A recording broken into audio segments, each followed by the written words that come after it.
half of a life left. That's right, Loki has gone down. Arthur used his magic weapon to finally destroy Loki. Yeah! All right, everybody, let's shuffle. I'm freaking racing, I'm freaking rad. Yeah, I'm rad! Can you look how rad I am?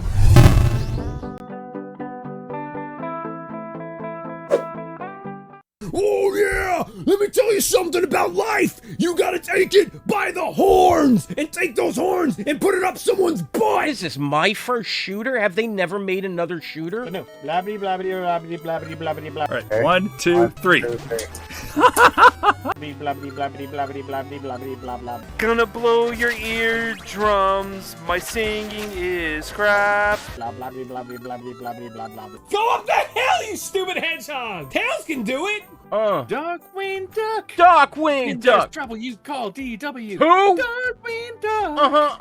Let's get dangerous. I may not Earthbound. be a smart man, but I know what love is. Oh, oh, oh.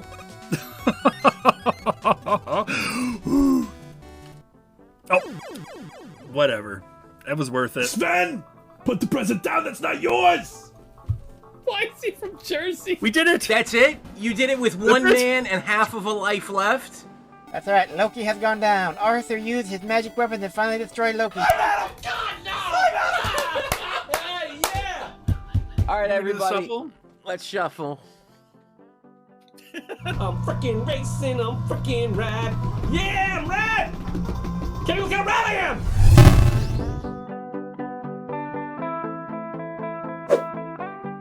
Oh yeah! Let me tell you something about life! You gotta take it by the horns! And take those horns and put it up someone's butt! What is this, my first shooter? Have they never made another shooter? No, blabbity blabbity blabbity blabbity blabbity blah. All right, 1, 2, 3. Blabbity blabbity blabbity blabbity blabbity blabbity blah blah. Gonna blow your eardrums. My singing is crap. Blah blabbity blabbity blabbity blabbity blah blah. Go up the hill, you stupid hedgehog! Tails can do it! Darkwing Duck! Darkwing Duck! Trouble you call DW. Who? Darkwing Duck! Let's get dangerous. I may not Earthbound. be a smart man, but I know what love is. Oh, oh, oh.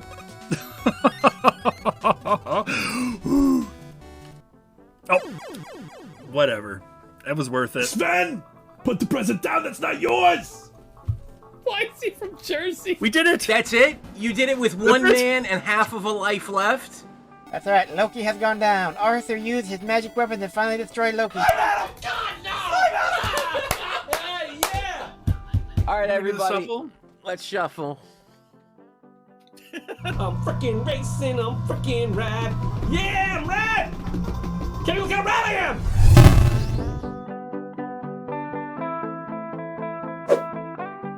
Oh yeah! Let me tell you something about life! You gotta take it by the horns! And take those horns and put it up someone's butt! What is this, my first shooter? Have they never made another shooter? No, blabbity blabbity blabbity blabbity blabbity blah. All right, 1, 2, 3. Blabbity blabbity blabbity blabbity blabbity blabbity blah blah. Gonna blow your eardrums. My singing is crap. Blah blabbity blabbity blabbity blabbity blah blah. Go up the hill, you stupid hedgehog! Tails can do it! Darkwing Duck! Darkwing Duck! Trouble you call DW. Who? Darkwing Duck! Let's get dangerous. I may not Earthbound. be a smart man, but I know what love is. Oh, oh, oh.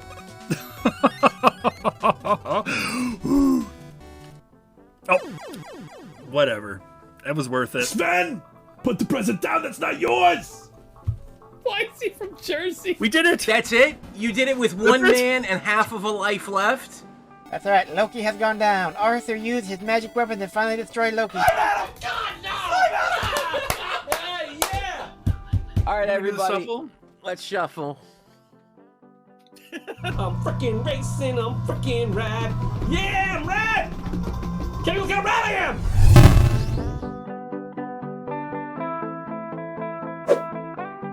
Oh yeah! Let me tell you something about life! You gotta take it by the horns! And take those horns and put it up someone's butt! What is this, my first shooter? Have they never made another shooter? No. Blabbity blabbity blabbity blabbity blabbity blabbity. All right, 1, 2, 3. Blabbity blabbity blabbity blabbity blabbity blabbity blah blah. Gonna blow your eardrums. My singing is crap. Blah blabbity blabbity blabbity blabbity blah blah. Go up the hill, you stupid hedgehog! Tails can do it! Darkwing Duck. Darkwing When there's Duck. trouble, you call DW. Who? Darkwing Duck. Let's get dangerous. I may not Earthbound. be a smart man, but I know what love is. Oh.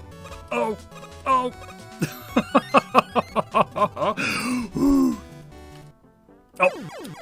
Whatever. That was worth it. Sven!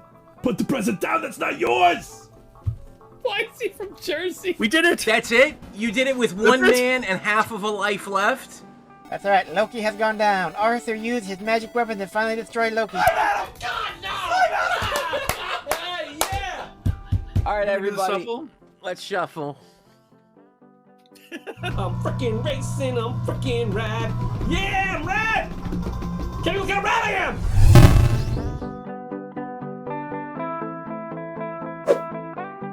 Oh yeah! Let me tell you something about life! You gotta take it by the horns! And take those horns and put it up someone's What butt! is this, my first shooter? Have they never made another shooter? No. Blabbity blabbity blabbity blabbity blabbity blah. All right, 1, 2, 3. Blabbity blabbity blabbity blabbity blabbity blabbity blah blah. Gonna blow your eardrums. My singing is crap. Blah blabbity blabbity blabbity blabbity blah blah. Go up the hill, you stupid hedgehog! Tails can do it! Darkwing Duck. Darkwing When there's Duck. trouble, you call DW. Who? Darkwing Duck. Let's get dangerous. I may not Earthbound. be a smart man, but I know what love is. Oh.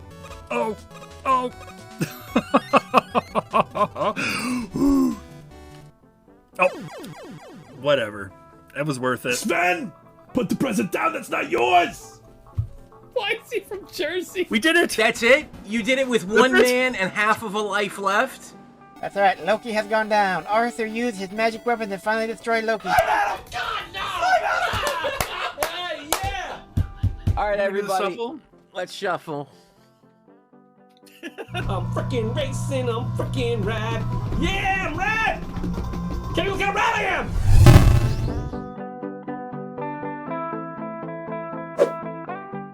Oh yeah! Let me tell you something about life! You gotta take it by the horns! And take those horns and put it up someone's What butt! is this, my first shooter? Have they never made another shooter? No. Blabbity blabbity blabbity blabbity blabbity blah. All right, 1, 2, 3. Blabbity blabbity blabbity blabbity blabbity blabbity blah blah. Gonna blow your eardrums. My singing is crap. Blah blabbity blabbity blabbity blabbity blah blah. Go up the hill, you stupid hedgehog! Tails can do it!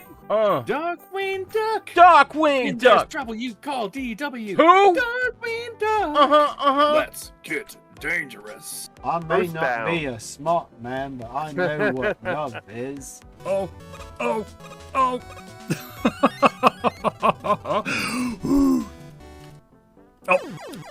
Whatever. That was worth it. Sven! Put the present down, that's not yours!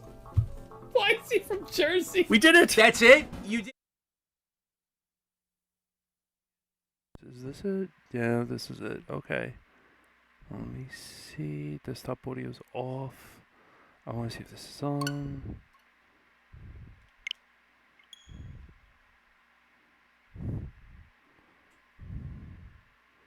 Oh, the desktop audio I think needs to be on. Let's see.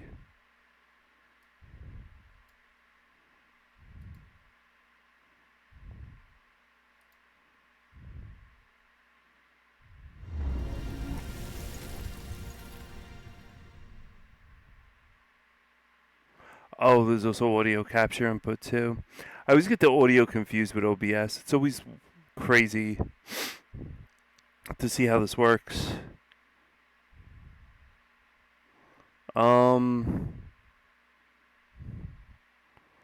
Come on, load already, damn it.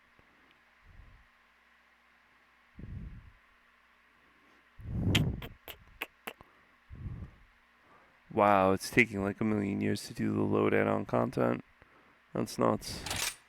Game feature. Alright, so I have audio input capture and desktop audio, so I'm going to mute that. I'm going to leave this on. Raise this up a little bit. Mic just right there.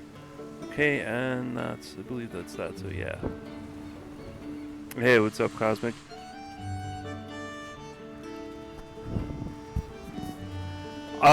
Baron's kind of busy right now. He's going to be on, I guess, a little bit later. So it's kind of me for now. I wanted to do 9 Years of Shadows. So I don't know who's going to be jumping in or whatever it is, but if you guys want to jump in, the lobby is open. I don't know what the wall of time is, but it sounds interesting. If you want to jump in and play something that you want to play, I'm sharing the other screen in Discord. So, yeah. That's completely fine.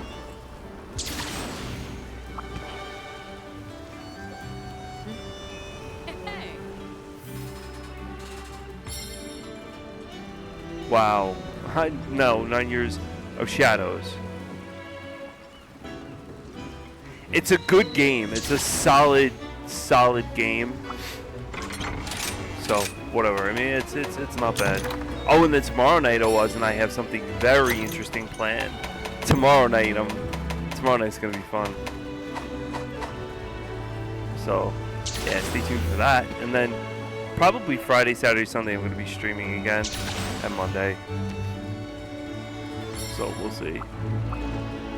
You want to see You want to see Shadows? All right, yeah, that's fine. By the way, this game sucks. Don't ever get Persona Tactica.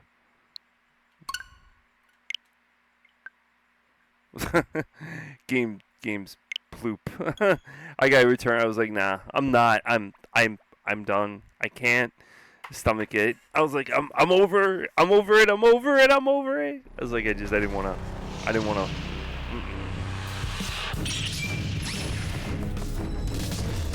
Don't download it, dude. I'm telling you, the game is bad. Like I love Persona. Well, it's open world.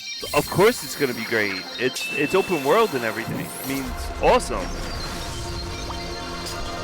So yeah, I mean, Spider-Man got huge reviews of being amazing. So I was like, wow, it's great.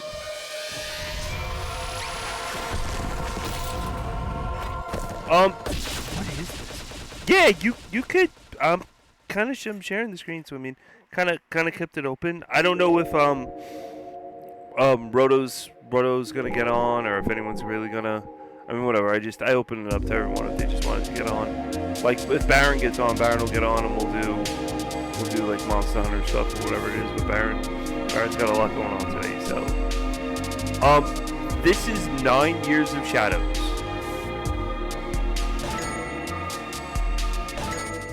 The game's sound is phenomenal. Yeah, Gigabash.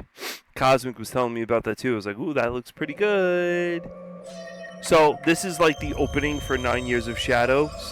Kind of reminded me of something that you would see out of a working design game, and the way they did this, and the art style, and you know, it looks good. It looks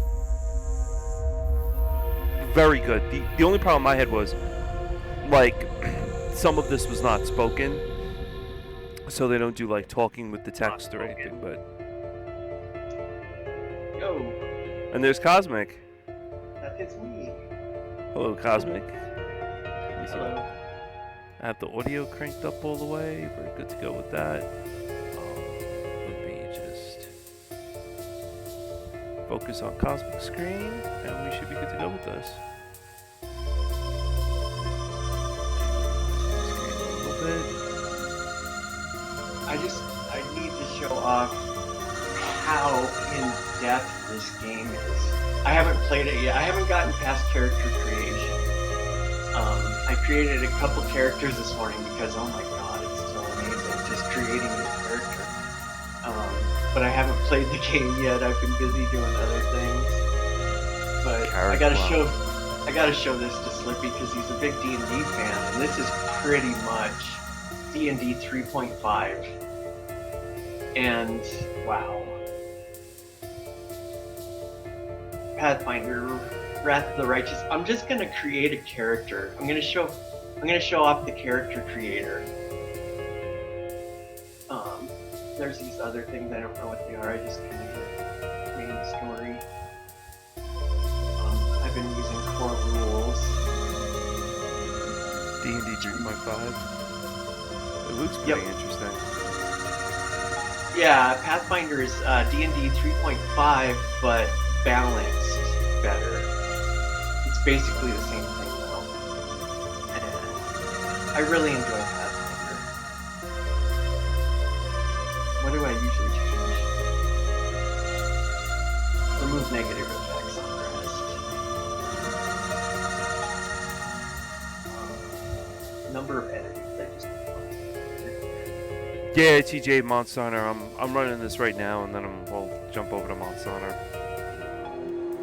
When additional enemy behaviors, I like the enemies to do as much as possible. That'll make it more interesting. So you can customize the entire game? Yeah, the type of, the way you want to play it, different modes. And then there's one more change. Maybe that's it. Oh, enable character retrain, so I can change my class at any time. Yeah, TJ, I'm playing on Switch. This 9 Years of Shadows. I waited, I think, 3 years for this to get developed and come out. Okay, there's these story characters they have already set up for you, but here's a custom character creator. This is so many. I told Foxy about this today. You can be Kitsune, which is a fox race. Oh damn, look at that. That's crazy. These are just portraits that you can choose for your character. But here's the classes. This is amazing. Okay, Alchemist. Seven subclasses in Alchemist. Arcanist. 6 subclasses. Barbarian. You know, look at all these subclasses with the Bard. Blood Rager, Cavalier, Cleric, all these subclasses. Druid. I love Druids, so I made myself a Druid Kitsune. What's a Druid? Druids are like neutral, aligned nature lovers. They basically don't really care about humanity, they care more about nature. Preserving nature and stuff. Fighter, subclasses, hunter, visitor, geneticist, magus, all these subclasses, every single one of them. Oracle, paladin, ranger. Rangers are awesome with a bow. If they come with a bow. Yeah. Rangers, there's all sorts of different styles you can play Ranger as. You can either play like the dual wield is usually one major way to play him, or bows. But you can play him in all sorts of different ways. That is an insane number of classes. Yeah, that's true. That's a lot.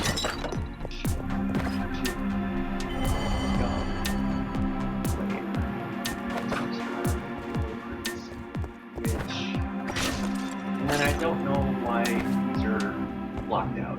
These might be classes. Not sure.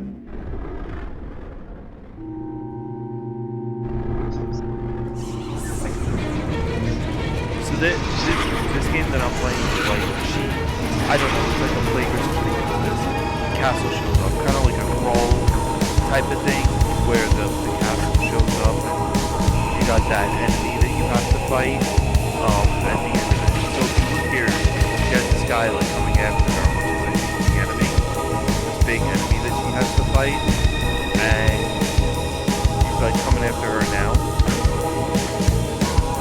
So what'll happen is he'll turn into like this guy that'll pop up on the screen now. So it's yeah, I'll lower my game volume. So what normally will happen is the whole area is just like completely it's void of any color, and so basically it's void of any color, and she has to go in and save this land that she's in from she has to save the land that she's in, and this is the problem that she faces. So this dude just locks onto you like right there and kills you. So kind of the art style and everything in this, and like even the cutscenes like right now kind of remind me of something like from the early days of working design, and that's why I was really drawn to this, because like the dev said, their inspiration was from working design. So I was like, yeah, this game looks pretty interesting. Always had a shave. Oh god, thank you. No, there's Owaz and there's me. Slippy wants to know, Cosmic, if you got it on Steam or Epic. I bought it off of Enba for like $8. Can't beat an $8 game. And then I bought the 2 DLCs off of Steam for, I think the DLCs are like $15 a piece. I only bought the DLCs that were ranked by the community really well. I didn't buy the ones that were like not ranked well. So I bought 2 DLCs. And then there's like 4 free DLCs, which I just got because they're free. And there's a couple other DLCs, but they're not ranked well at all. So I didn't get them. I usually don't get DLCs if they're ranked really bad, reviewed really bad or whatever. Yeah, and I think it's still gonna be coming out with more. And the people that made these Pathfinder games are making a new game based in the Warhammer universe. But I was never really, I was never really into Warhammer though, so I probably won't get that one. But it is a role-playing game. Warhammer? I remember the figures for Warhammer. They were in detail. People go nuts over them. Yeah, I used to paint them and build them for a little while. Not very long. They were way too expensive, and I was just like, no. It's really fun making them and painting them and stuff, but it's just so expensive. But yeah, these are pretty much the same thing as D&D 3.5 edition. All the stats and stuff on the races, the dwarf, constitution and stuff, and sorts of stuff. And this one, the artwork, I like what they did with the pixels. The pixel art's beautiful in this game, and then how they like drew her and the teddy bear. So what they did was they solved the issue with health. So you get a thing called lullaby, and if you drop in health, which is like your status bar in the top left, you could go ahead and hug see right now I'm shooting everything. She becomes depleted of like her shield that she has or her health. So I'll hug the bear, and then the bear will give me back health. The game's very like color and music driven. So there's enemies in here that have different types of different types of instruments, and those instruments they use, like there's a forge master that uses this hammer, saxophone, and drum set in order to fuse like new armor for you. There's a gospel singer in here that sings, and he like kind of heals you. There's sisters, one plays the harp and the other one plays, I think, the cello, and through their music you can get like upgrades because you find musical notes. So it's an interesting spin on a game, but their sprite work in here along with the music. I mean, the music's what really drew me in the and the sprite work and everything. The story's pretty decent. I have not beat the game yet, but has that kind of interesting like feel to it. Seeing that some things like you got to destroy with light, and then you go running, like, and then it's a piano where she plays the piano and saves, and like the little bear will go up in his like little cocoon area thing there. Kind of save points like Castlevania and every other, I guess, Castlevania-esque game that they want you to play with. The map you got to go back and forth and stuff like that between level, you know, like between areas in this gigantic castle, and the castle has multiple floors.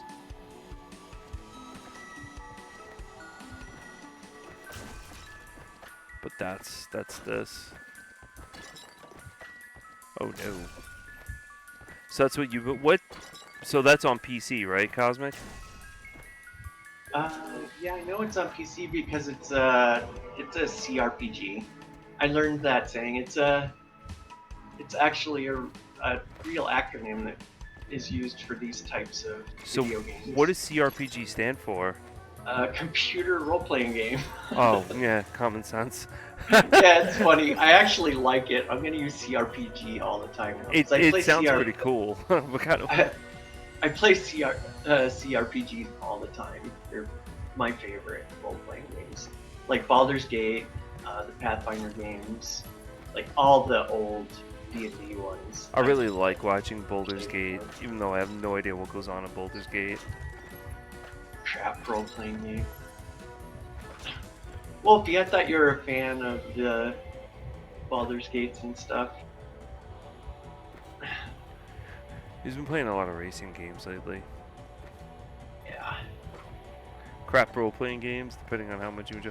I love role-playing games. I love RPGs, JRPGs, whatever.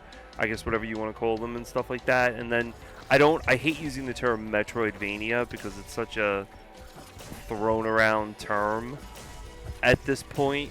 So I kind of just say it's a Castlevania inspired game that you have to return to certain areas on the map. Okay, check out these feats. Look at how many there are.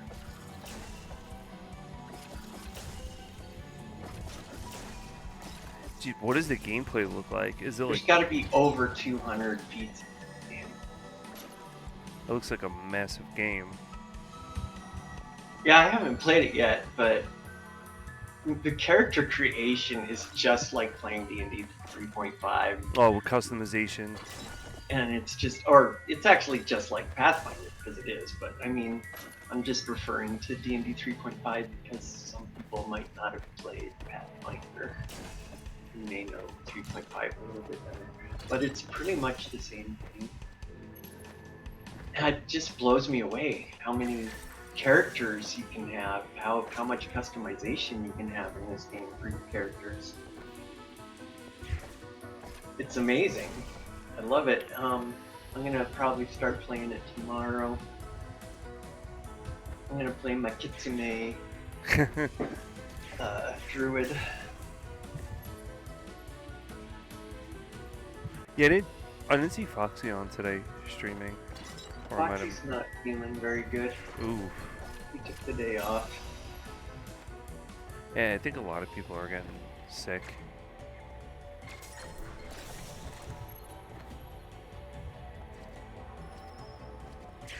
What's interesting too is like in this game you can use enemies to jump.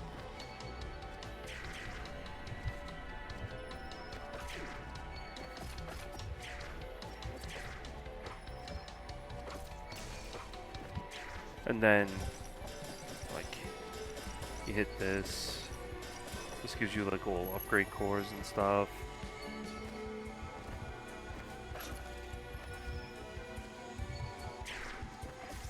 So sprite design in this is cool. It kind of really reminded me of the castle a little bit like Crawl.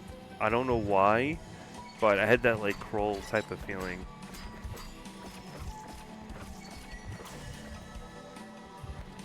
Of course, that guy I can't hit. The music's very pretty though.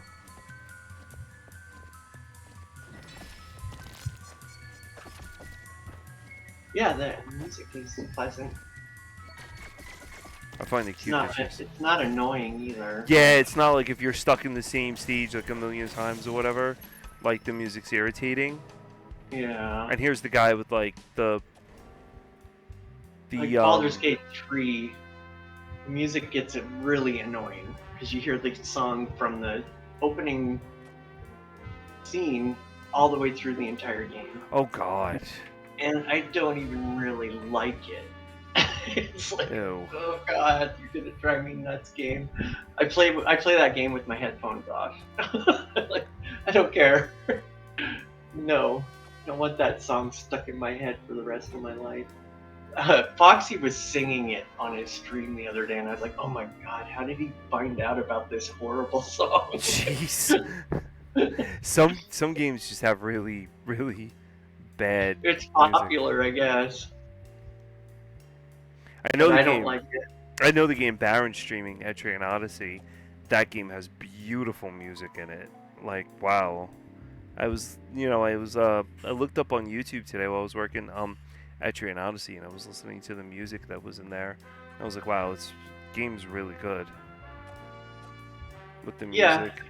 Yeah, the music's pretty repetitive in Etrian Odyssey, but I guess I don't really play it or anything, so it doesn't really bother me, but I think it would bother me over time. It's not bad music, it's just kind of repetitive. But I mean, a lot of video games have repetitive music. That's true.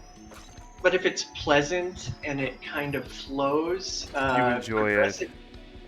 Yeah, if it's progressive, I really like that kind of music because it flows.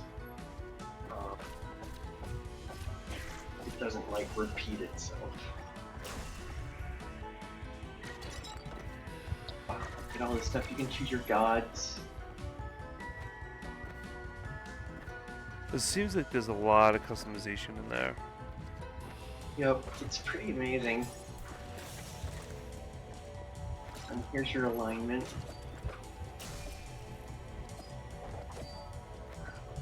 Character customization. Character customization.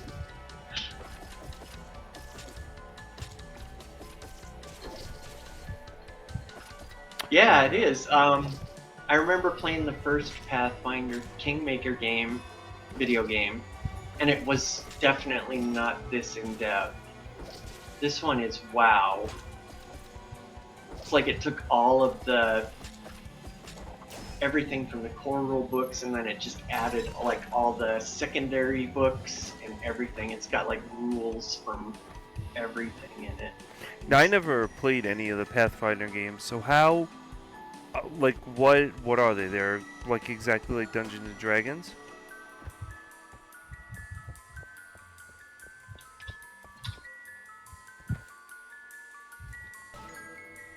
Because I never played any Pathfinder games and stuff.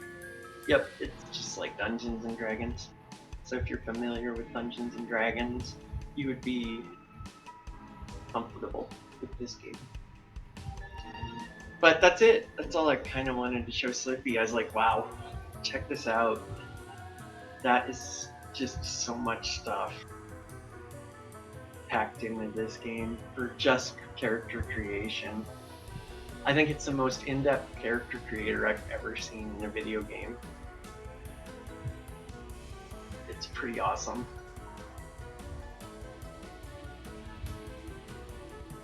But yeah, that's it. Pathfinder Wrath of the Righteous. Pretty sweet. Yeah, I think it probably took me a couple hours this morning just making my character because I was reading everything.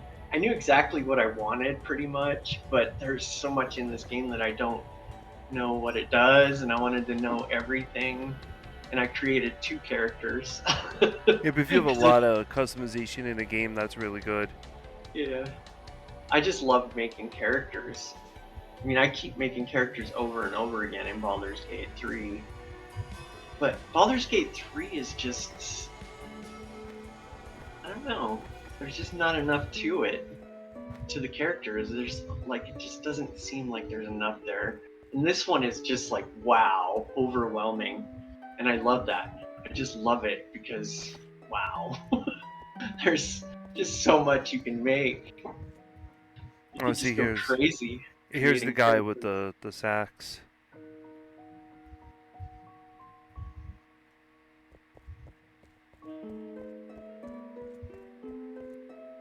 I mean, like I said before, the music in this is. Where'd you find out about this game? You know, it's funny. I look up so much. I look up a lot of Metroidvania stuff. You know, because it's the type of game I enjoy. Like, I love playing those games and role playing, and this happened to pop up, and I took a look into it, and I was like researching it, and I went on, and I messaged the devs, and I was like, wow, this game looks beautiful.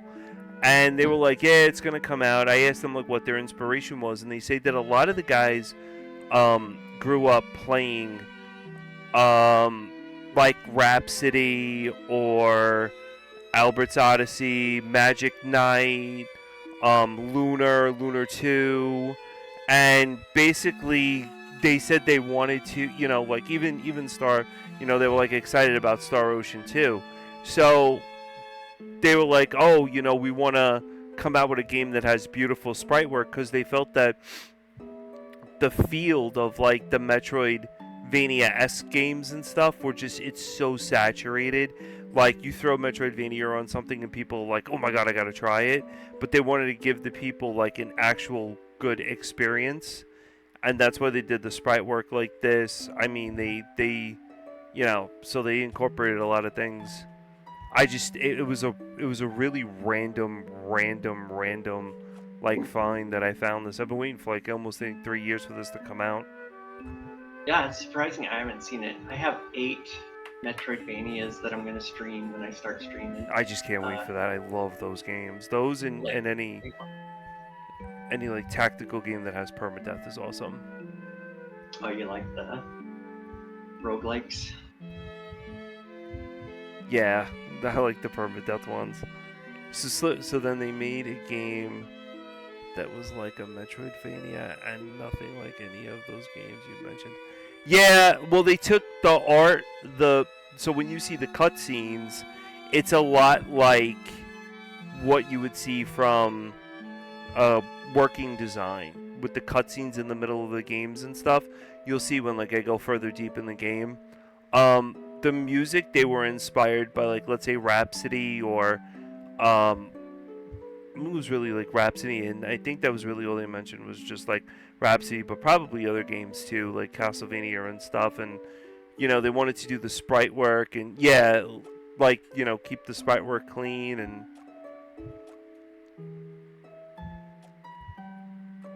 but when you meet someone, like, she incorporates, I guess like you could hear the harp in the background when you talk to her.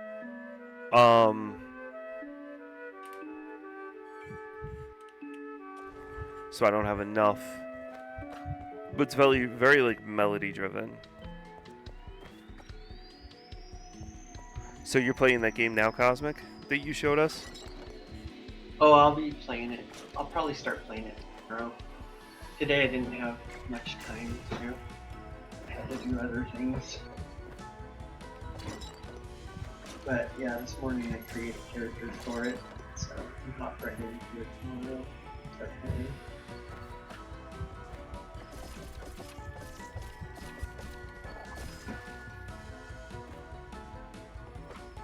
I almost streamed today. I got a haircut, and I was like, man, I feel like streaming. I could raid Foxy right after I'm done. What time was he on? Just do like a short surprise stream. But then I was talking to Foxy, and he told me he's not streaming, and then I was like, well, probably a good thing I didn't stream anyway. But mainly the reason I didn't stream is because, yeah, surprise stream, I kind of want people to know when I start, just in case they want to see like the beginning of the game I start playing. I think I'll be waiting for when you stream. You got all those Metroidvania games. I'm excited to see those. Yeah, hopefully they're good. They look good. I can't wait. Yeah, those I love games of that style. I just don't know which one to play first. I have so many of them that I want to play. I think I know which one I'm going to play first, actually. I know there was one that came out that they really somehow incorporated the whole story of Scrooge, and somehow like it's a holiday. It is definitely a holiday game, but it's called Scrooge in the inner dark world or something. I don't. I was looking at it, and it plays a lot like most of these. I would have to say Ender Lies, where she takes. Oh, what is it? She takes like the enemies, and she has to battle the enemies. She takes like the enemies' souls and cleanses them, and you get like certain enemies that you can use to battle against like other enemies, and they become your partners. So it uses a system like that, and then I don't think he has any attack. I think it's just, he just uses the enemy's powers against the the enemies he takes against like bosses and stuff like that. It looks pretty interesting. Not like this though. This is all pixelated and everything. It's more smooth, definitely smoother than this. I was looking to stream that eventually. Come on. There we go. Yeah, she's like even here, she can't even swim right now.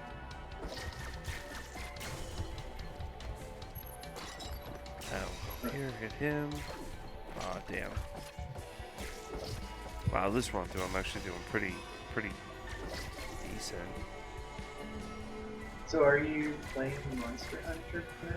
I should be playing Monster Hunter. I should be playing Monster Hunter now since the title says Monster Hunter, but I haven't heard from anyone yet. So I don't know. I was just curious. You don't have to. What's up? But other than if you really play it. I was enjoying this. Good. Let's see if Baron gets on. We'll do Monster Hunter. If not, then I'll just change the stream title. Oh, that's the corruption. Yeah, I think this is the boss. Yeah, this is the boss. Oh, I know what I can play.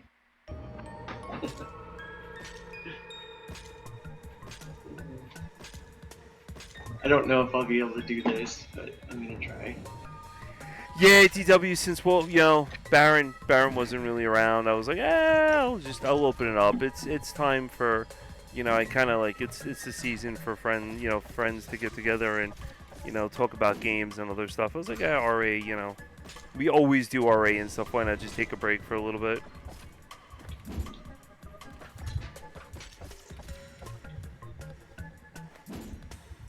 And each boss has their own signature music. I'm gonna die. Hug the bear, hug the bear! Oh man, he's got me in the corner. Get out of here. Hug the bear. What is this? What is this week's high score challenge again? I can't remember. Oh, that's a good question. I forgot. Slippy, keeper of the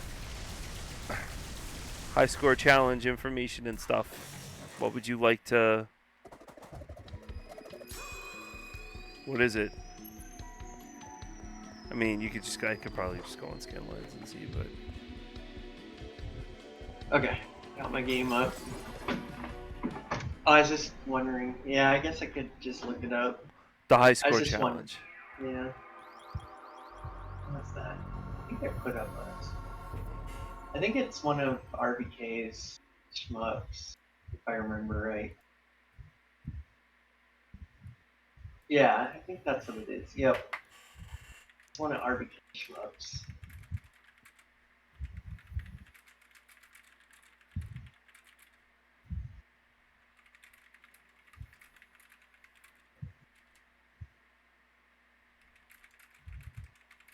Is my game show? Yeah, I'll bring it up.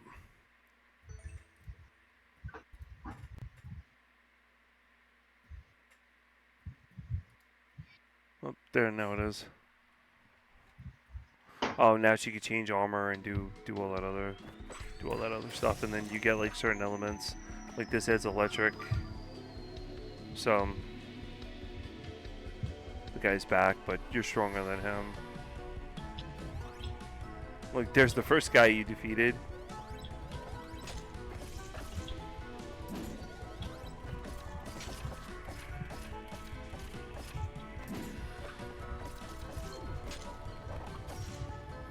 I'm gonna try to get this done.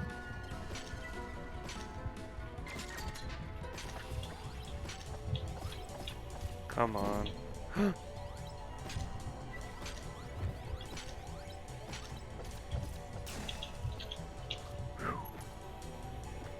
Yeah, but this is 9 Years of Shadow. Like, I don't know if it would be for, you know, like most people would enjoy it or whatnot, but it's very colorful and like very good sounding game.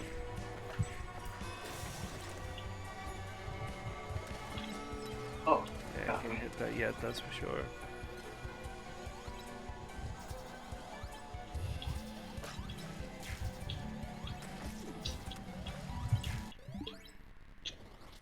Yeah, let me move over to Ghost. Yeah, move over to Monster Hunter. Start playing some of this. You're saying it's birthday this month? It's your birthday? This month it is, yeah. I'm not younger. I think you and I are the same age. Think so. Do we have numbers even go up that high? Oh wow! Yeah, I know, right? It's. He's older. Oh, I'm much older. I'm like beyond the old age of old age. Yeah. You're 39. I'm older than you are, Slippy. I'm not young. I wish I was younger than you, but whatever. It's cool. Oh no.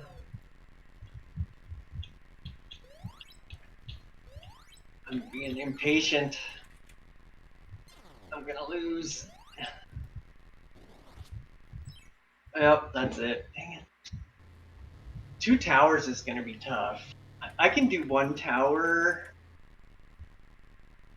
It's not that hard to do 1 tower if you're patient. But 2 towers might be pretty tough. That game's pretty hard.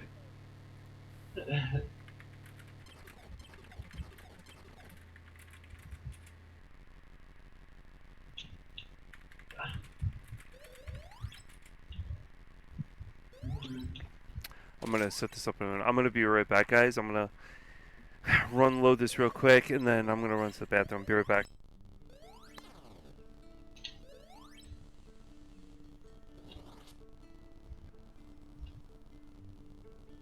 If you put out all the fires, you get an achievement for it. There's different achievements for this. I haven't really tried them yet. But you don't have to put out the fires to beat the level. You just have to get to that white block at the top and then get to the bottom. Basically, I think the white block at the top represents people you have to save. And then you gotta get out with them.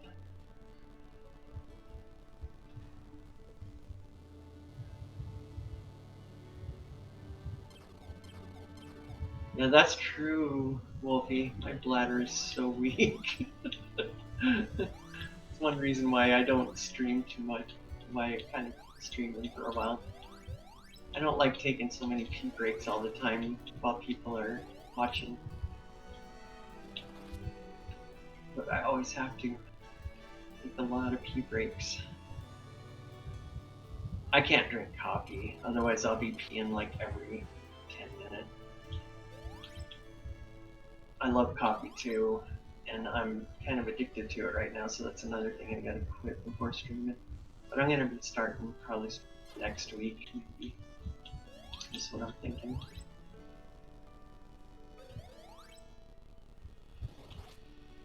We'll see.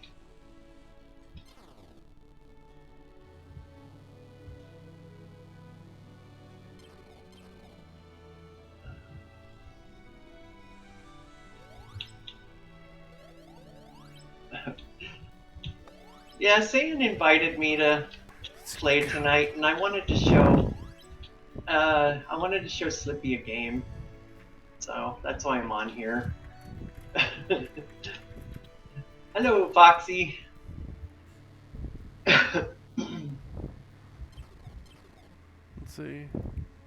Yeah, I had to show Slippy that game I was telling you about earlier today, Foxy. I use the term community get together because I'm not ripping your Free Play Friday thing off at all. So No, he just invited me kind of to whatever. play tonight. Anyone could jump in and play. I don't care.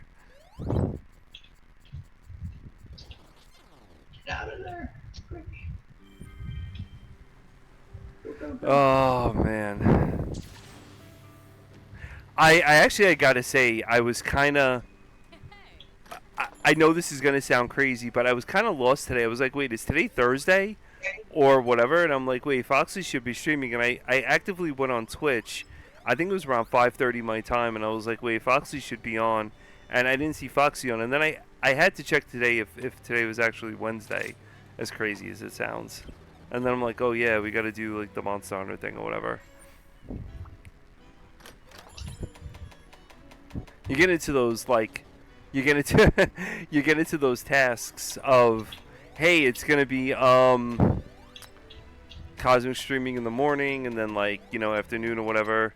It was Slippy, and then at nighttime it was Foxy streaming. Yeah, today's Wednesday, not Thursday. Hey, what's up, Brodo? How you doing? We have Cosmic.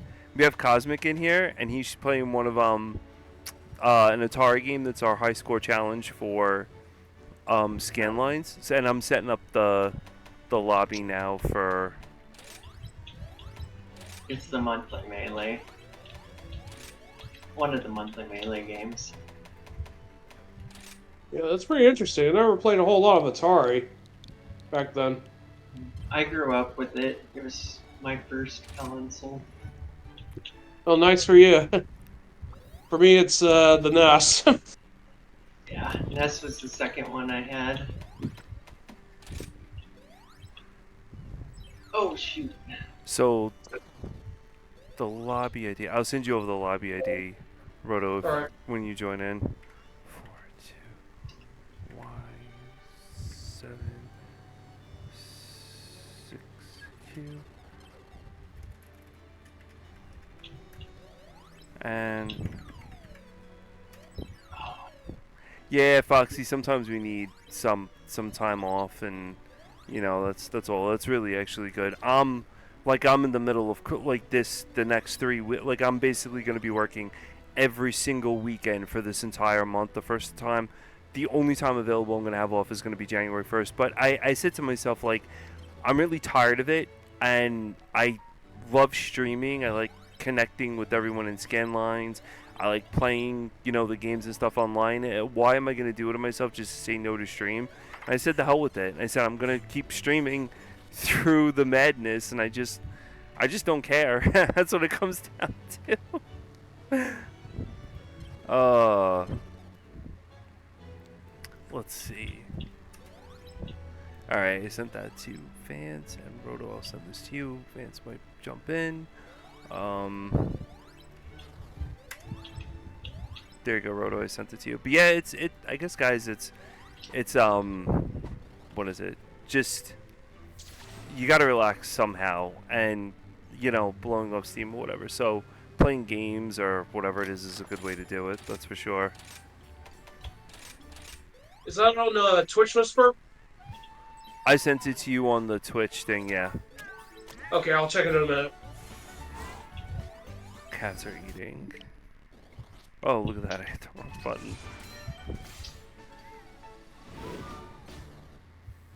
Oh, it's bedtime for you. All right, I'll text you tomorrow because I gotta talk to you anyway.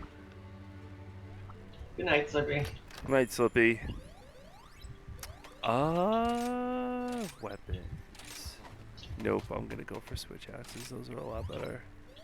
So what game is that? What game is that? Flaming Towers or something?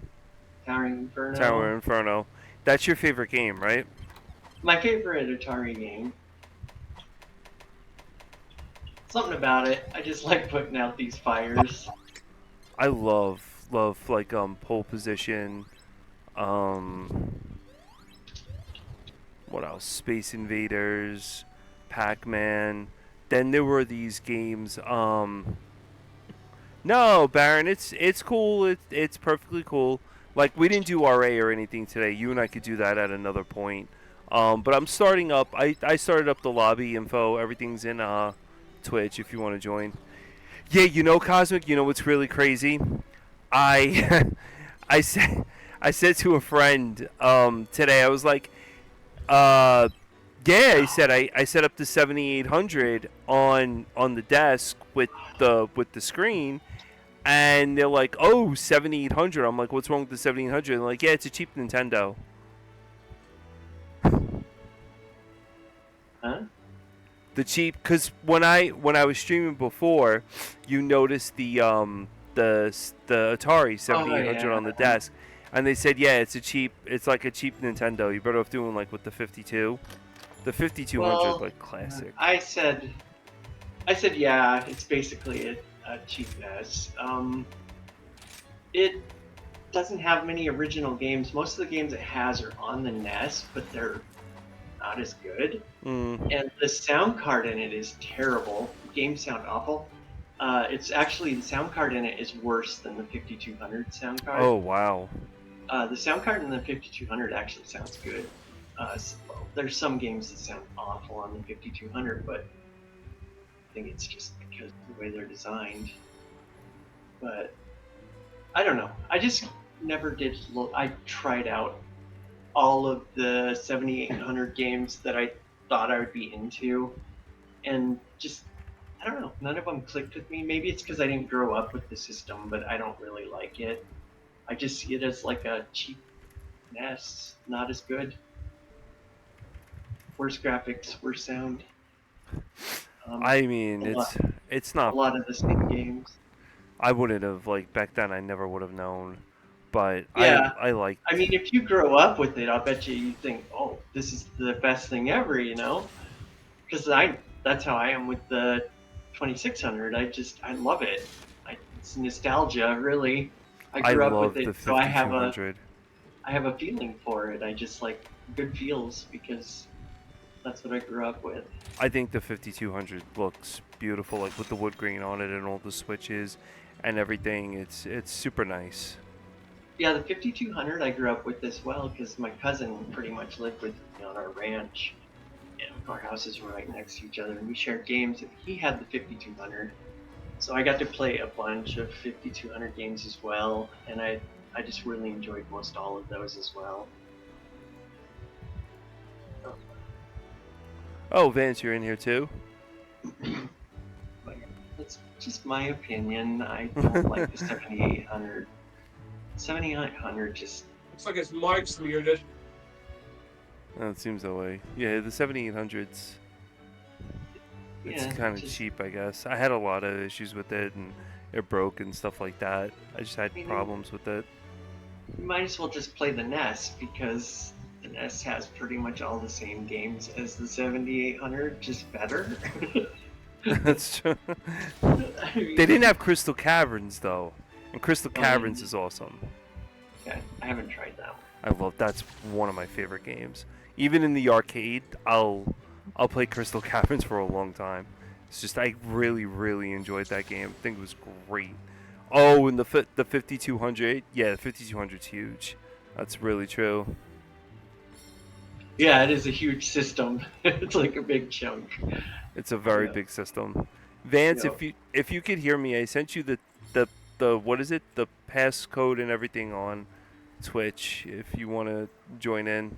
Okay, I'm gonna hop out now. No, it's okay. I mean, you could stay if you want. I don't know. I'm not really feeling all that well tonight. All right. I'm just gonna chill. And watch you guys. I'm gonna still talk about Atari. That's cool. I like the older Atari systems, not the newer ones. What the first Atari system was? What the 2600. 2600. I gotta look that up. I always thought it was the 52 because that was the one I started with. 52 is after the 26. Yeah, 52 is the newer version, or newer than the 2600. Wow, I didn't even know that. I didn't know there was there was one like before the 52. That's nuts. Yeah, the wood panelings are nice. I agree completely. Well, that's the 2600 has the wood paneling. I don't think the 5200 had the wood paneling. I have to look that up because I was trying to look to see which. I need the 58 because I have Star Wars, and I think Star Wars, the game on Atari, is phenomenal. But I know a lot of the controllers break, and I didn't know if there was a. Well, I mean, that Star Wars game is on every old system, even the arcade. Oh wow! So Really? you might as well just play whatever version. Just emulate the arcade version. It's probably the best. Oh, I didn't realize that. Yeah, you're right about that. Yeah, that was on everything. That Star Wars game. I mean, it's a really, really good game. It was okay. The controls are kind of. It takes a while to get used to them. No, But that's I right. played it. I played it on occasion when I was a kid. I had fun with it, but I mean, I wouldn't play it these days. I mean, I would. I mean, if I was into like playing like a bunch of those older games, like in a mood to do it, but I don't think I would play it. I don't even know what I'm saying now. I'm gonna shut up. Roto, I put up the quest, but yeah, I know Arcade 1-Up actually Yep. they Yep. did that, and I really, really want that cabinet bed, and I think they made a Tron cabinet, and that Tron cabinet is, oh man, it's beautiful. Tron was beautiful back in the arcades. It was a gorgeous looking machine. The controller was all lit up and everything. The sounds super inviting for you to play. Yeah, I was in a gas station at the far end of the city outside of our town, and I think I played it once or twice. I don't remember it all that well. But Tron discs. But yeah, see what Boxy said about the 5200. It's a black box with silver. It's got like a silver stripe on it. Oh, I'm gonna look these up now. I should. Let me see. Yeah, Roto, join whenever you want. I posted it up. Yeah, I already did. Oh crap. Okay. Let me see. Yeah, it's just Vance is no longer in there. Atari 52. Oh yeah, it's just a longer box in silver. It looks like the 7200.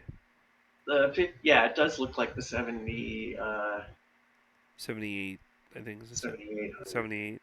And what was the other one you said? The 2600 is the old one, and that's the one with the wood paneling. But there's two different styles. There's one without the wood and one with wood, and it's not actual wood. It's just a design. This is the one I grew up with, and then my father got the 78. So you had the 26. I had the 26, and then he got the 78. That's the one I remember. I didn't know what the need. Yeah, I had that.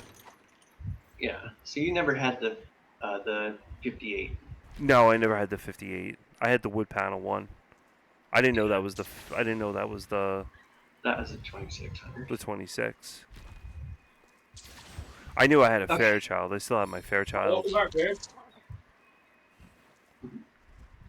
What? You're gonna go Cosmic? Yeah, I'm gonna go now. I'm gonna relax. All right, we'll see you in chat. Yep. Well, Thanks for stopping by, Cosmic. Yep. I'll see you Have on a good night. see you on Free Play. Yep. Maybe I'll probably be hanging in chat. Yeah. All right. Take care, Cosmic. Have a great night. Vance is back. Yeah, Roto, I grew up with those. I saw you, Teddy, playing Joe and Mac. Man, I was so close to beating that game, too. And I could not beat the end boss to that. And I had, I think it was Foxy that was in chat with me, and Baron and Knocker. Oh, wow. Hey, there you go. Hey, we can hear you. Oh, good. You can only say test, Mike, so many times. Or we were talking about Atari and stuff like that. That was Cosmic that was in here with us. He's a big contributor in Scanlines. He plays a lot of... Yeah, it was talking about, was it like the glorious system that is the 7800? Yeah.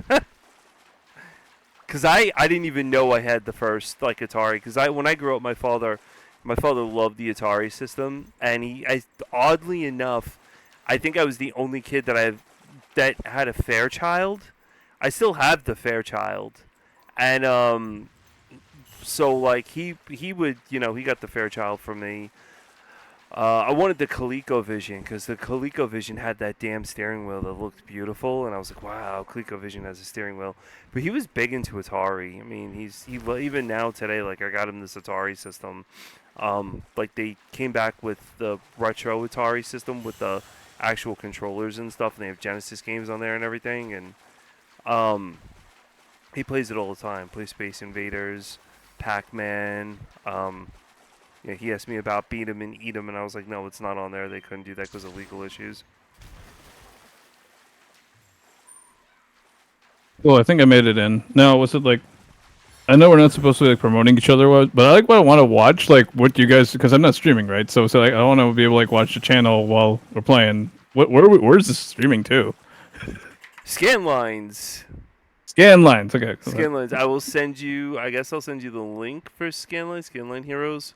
Yeah, we're on Scanline. Scanline Heroes. I'll send that to you. Roto and I are gonna mess up. What is this? We're gonna mess up Volcana. Not Volcana. Who is this? Roto. Priscilla? Yeah, Coachella, they are pretty bad. But yay. Okay, I see it on my screen now. So this Atari game, my father I think was Beat 'em and Eat 'em. And it's solely not child friendly in the least, or like if you stream it you'll be like Twitch will be like, nope, you're done. He got it as a gift, I guess it was a stag gift or whatever, for his bachelor party, and gave it to me when we were cleaning out their house in Brooklyn. And I was like, wait, what is this? And it was like in a leather, like an actual leather case, and it was like a fancy game and all this other stuff. And I'm like, wow, this is kind of nuts. So it was interesting. But the Atari was a good system to grow up with. Like I was telling Cosmic, I loved Crystal Caverns. That was like one game that I really enjoyed a lot. All right, Roto, I'm going around and starting to smack this thing. Okay. I'm still looking to max out my HP.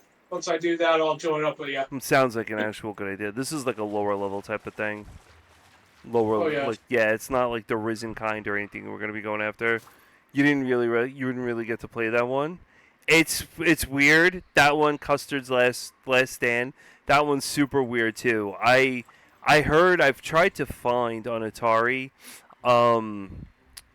what is it? The Halloween game, but I couldn't find it. And then I've only seen once or twice Texas Chainsaw Massacre, and that was it. The only other person I know that has a copy of that, I think, is Angry Video Game Nerd.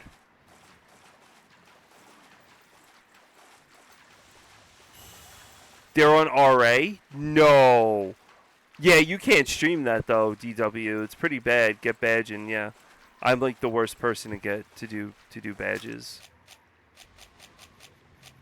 Are you saying the Custer's game has like a retro achievements?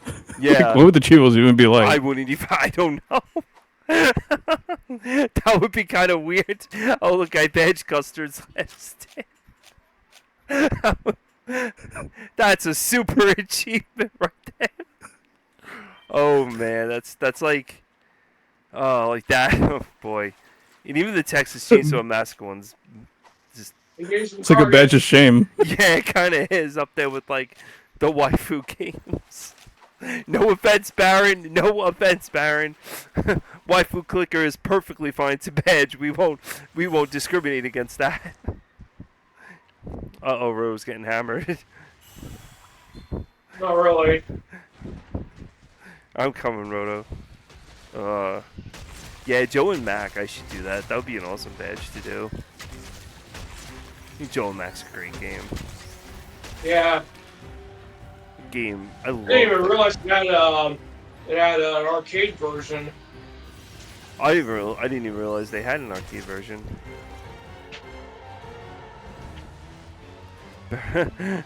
Died with your boots on. Yeah, something like that.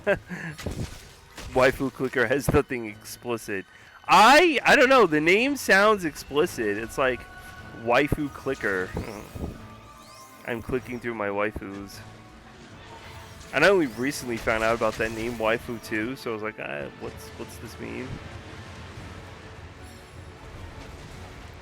And oddly enough too, like, thanks to a white elephant RA exchange I now badged waifu clicker. There you go, Foxy. Ooh, turf war. Oh wow, yeah, you want to? I can't. I'm horrible at riding. I got it. So Vance, if you wanna, once Roto and I are done with this, and you wanna, bring up one of your quests, that would be awesome. Okay. Yeah, no, so it's actually the first time in like several weeks I've had a chance to like walk around the village. Like I don't even know I forgot the name of the armor I was wearing, so that's how bad it is.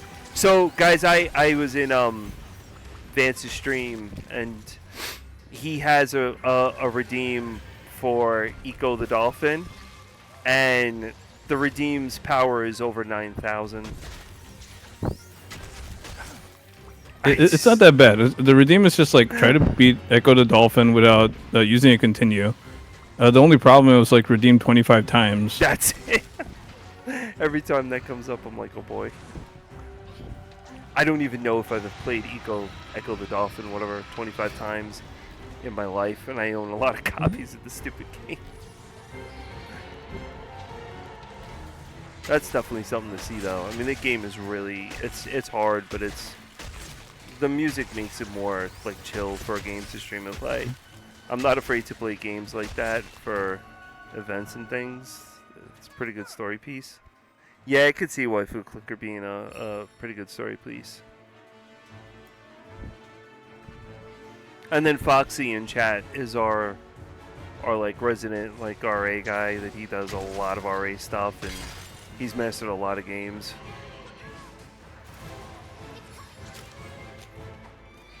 Awesome. Yeah, if you ever watch him, he really does a lot of grinding with those games.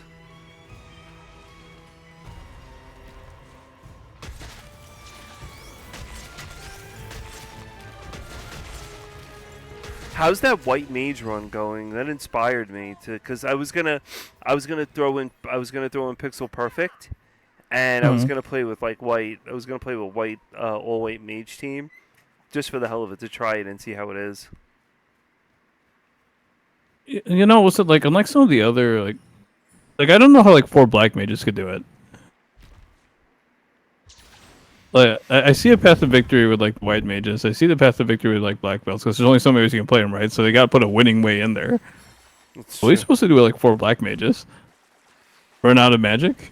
Yeah. I mean, you're gonna be casting over and over and over again. I could see that run out of magic.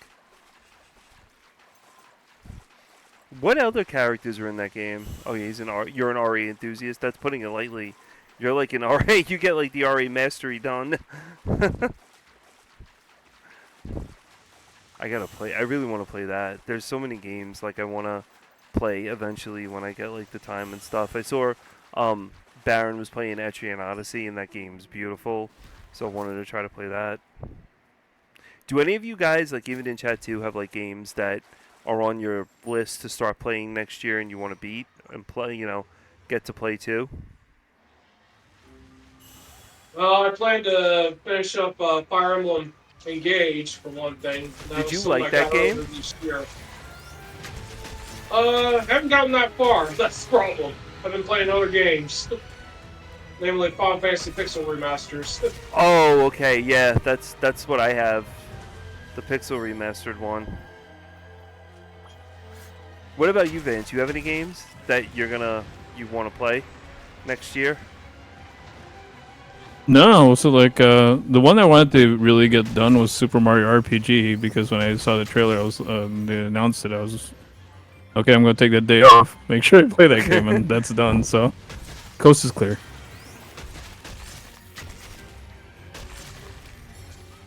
Yeah, Mario RPG pretty good. I got that one. Oh, and yeah. I can't wait to play I that. played it myself, and it looks just like the original, but way it looks better. And yeah, at the same time, I'm going to be pretty terrified about challenging rematches, especially with Colax.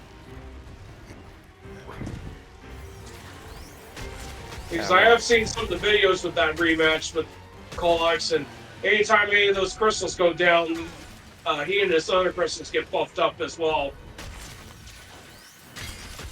So they literally revamped that fight when you fight him in the post game. I know you're into a lot of fighting games too, which is really cool. Because most people, like a lot of people that I know, you know, outside of Twitch and stuff, that just basically just play games to play games. They really don't like fighting games. They see they're very like mundane and repetitive and stuff, and it's just doing the same stuff over and over again. And then I was like, well, you should play DOA. You'll really enjoy that game. Yeah, not really. I'm more into Street Fighter, to be honest. Even though there's not many Street Fighter games on Switch. That's true, yeah. Well, Foxy says that he has a game that has 12 out of 284 achievements. hey. Jeez, 208. I don't, my lord. I was actually griping about 30 for Castlevania. Wait, I think that's Custer's Last Stand. Yeah. 84 achievements. I want to look. I really want to look that game up just to see what the achievements are for it.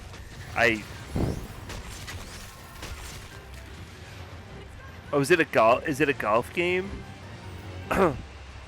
Wow, I didn't know golf games have that many achievements. That's nuts.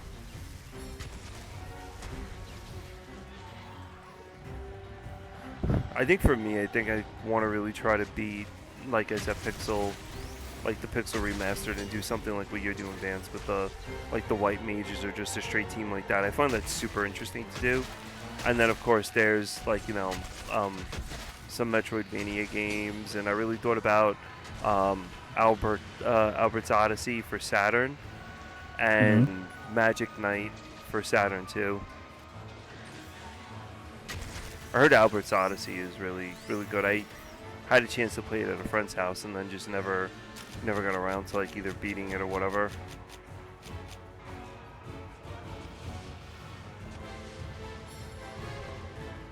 And I'd like to try a big run of Mega Man X. When you say big run, what's going to make it big? Mega Man X again. I did learn the speedrun for a while ago, but I mean, if you're getting into world record pace and everything, it is very serious. Yeah, you're right about that too. I mean, I don't care about world records. I would just like to learn new runs because I don't have a whole lot of Super Nintendo games to run, and that's usually my favorite system to play on most of the time. I actually have more NES games to run than I do SNES. Because the only ones I do have for SNES are Final Fight 2, Rival Turf, aka Russian Beat, and Brawl Brothers, Russian Beat Ron. I also learned Final Fantasy Mystic Quest and Soul Blazer more recently, even though I don't really speedrun that much. Mystic Quest is on Super Nintendo, right? Yep. I think I know, yeah. Oh man, I remember seeing that one. That's the one with the sword, purple cover. Oh, Metz is in here. So to make it a big run, I really am interested in doing the like deathless on the bosses. I really want to try that. Mega Man X was an extremely good game that I played when I was a kid, and the circumstances was that I had I think it was Poison Ivy at the time, so I really couldn't go to school or do much, and I think my parents bought me Mega Man X, and I remember playing it, and I was like, wow, this is like a really, really like enjoyable game. It was like one of my first Mega Man games, so I want to go back to that and really sit down and try to do it, you know, deathless or damageless on the bosses, figure out like, you know, strategies and really take a different approach to it.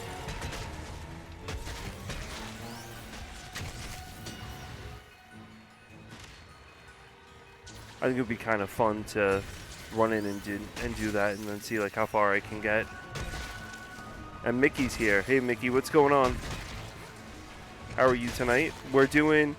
It's open if anyone wants to join like the lobby and stuff and share your game or whatever. We're doing Monster Hunter. I have Rotostorm, I have Vance, and I think Baron should be joining in shortly. We're gonna let Vance after this. We're gonna let Vance take over, and we're gonna do some of his quests to try to get him up to a point where he's like as high as we are. Yeah, I don't mind at all.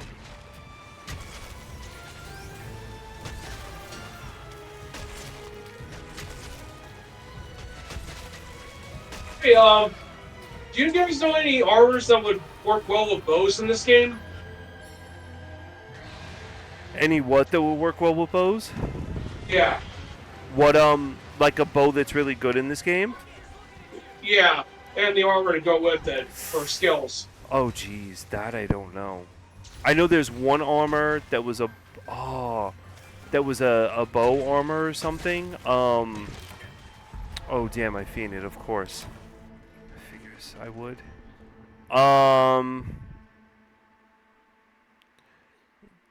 Bow armor. I think Rajang's armor might be good. Anything that's gonna have like a high impact with bows and stuff, yeah, it's gonna be pretty. Yeah, I used to run bows when I was playing Monster Hunter Ultimate Generations 3, so. And I did a little bit of that with 4, so I would like to get back to doing bows again. I think bows in this are pretty weak. World was great for bows. Yeah, I'm just not a big fan of bow guns. Yeah, no, they're not in this. Definitely not in this. Well, with bows, I have no problems at all with that. I mean, if you were to play Monster Hunter 3 Generations and got the purple Royal Luderoth armor, what would happen is that you would get like Marathon Runner and all sorts of stuff that would make giving you almost infinite stamina, in which you don't have to worry about decreasement, since you'll be it won't decrease at all thanks to the fact that negate hunger gets applied for one thing. Oh, for the armor for the bows. Oh yeah, that would be very good. That reminds me, like if you're going for like the 4 white mages run or the 4 white wizards run, what's it like? It's probably a good idea to do it on Pixel Remaster, because if you choose the wrong spell, you can like sell it and pick a different one. In the NES version, if you pick the wrong spell, you're stuck with it. Oh, there's no way of returning to get back the spells. Right. I heard in the Pixel Remaster too, you can like upgrading is a cinch.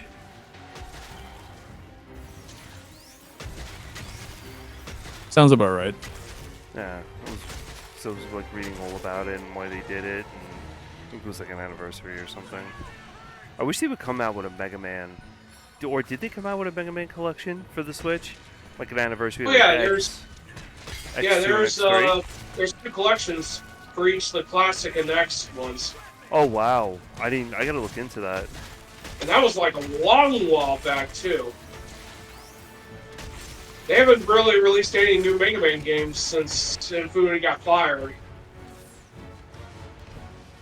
I kind of feel sorry for X Legacy Collection too, because that one contains X5 through 8, I think. Weren't those on the PlayStation, PS2 or something? Yeah, and yeah, there was those regular collections. They had it for GameCube, PS2, and probably Xbox as well. I know the Mega Man X. Oh jeez, funny Wolfie, very funny. I would play that game though. But if you get the Pixel Remastered, get them on Switch, and the Steam version don't have specific options like faster leveling and stuff. Oh, it doesn't. I got it physical. I saved up enough points and got it physical when I was in when I went to Toronto. The store over there had it, VGP, and I was like, all right, let me just pick it up there.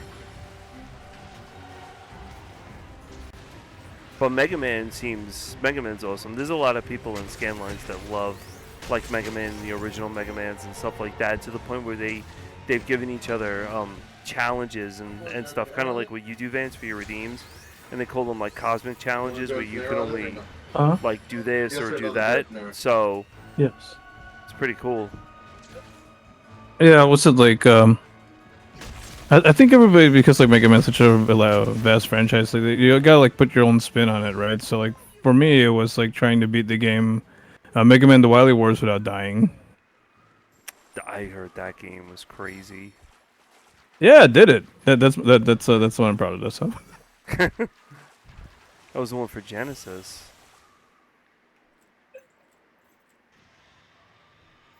Yeah, I played a little bit of that on the online service, and man, it's nothing like the NES titles. I'll say that much. Well, it's very different then. Oh yeah. Well, there's some parts where like you'll learn how to do it in the NES version, and then it totally doesn't work in the Genesis version. And when you see people play that game for the first time, it's like, yes, I fell for that too.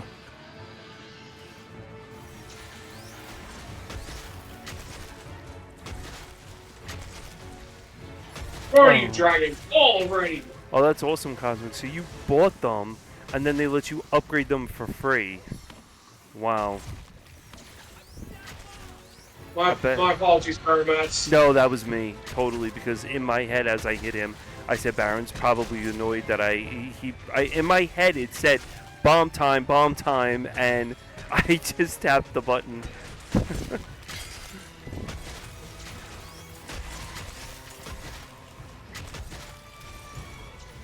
But I like the challenges and stuff. God, Koryun is hard. I'm doing that for retro achievements, and I'm like trying to figure out like Koryun with like the levels and stuff. Luckily, the good thing about Koryun is that if you guys do, like, let's say you play Koryun for retro achievements or something, Brodo and Vance, if you guys like decide to do retro achievements, Koryun's like a shooter game with like a little dragon.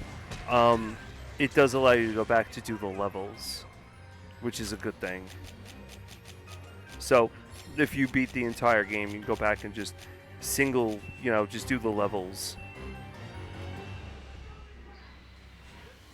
One right after the other, and you could do them hard and then hard again.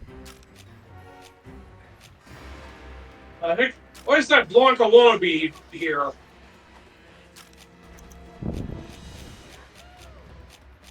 Trying to figure out what to use with him. Oh god, he's here? Alright, this dragon's about nearly out of commission. Yeah, who's ever running Rajang is messing him up pretty bad.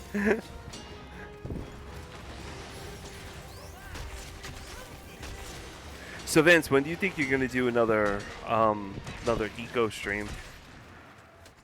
Oh, well, I am trying to like listen to the queue as best I can, but sometimes like anytime one of the games like kind of like begs for attention, that I tried to do that next. Like, the reason I did the Echo stream last time, even though it wasn't on queue, was because I was starting to forget how to get through the mazes.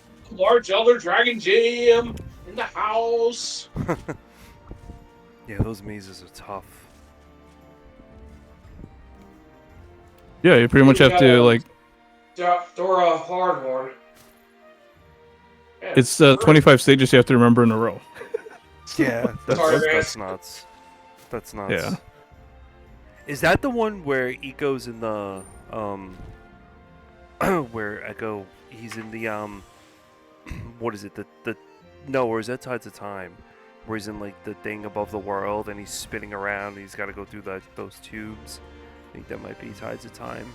I know I have more Tides of Time. Are you talking about the machine? We're talking about the tube. Is it the alien, and then like you have all the like little green big-headed aliens going after you? Yeah, they both have that.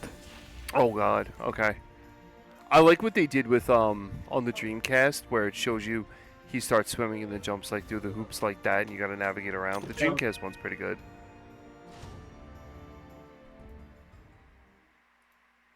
I like that one. But Tides, I think I have more time in Tides of Time. I wanted that as a kid. I wanted them. I thought it was pretty cool to play as a dolphin, and I got them all for Game Gear, Game Boy, not Game Gear, and what is it? Genesis and Sega CD. Oh, we're all here. And Baron. So, yep, Vance, you put up whatever you want to put up, and we'll run and join with you. Okay. And who is it here? Oh, damn, it's Baron. Hello.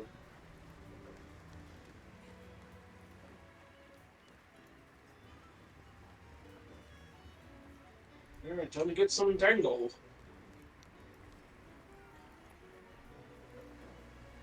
I am terribly sorry for my tardiness. It's fine. I don't have to apologize. Perfectly fine. Well, I mean, if it makes you feel better, there isn't a single superhero that's in every episode of Justice League, so...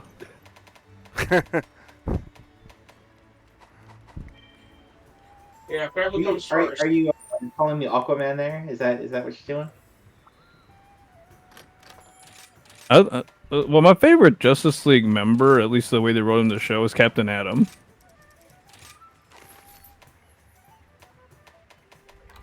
Captain Atom. Adam. That's what I was saying. Like, I don't know who that is. Yeah, was it not to be confused with the Atom? I don't know why they name characters so similarly. There's another guy named Captain Atom. He's cool.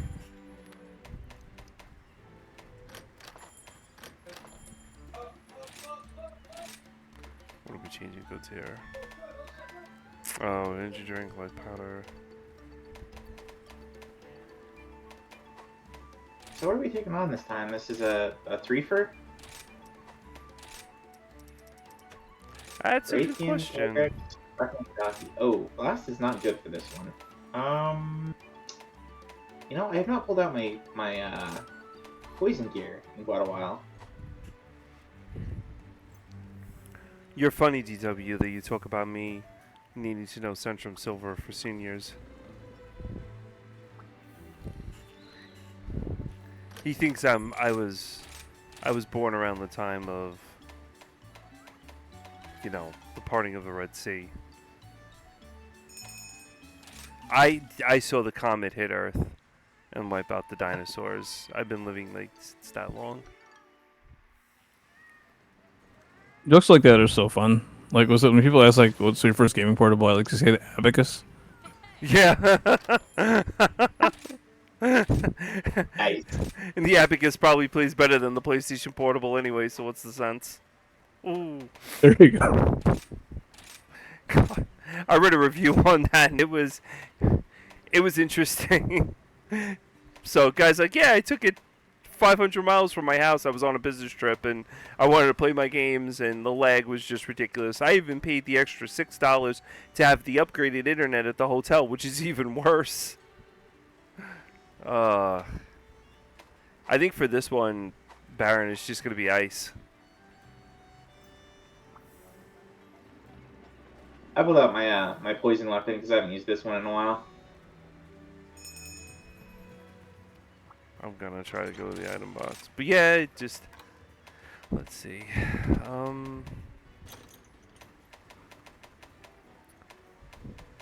Wait on you, sir.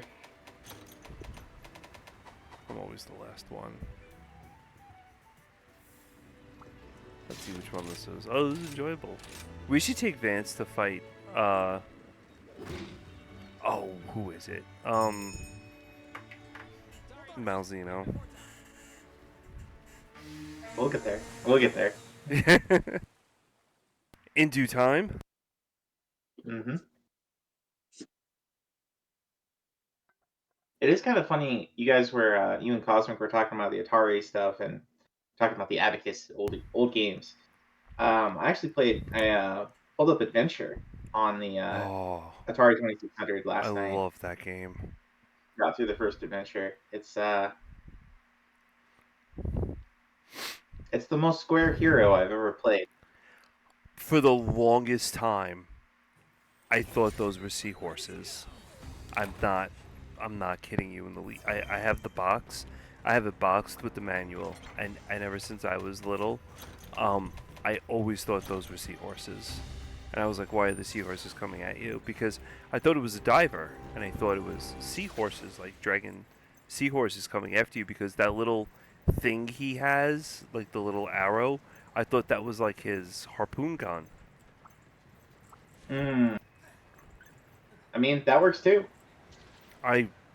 That game, I mean, I remember playing that game all night long. I thought it was great. Like the sounds of the Atari is something that will always, I guess, stick with you. That and like the obsessive gear grinding of Rob from the NES. That was another weird thing, like where he would drop the stuff in Gyromite and you would play like with Rob.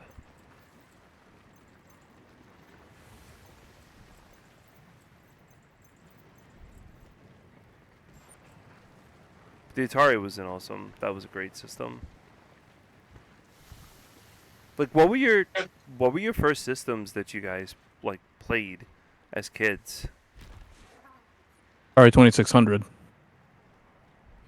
Do you have any games that you liked on it? Oh. Yeah, this is where I gotta be careful because I kind of like it goes like one or the other. But like, for one, I like Asteroids. Asteroids is good. That's a fun game, Yeah, Asteroids. Roto, what about you? What was like your first system you played on? I got to play an Atari at a friend's house years ago when I was a kid, but that was mostly Pac-Man. That was my only time I actually experienced Atari. But we didn't get our own first system until the Nintendo Entertainment System. Oh, the NES? Yeah, a lot of people had that. What about you, Baron? I know it was like, what, computer systems? Yeah, so I guess technically you could say 286, 386. IBM compatibles. Wow, I asked my friend, Gabe, about like what was his first system. His first system was a Commodore 64. And he still has the Commodore 64 today. And I said to him, crazy enough, I was like, yo, listen, do me a favor. Let's have a Teams meeting today and show me that Dragon game on the Commodore 64. Because that that Dragon Tail game, whatever it is, was originally on the Commodore 64. And I saw it, and he was screaming. We were supposedly in a meeting. And I was like, wow, this game looks interesting on the 64. 64 is, it's a weird system. Like he has Castlevania on 64 on the Commodore, I believe 64. No, Amiga. I'm sorry, the Amiga. That was his first system.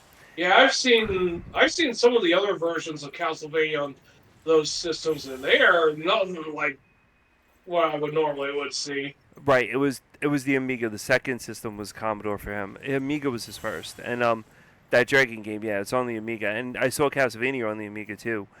That's rough. Turtles is beyond on Commodore. Oh, sorry, Amiga. Now, Cosmic, you referenced Pong, right? Was that so? I know they came out with the solo standalone Pong. And they came out with Pong on the Atari. Which one was that? How's Dave doing? Who's Dave? Oh, is this one of the guys we have to kill? We have to hunt all monsters. Okay, I should have brought Dragon for Radiant. Yeah, let's get rid of Brathian first.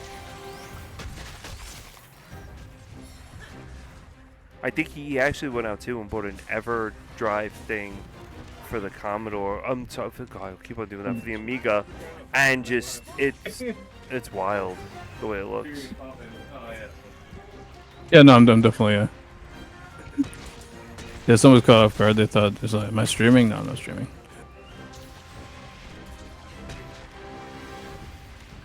But yeah, I got exposed to Joe and Mac through a friend of mine in Alabama by the name of Tank. He actually became my first friend in Alabama, but unfortunately my friendship with him didn't last because he was into gang stuff at that time. And he also beat up my brother, so I stopped being friends with him after that. That's not very good. Yeah, mind you, this was the early 90s. And gangs were starting to become more common in the South in general. Yeah, the 90s was like the Wild West, especially being in high school and all that other stuff. No, Yeah, me and my brother and my two sisters grew up, had most of our childhood in the 80s in Alaska, so... Probably, by the time we moved to you and I Alabama, are it was about just the. like completely different. You and I are probably about the same age then. Yeah. Yeah, I just turned 44. Oh wow, no, I'm younger than you.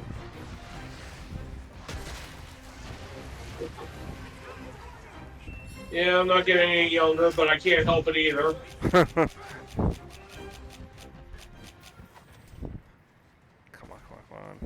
It happens to everyone.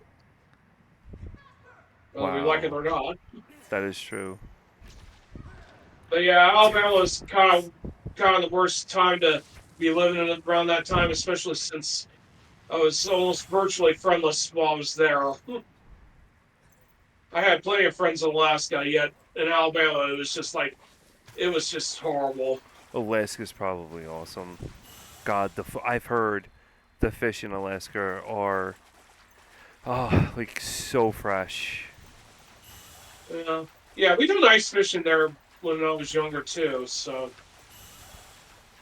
Yeah, I've never been to Alaska before, but I've always been told to go to Alaska. Yeah, my dad got assigned there for his part of his military duties, so that's how we got up there. We would have been sent to West Germany instead of unless certain things happened that caused us to move to Alaska instead. Germany, oh man. Yeah, I don't think I would have survived well in Europe or anywhere. Europe's pretty cool. Yeah, I know. I've been to Italy. Italy's not bad. I like Italy. I've been more in the Caribbean than anything, really. Eventually, like, I want to go to, like, the Philippines and stuff like that. Well, ironically enough, by the time we moved to Texas, things actually improved for me. I did get friends, and things turned out to be a lot more better than Alabama did. I'm taking this bad boy to the spider.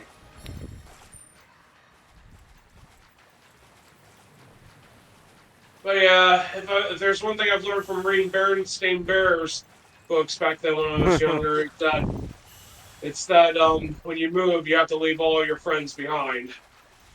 Yeah, it's the stinky part about it, but I mean, you start over, you got a new place, new everything, so it's kind of like a new adventure. Yeah, I know, but this day and age, with the internet and streaming and everything, I mean, I could have friends from thousands of miles away and never have to leave your home state just to see them. Yeah, that is true. That would have been mind blowing in the 80s. If that technology existed back then. But I guess those things are there for a reason, at their own due time. Well, it would have changed gaming. Oh god, yeah. It would have.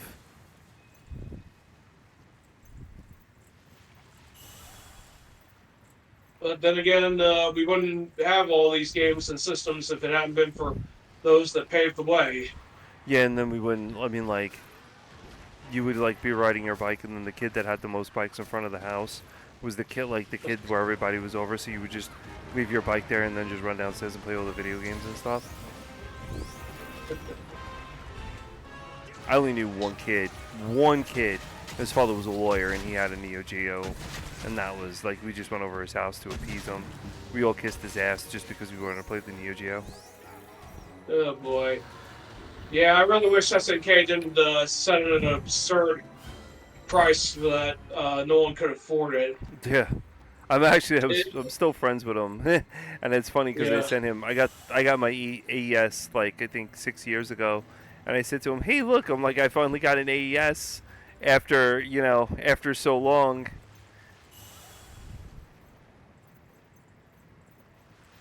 I had the CD though way back in the I think it was like early 2000s. Oh, it was the solo standalone Pong machine. Damn, that's crazy, Cosmic. I've only seen that in museums. That's nuts.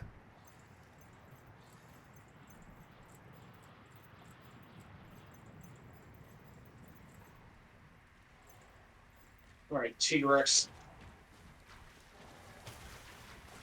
Man, it looks like the Curio are attaching onto that T-Rex. He's on the move. I'm trying to follow him now. Man, I never seen him Ended move up pulling around this Vance over here. far. Oh no, Vance, are you fighting the spider? Yeah, I am. Am I supposed to? Yeah. Well, we got to hunt all monsters, so yeah. I'm just trying to watch your health. Oh wow, yeah. No, was it like if anything, I got the best backup. You broke parts, which is great. Oh, you got Baron with you? Yeah. Oh, Baron and his hammer. I'll go after T-Rex then. I like this guy. He's super cool. I'm going to try to weaken him as much as I can.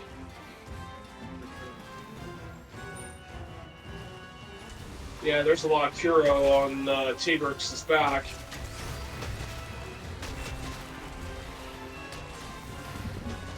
Man, you guys are breaking parts on that thing like crazy. That was the only... T-Rex. I thought you had you want like to cap the T-Rex? He's cappable now. Yeah, I'll drop a trap. Oh, Roto, Oh, do yeah. you have stuff? Oh, you mean capture? Do you have Trank? Yeah. That way, Yeah, I got capture stuff. Vance doesn't lose the stuff on it. Roto, do you have Trank? The Trank bombs? Yes. Oh, you do. Okay. You're more responsible than here. I am. You're more responsible than I am. No, not all the time. Oh yeah, because I don't carry bombs. I don't carry Trank stuff. I annoy Baron very much with all of that because I'm not prepared. Well, I prefer to hunt my enemies rather than cap them. Baron's like, God, he forgot his bombs again. How many times do I have to remind him? It's so easy to just make the bombs. Hey, I don't get on your case that much. See, and he laughs because he knows it's true. That's the funny part behind it. He knows it's completely true. I mean, I know it's true that you forget your stuff all the time. Oh yeah, of course. I'm just saying, I'm not that much of a nagger. No, you're not. But I find it really funny though. Last monster, and it's in the form of a toad. Now, where is that big, ugly, fiery spider? Oh, Bonk? Was that... He had a turbo then. God, there was one kid I knew that had a turbo, and that was the lawyer kid. And that was it. But yeah, like I said earlier about the SNK putting that AES at an expensive price, it's namely the #1 reason why they went out of business, because they not only produced the systems, but they ramped up so much software, arcade cabinets. I mean, well, in all fairness, they did put out the gold, and the gold is it's good. Like the gold is a really good. I feel like it's an awesome system. It's a handheld system before the Switch, and it has expandable cards in it, so it's a good portable Neo Geo system. Comes with the 6-axis controller. Couple of buttons on it, buttons on the left and right. It's one of my favorite handheld systems besides the Neo Geo Color. Yeah, people were loving the Gold Neo was Geo great. Color. Neo Geo Color is great. It's a good system. There's a lot of great games for it too. One of them, I would not recommend playing Last Blade for it. I was stupidly bought Last Blade last year, and Last Blade 2, and I was like, oh, this is going to be just like, the AES and the CD, and it was not. Yeah, DW was the same thing with us, man. We only went around people's houses to play video games. Like, for example, I got, because the Nintendo was play tested in New York first, I got a chance actually, because my grandmother worked at Sears, I had a chance to get the robot with the NES system, and all the kids came over to my house to play Rob and whatever it was, and then I got the Power Glove, and we did that. Then we went over who got the first Super Nintendo, who had Sega Genesis, who's going over to whose house to play, Splatterhouse or, I remember like the new Metroid came out, and I played that game immensely. I thought it was like phenomenal. Super Metroid. Super Metroid is a solid game.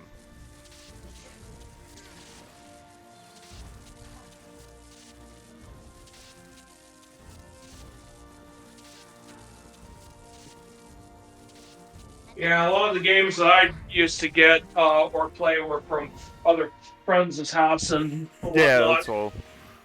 That's all. But that Rich Yeah. Kid had, man, I remember like seeing that Neo Geo with the box, and I was like, whoa, what is this? And it was a Neo Geo.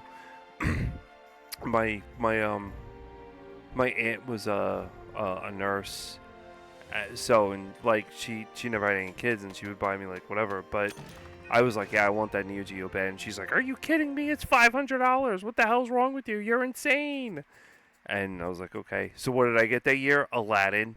And then what did I get again? Aladdin on Genesis and Super Nintendo. So I had two versions of Aladdin to throw apples at people.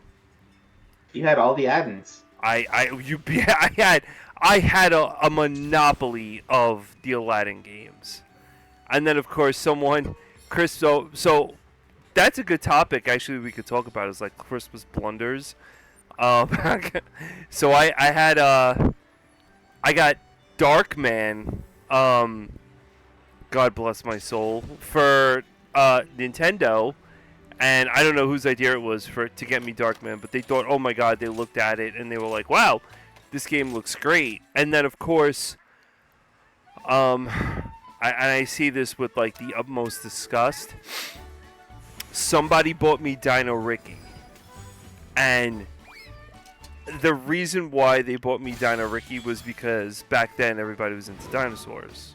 So I got Dino Ricky for Christmas, and I remember putting that in and playing the first level of that game, and I guess I think that was the first time I had being infuriated over a video game, because Dino Ricky was just pure garbage. Like, even to say, yeah. Don't be afraid of hot takes, man. Welcome to NES Gaming. Darkman was, and then Mousecapades. Oh yeah, a lot of the NES games were insanely difficult. No, I played those games you just mentioned from other people, and good grief. Bless you, because those games were just, I don't know. I thought Dino Ricky was so bad that like the game was just possessed and needed like an exorcism from the priest to get like the demon out of it, because that's how bad the game was. It was horrendous. I've never seen it. I would rather. I think when I got the game, my initial reaction was I would rather play with Chucky than play with Dino Ricky. So, you were mentioning Mega Man X and Super Metroid. Yeah, I actually had a friend games. that I go to church with in Alabama. He had a muscular disease that kind of robbed him of his ability to do things, but that didn't stop him from playing games. He let me borrow both his Mega Man X and Super Metroid to play. Sadly, the last time I heard of him and his family, he passed away when they were in Alaska, believe it or not. Well, that does stink. Yeah, I know. But like I said, I don't really keep touch with everyone back then since it's just you're focused on your life rather than wondering what everyone else is doing. Seems like Alaska was a good time for you. Oh yeah, it was. That and Texas was actually my best times, actually. Even though it also meant the end of my school years. In fact, even after all these years, after leaving high school, it just didn't feel real. Because I spent most of my childhood going to school, and now I'm officially graduating and leaving for the final time, and it just didn't really set in, and still hasn't set in, even after all these years. Well, according to DW, I've had my driver's license since I invented the wheel. So, I mean, yeah, I kind of know what you mean. That's a long-running joke with him that he says I'm older than old can be.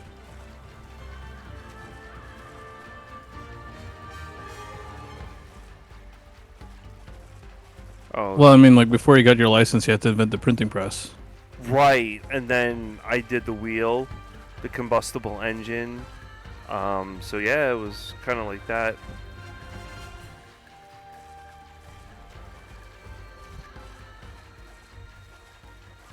Man, before ink came in pens, I had to go swim and get the ink from the squid. Oh, which way am I going? Why is Gosharog following me? Hope I just flipped him around. I'll tell you one thing. Once Generation 5 came around, and there's hardly games coming out for N64, I kind of realized I kind of felt spoiled because there was like so many games for the Nintendo Entertainment System and Super Nintendo, and then all of a sudden there's just hardly any games at all. Well, N64. Oh no, wait, go ahead, Baron. Yeah, I used to think N64 was pretty terrible from my own personal experience, but believe it or not, there's still some popular games among speedrunners that still play and run them to this very day. Oh. And even after I owned PlayStation 1, a used one, I came to realize that even though PlayStation 1 had all the best games at that time, I kind of realized I didn't miss out on it because there's so many M-rated games that I don't like playing. But don't get me wrong, there are some good M-rated games like Resident Evil and whatnot. It's just I just couldn't play those games.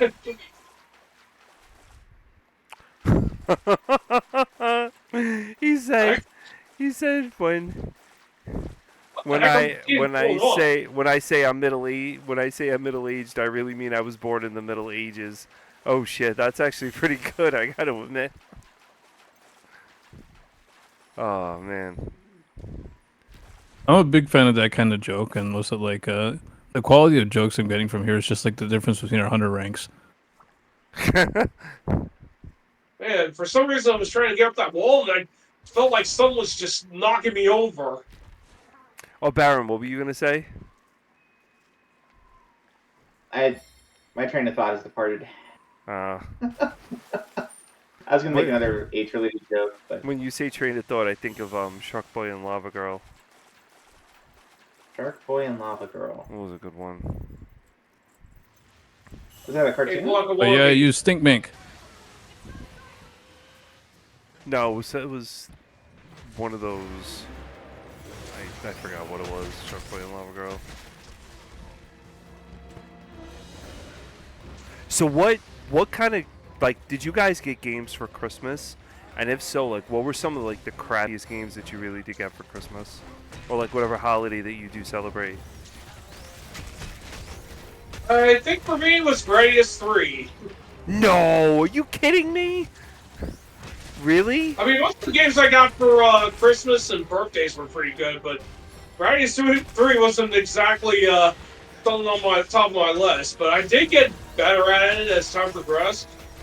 I even finally beat arcade mode, but yeah, I didn't really think much of that back then. I know a lot of people love Gradius, of course. But that was my only Gradius game I ever owned.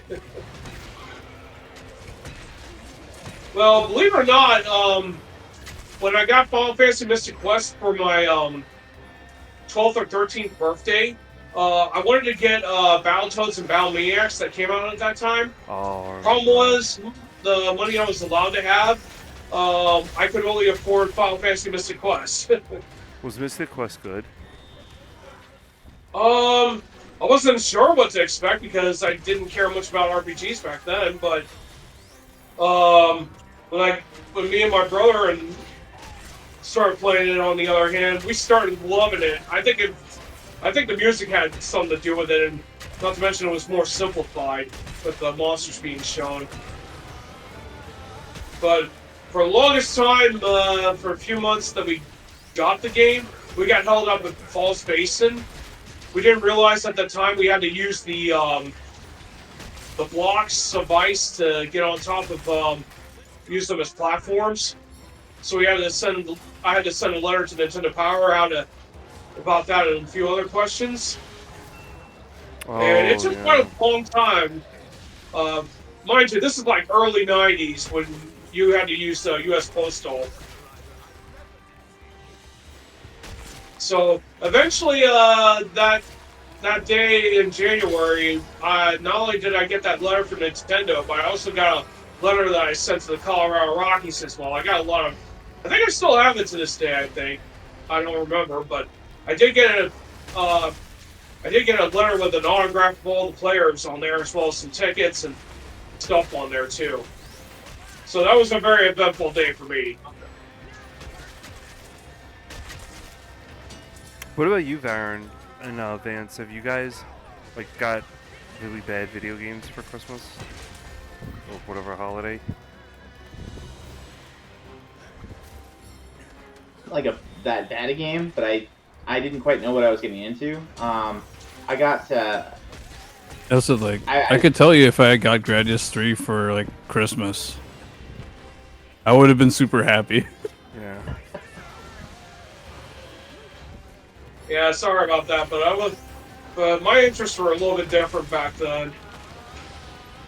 Yeah, no, that's the other fun thing about it. Everybody's a little bit different.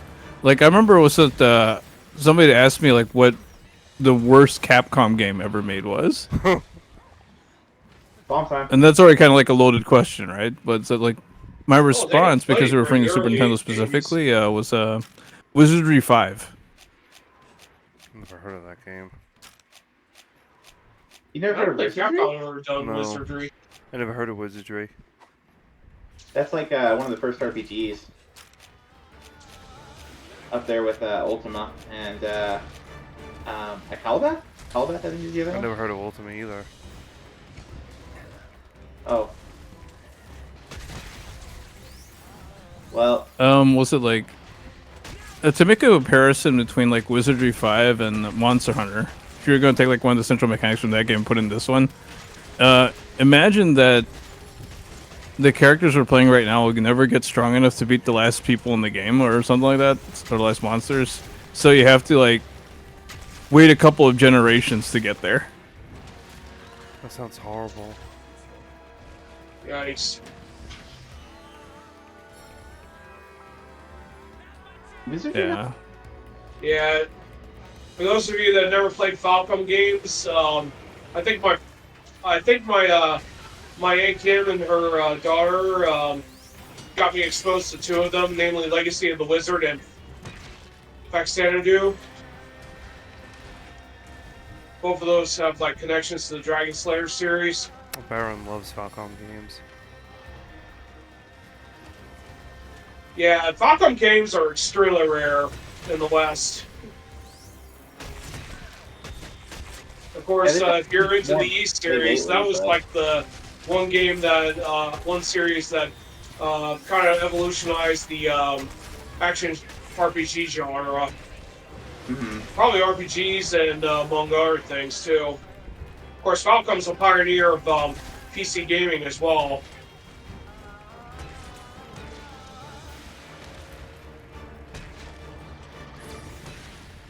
Of course, in recent years, I got East 8 and 9. I Also got my first taste of the current Legend of Heroes series of based on the crossbow duology. Oh, you Come can. to think of it, I still need to finish up Trails to Azure. We can cap him now.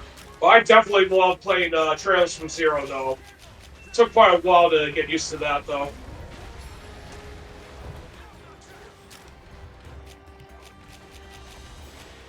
There we go. Sparrow, what were you saying about games like with Christmas and stuff? Oh, I was just saying, it wasn't for Christmas, but there was this one game that I was like obsessed with for a while as a kid, and I bugged my dad to get it for me like over and over and over again. The only game I ever did that to him about. It's called a game called Capitalism, and like as a little kid, I don't know why, but I was like, I wanted to be a software. Bill Gates was kind of like my a little bit of my idol, and that was like, I want to be the owner and the main lead on like a software development company. That was like my childhood goal for whatever reason. I think you're I was a weird fulfilled, kid. Dad.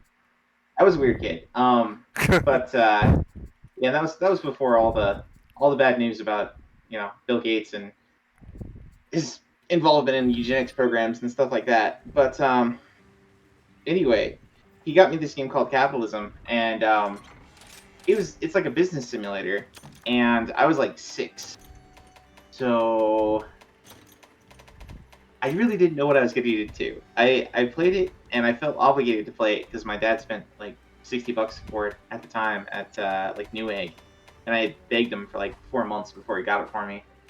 But that was an interesting. That was like poor choices all around on my part. That's interesting. Notice how life goes like that.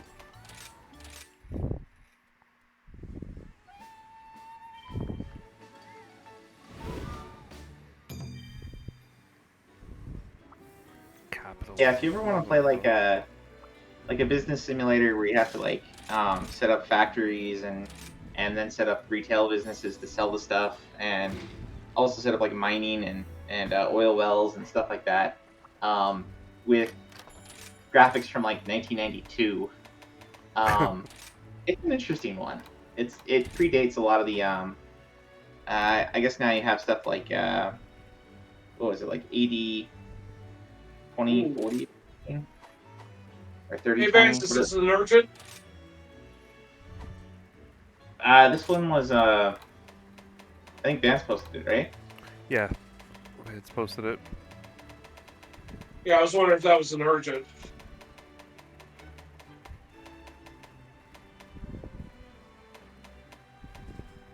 You might be Vance on mute.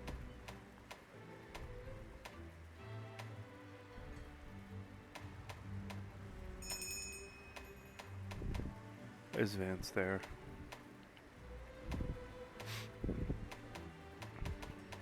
Well, it's Teostra. What is it, Blast or Ice? It's block. Oh, wait a minute. I think Ice works well against him, but I think Blast actually works well against him too, even though he is a Blast creature.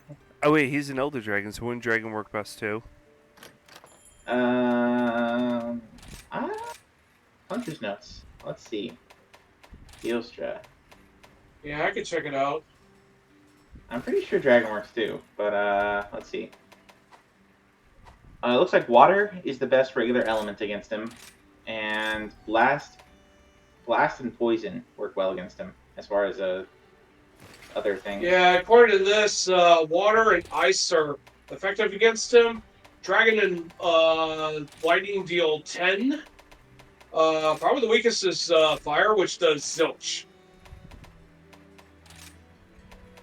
But yeah, he has probably has higher resistance against exhaust. But yeah, it looks like most of his natural resistances are pretty high. I will do water. 5 years Yeah. are nothing for him. Oh god, Jen, how much? Okay, it's been 5 I years. should probably switch gear. He's just Now the real slow question time. is, do I have a very strong water weapon to go with it? Great, now they're talking about me being old again. They're wonderful. God, Jen and DW are not allowed to say in the same chat. Oh, you guys are penning messages? Not cool, guys. I mean, you can pin messages, but not like, you know. Wow. Super chat.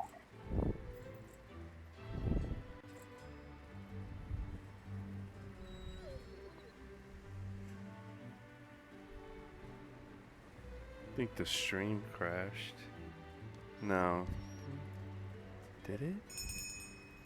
Yeah, it's still going from what I can see. Oh. My computer's just as slow as shit. Yeah, my computer's as slow as crap. Okay, I'll switch to a different weapon this time since Dragon's not going to be very effective. Hey, Zash, welcome in. Throw out some shout outs here.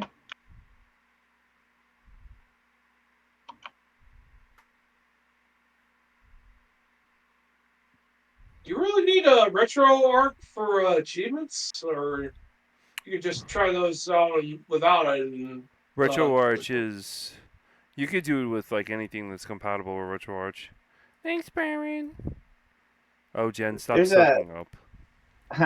there's a couple of different emulators out there with different with compatibility for the achievements. If you go to retroachievements.org, I think it is, they have like lists of different emulators that they support or that support them rather.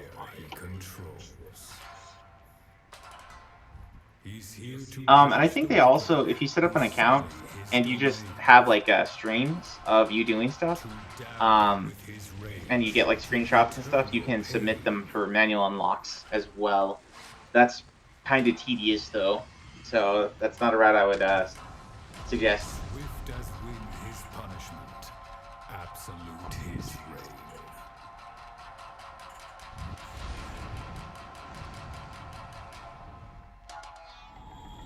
The Emperor of Flame. I think it's pretty safe to say if Vance got an account tomorrow and then like showed the Retro Achievements devs his all of his Castlevania runs, he'd probably just get the badge for that and the subset for that pretty much immediately. For Castlevania 3 at least. I agree. And DW's right too. Retro Arch is like it's a mixed bag with a bunch of stuff in it.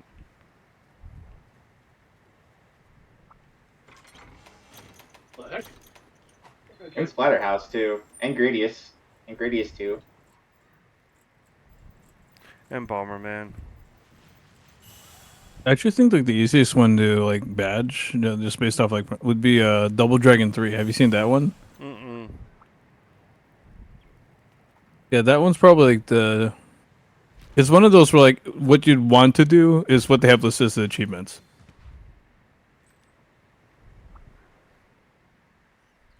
Like beat the bosses with the special moves.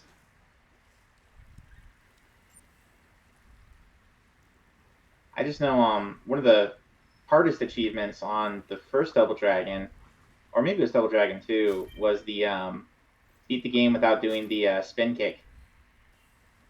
And the hardest thing was that people who'd played the game for a while just found themselves kind of automatically doing the spin kick. So they had to like, you know, force their habits to be different.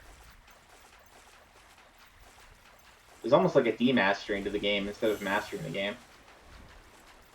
That must be the second one then, because like the first Double Dragon doesn't really have a real cyclone kick in it. Okay. Yeah, it's all his streams, Ash, that he has.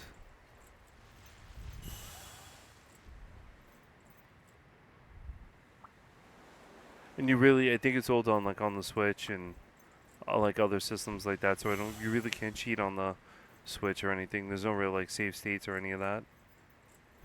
I mean, there are, but it would look really obvious if you were using them. Yeah, definitely would. I was gonna say the emulators on the Switch have rewind and save states. Yeah, I think it is B and A at the same time.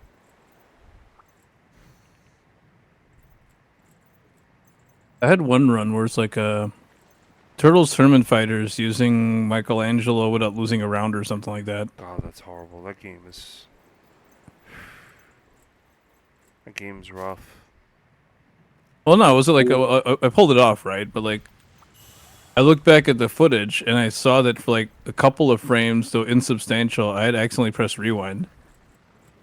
So was it I threw that video out and did the run again. Dedication to the craft right there. Dude, Yeah, Tournament that's Fighters true. is so hard. If you're not like familiar with fighters, like that game was like really rough as a kid. But you don't need somebody to verify it if you're extra hard on yourself. Tournament Fighters was disgusting as a kid. That game was like ridiculously hard. My kids try to play that even now and they can't do it. And they're like, go beat it. And I'm like, this game is hard. They get frustrated and then they leave. It's like even the first person you fight's probably gonna be pretty rough. Yeah. Didn't you try to lower the difficulty? Yeah, and they're still hard. I mean, it does take quite a bit of practice to get good. I mean, I don't play fighters a whole lot, but even I would struggle for a while until I started learning the moves and get a little bit better at understanding the opponent. No, that game is just naturally hard.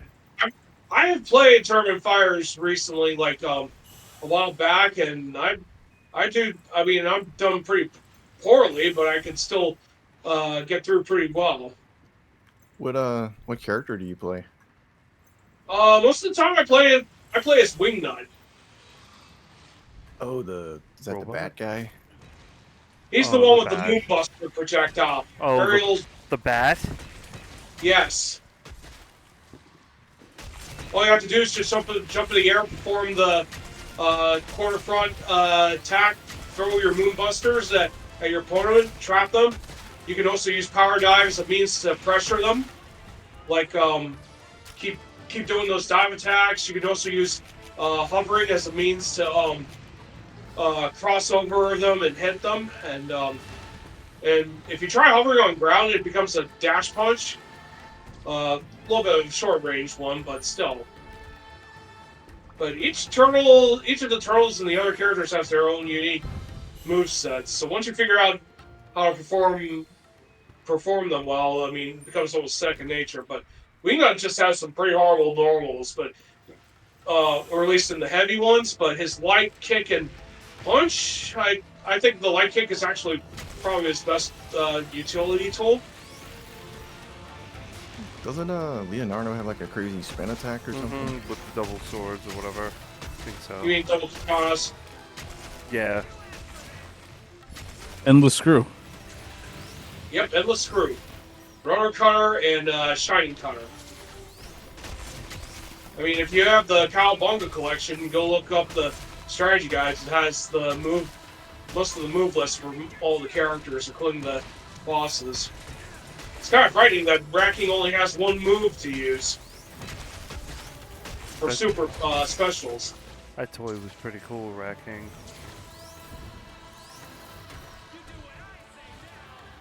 I'll be honest, that was like the first time I ever heard of Kirari, because I never heard of this character before. But then again, I only watched Teenage Mutant Ninja Turtles cartoon, and I never knew anything about the comics. You all playing Monster Hunter? Yeah. 4-player. Oh, nice. What console is this? Switch. Oh, Switch. It says you're streaming 9 Years of Shadows. What is that? Oh, I should have changed that. It says Monster Hunter, but it's a Metroidvania-esque game on the Switch. It just recently came out, I would have to say. It's not, if you're going to go look at it, Zesh, it's not bad. It's not a shooter, but it's a colorful, musical type of game. Dude, I love Bloodstained. That was such a good time. Bloodstained was oh my god. That was a great game. Especially with all the extras that he added into that too for free. You can't get better than that with the new versions that he has out. I like the randomizer mode. Randomizer mode changed the game completely. Yeah, see, I beat the game like in like 2 days or something unreleased. So I don't know. They must have added a bunch of stuff since I Oh, last played. tons of free free shit that they added. There's randomizer mode. There's original mode where it plays exactly like Castlevania. There's a whole bunch of other modes that are out there. Yeah, you should check it out again. Dude, how long did it take you to figure out the blood pool thing? Because I was running around the castle for like 2 hours straight, not knowing where to go. I farmed those, what were they, the soul things or the gems, the crystals that she gets, and I saw one of them was with like the blood, sucking up the blood or something. So then I ran over to the fountain, and I was like, all right, well, can you drain the blood here? And then I did it, and it took me about an hour to figure that out. But it took me like it took me a while to get that bloodletting ability. I thought the boss gave that to you, the blood chick. Yeah, she was a pain in the ass to beat. Took me Because I remember like that an was like hour. the last person I fought, and then I was like, all right, where do I go now? Because the whole castle was open. The dragons were weird, but that whole turning of the what was it? Turning of the castle corridor like that was kind of weird. Like his 3D non-3D view. And then like Dracula, that took me a minute to figure out too, until someone told me it's like you would attack the moon. I was like, wait, what? Yeah, that was weird. And then the guy, what was it? D or something was actually Alucard from Symphony of the Night, the voice actor. Yeah. Oh, was it? Yeah. OD. Oh, geez, Drake's here too. Yeah. Boo. Yeah, he was D. He was Alucard in the game. You gotta look, and then like all the references to Castlevania was in there, like where he had the it wasn't Trevor, it was they called them like different names or whatever, but they were clearly like the OG versions of Trevor and Richter. He threw a lot of surprises in there. That game was good. You should go back and play it, and play with the randomizer. The randomizer's great in that game. Yeah, you're talking about Bloodstained, right? Yeah. Yeah, the randomizer's good. Actually, I played it. There were some issues with it initially, where when they first released it, you could actually get stuck. Mm-hmm. There were some like bad codes and stuff. Couldn't get off the ship the first boss, but then once they changed it over, God, the stuff you would get in the randomizer. It should have fixed. Yeah, it should have fixed any existing ones that you had with the bad seed. It should have fixed that too. I remember there was a big community for people trading seed numbers because of like all the randomness like you would get and stuff. People were getting like OP swords on the first shot. Yeah, yeah. Jeez, I was like, wow, I got a couple of those somewhere. Dude, I tried the hardcore difficulty, and I was like, okay, I'm gonna try the boot weapon, and man, that was a poor decision. I'm like, Let's get stop going. I didn't get anywhere fast. The guns too. The guns are whacked in that game. Just the first boss, I'm sitting there trying to kick her and stuff. I'm like getting hit like 2 times and I'm already dead. I'm like, God, this is hard. Oh, the boss with the like the shoes. The octopus boss or whatever. Yeah, that was a cool looking boss, but that boss was weird. Yeah, I don't know what I was thinking. I was like, I just want to try a different weapon this time. And I was like, let's try the boot since that's new. It was horrible. Yeah, the randomizer was really good. And then when you were on the train, you had to look, I think it was with the glasses or something. And then like this ghost would appear. I think that was There's so many special. Easter eggs. There are in that. Yeah, There's that ghost on the train. Yeah, that's it. Did you do the fairy? When you fall asleep, she falls asleep, and then that thing comes, and I 100%ed it. Like I got like every drop from every guy. Jeez. I maxed out every crystal. I've got 99 level. I don't know if I got max level, but I definitely 100% Oh the yeah, map. got the finishing blow. I did 100% the map. But there was the little Easter egg if you have like a certain fairy out and you played the piano. Yep. Mm-hmm. That was kind of neat. And That was then awesome. And then him at the end, you fight him. He takes off his hat, throws the glass. Miserable, what is a man reference right Yeah. there. Yeah. And then he gives you, if you beat him, he gives you this chain whip, and then he gives you the glass, and you throw the glass on the floor. Yeah. That game was still a great game. Yeah. Yeah, he pretty much shows you the right way to do crowdfunding / Kickstarter as opposed to Inafune. Yes, you are correct, 100% very- with that. It is very ironic when you look what happened to both Castlevania and Mega Man being both of the games that lasted all these years, yet their ends were a lot different for their creators. And well, technically, I shouldn't say their creators. They're the people that actually made those games into what they are now. What was the Mega Man game again that he made? Mighty Number 9. Mighty Number 9. Yeah, was that any good? No. Well, I heard it was like okay. Stories. There was like a ton of problems. From what I read on my research, they failed to honor those promises for backers that contributed to the Kickstarter. Wait, he made Mighty Number 9? No, Yeah, the different Mega guy. Man guy. The original Mega Man guy. Keiji Inafune. Apparently, what happened with Mighty Number 9 was kind of like what happened with Capcom, to be honest. I'm sorry, but Namely because a lot of the projects he was doing, they were into like late development, and people that were called in to help out were discovering it was like too late to be putting in inputs or fixing things up and all that stuff.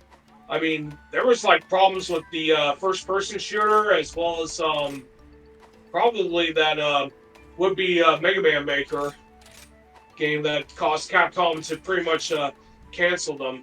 The irony was that the PR kind of screwed up on the wording because it made it sound like the fans were responsible for canceling the series, and that really caused an uproar. Jeez. And I just recently learned all this, of course, but apparently that the developers at Capcom created a site where if fans came by to check it out every day to see developer progress and all that, it would develop interest. So that was one of the reasons why Capcom shut it down. Shut down Mega Man Legends 3. Even though the fact that that game was about nearly complete at the time that it was canceled. Konami, they're a bunch of idiots.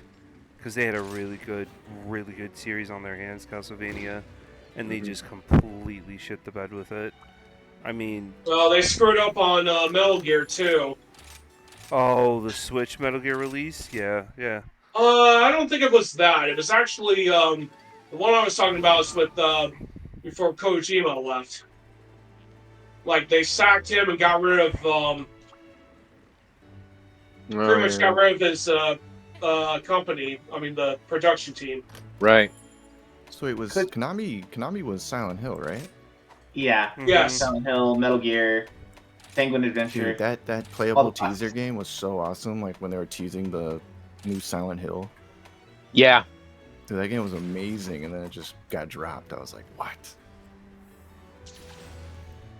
Yeah, that was the sad part because when Konami got exposed for how they were handling all of their employees and everything by that Nickel article, Konami decided to like remove themselves from the stock market. Plus, they pretty much killed their entire video game development team as a result. You could buy a Castlevania pachinko machine and a Castlevania Godzilla pachinko machine now if you really want to do it. It's pretty dumb, and that's what's really sad about like companies like that. Toho put out that Godzilla, whatever that Godzilla movie was, Shin Godzilla, and they really had something going there, and they just completely stopped it dead. Kind of like what Konami did with Castlevania. I've seen like a trend with that with a lot of those like Japanese companies where they'll get onto like something that's really cool and then they'll just stop it dead. I mean, look at Bayonetta. They just dropped Bayonetta completely, miserably dropped Bayonetta. I mean, didn't they recently come out with a prequel game for that? They came out, I think, with something, but they don't. It wasn't really as good as like, you know, the Bayonettas that we played or whatever. There was the vampire chick that everyone liked. Blood Rain? Blood. I'm just naming random people now because like I don't really play any of those. So. Was it Blood Rain? Was it? It was the chick that was in red and black. Yeah. Red hair. Yeah. Blood Rain or Blood Rain. Blood Rain's a vampire game, but I don't. Yeah. She has guns and does acrobatic stuff. I mean, that's a lot of characters. Yeah, it's a very generalized. Well, that's Bayonetta does that, doesn't she? Yeah, she does that too. But this. Yeah, and Devil May Cry, too. Tomb Raider. Devil May Cry. Yeah. Resident Evil 6.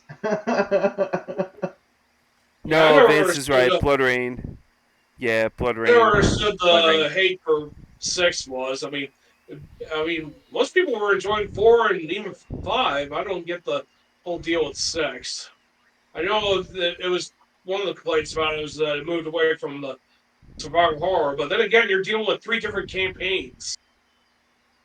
See, back in my day, they had Streets of Rage 2, and nobody complained. 4 of the best characters. Oh yeah. Yep. There you go.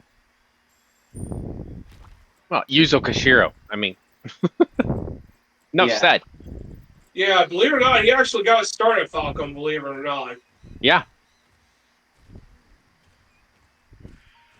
You know, even though it was like a God of War clone, dude, Dante's Inferno was kind of a underrated game back in the day. It really was. I remember that. Dante's Inferno was great. Like, yeah, Dante's Inferno was really good. And then, like what Baron was saying, the Yeast games, they're really good too. Yep. Yeah, I never played Dante's Inferno, but I heard about that one. You know, it was an awesome game that never got really. People didn't even care. It was Vanquish for the PS3. Not a lot. I don't remember a lot of people playing that. It was a really, really, really good game. That was awesome. Dante's Inferno. What else? I think it was Odin Sphere. Oh, I remember that. I mean, I remember hearing about it. I don't remember playing it. Odin Sphere was. Oh, you know what? I played it on PS3, but it was available on other platforms. Just Cause 2. Mm-hmm.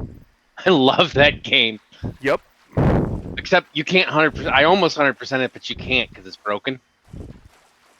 I mean, you can get all the trophies and achievements and stuff, but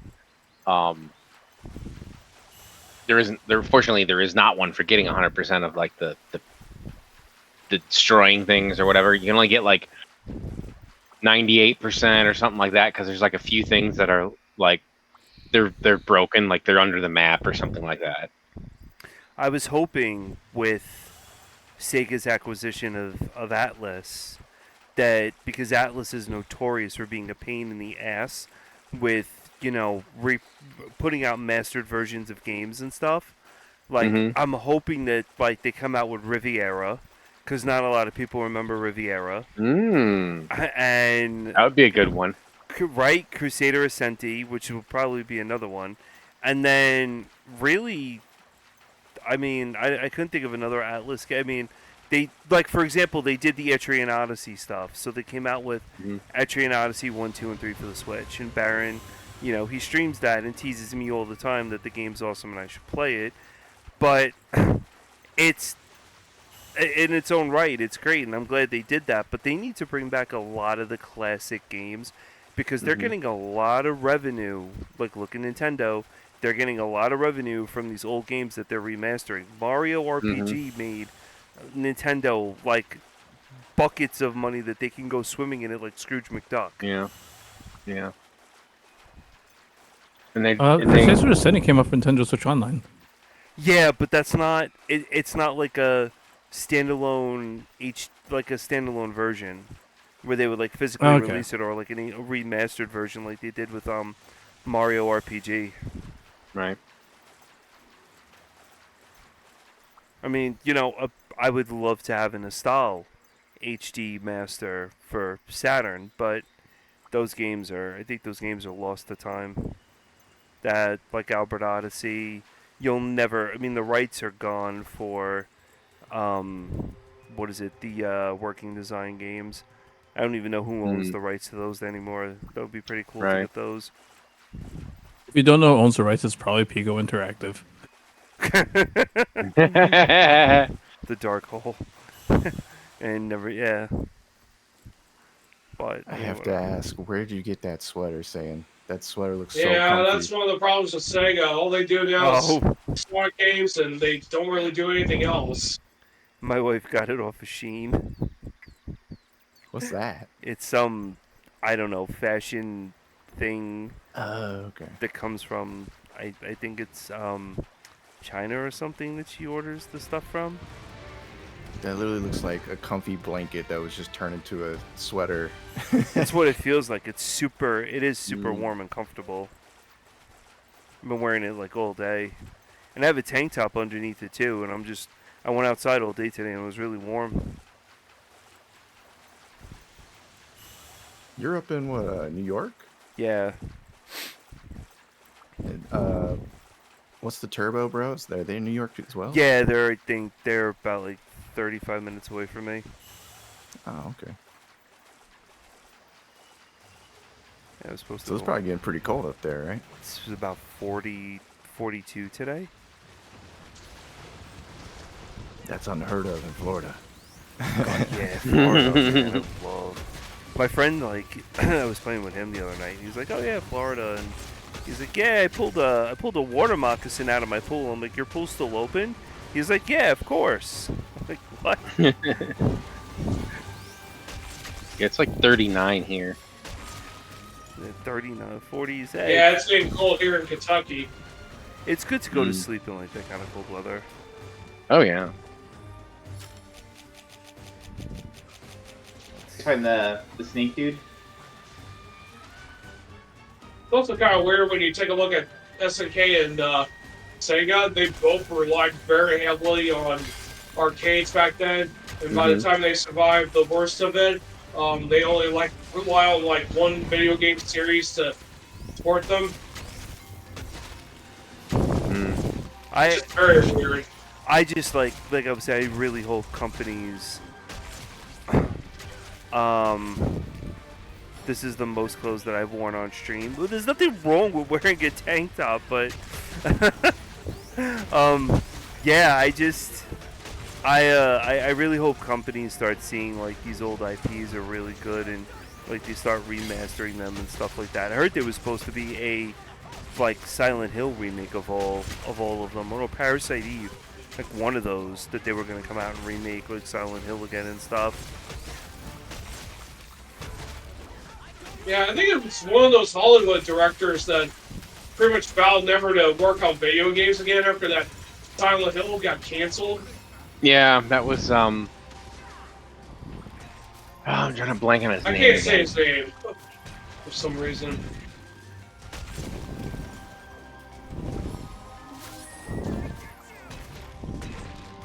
I just said it the other day too. I think it was Gallimore or something like that. All I know is his name started with Gull. Guillermo. Yeah. Yeah, Oh, Guillermo. Yeah. Del Toro. Yeah, that's it. Oh, Yeah. really? He was he was more of a movie guy, right? Yeah. Yeah, he's the director. He did Pacific Rim and Pan's Labyrinth. Right. Yeah.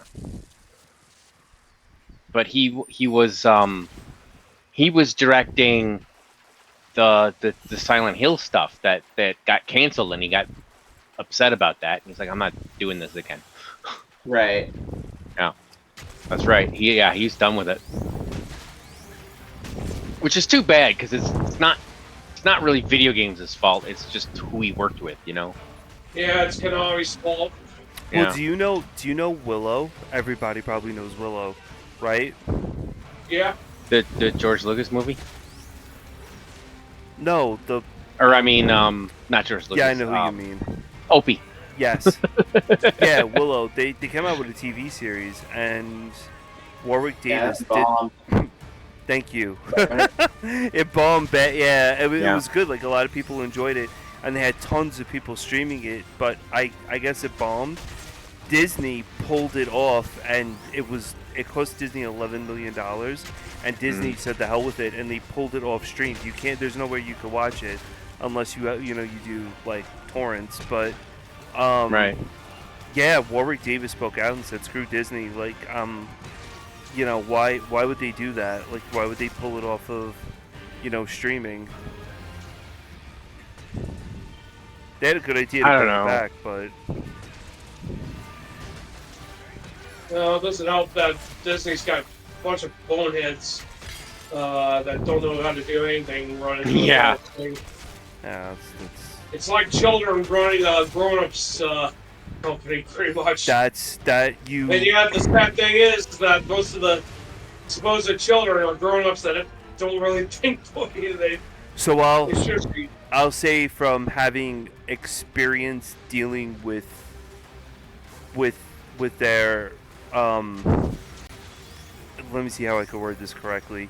With their infrastructure, that your statement that you had just made is mostly accurate. Like it's yeah, and I'm not talking about the people that do the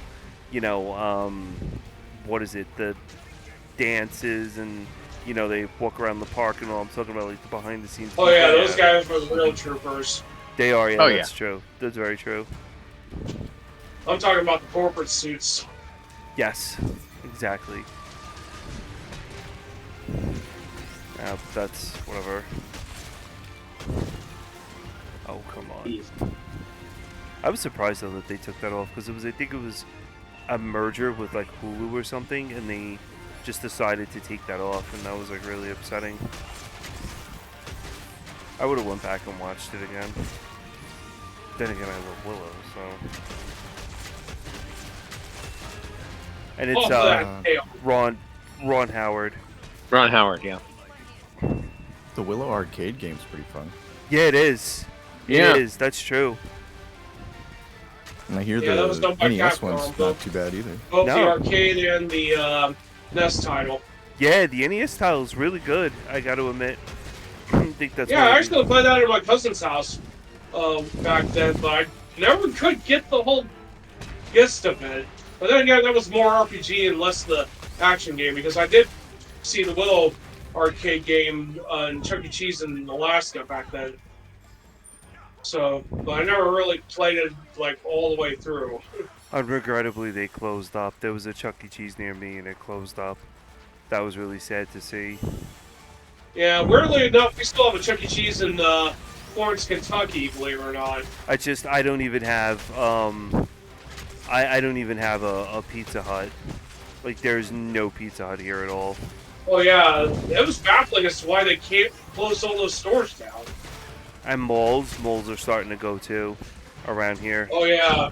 Mm-hmm. Well, that's because everything's going online, unfortunately. Yes. Well, for the malls. Agreed. I gotta trap down if you can get them over here. It's kind of funny because when you take a look at the Domino's, they're going into this restaurant biz now with their stores being allowing you to eat inside. Whereas, over here, there's a trap. He's in. Whereas, like, Pizza Hut now becomes pickup delivery. It's pathetic. Like the stuff I grew up with. There's no like real arcades or anything like that. Now it's all. Oh yeah, that's because most of the gaming companies have switched to home consoles. I mean, it's kind of sad, but at the same time, they gotta either change or get lost in the mist of time. I'll be right back. Mm-hmm. I mean, look what happened with the SNK sticking with the arcades up to the end. They wound up becoming almost forgotten as a result. Mm. fact, that almost happened to Sega too. Yeah. Does Sega still run arcades in Japan? I remember hearing something about that. Like, I think they still have, like, there's a whole separate subsidiary of their company that's all about running arcades. Yeah, they got bought out by Sammy. And they made pachinko machines or something, I think. Has anyone ever played pachinko? Nope. I have played the really, really lewd one on RA. Yeah. I played some arcade or video game like ones. Yes, I played a lewd one.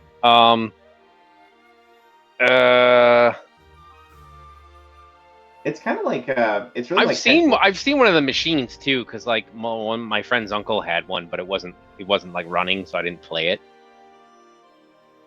So I know how they work. Pachinko's the weird, like, got a bunch of prongs and balls going down them or something. Is that what that is? Yeah, it's kind of like it's more like what pinball used to be before they had flippers, where you just shoot a ball in there, and it drops down through the thing, and it has like little pins. That's where the pinball comes from. That the balls bounce off, but there's these little tiny ball bearings, and you just shoot a bunch of them in there, and then wherever they land, you get points for that. And then since gambling's illegal, what you do is you get like a token, and then you take the token over to get like a teddy bear or something, and then you trade that in for money.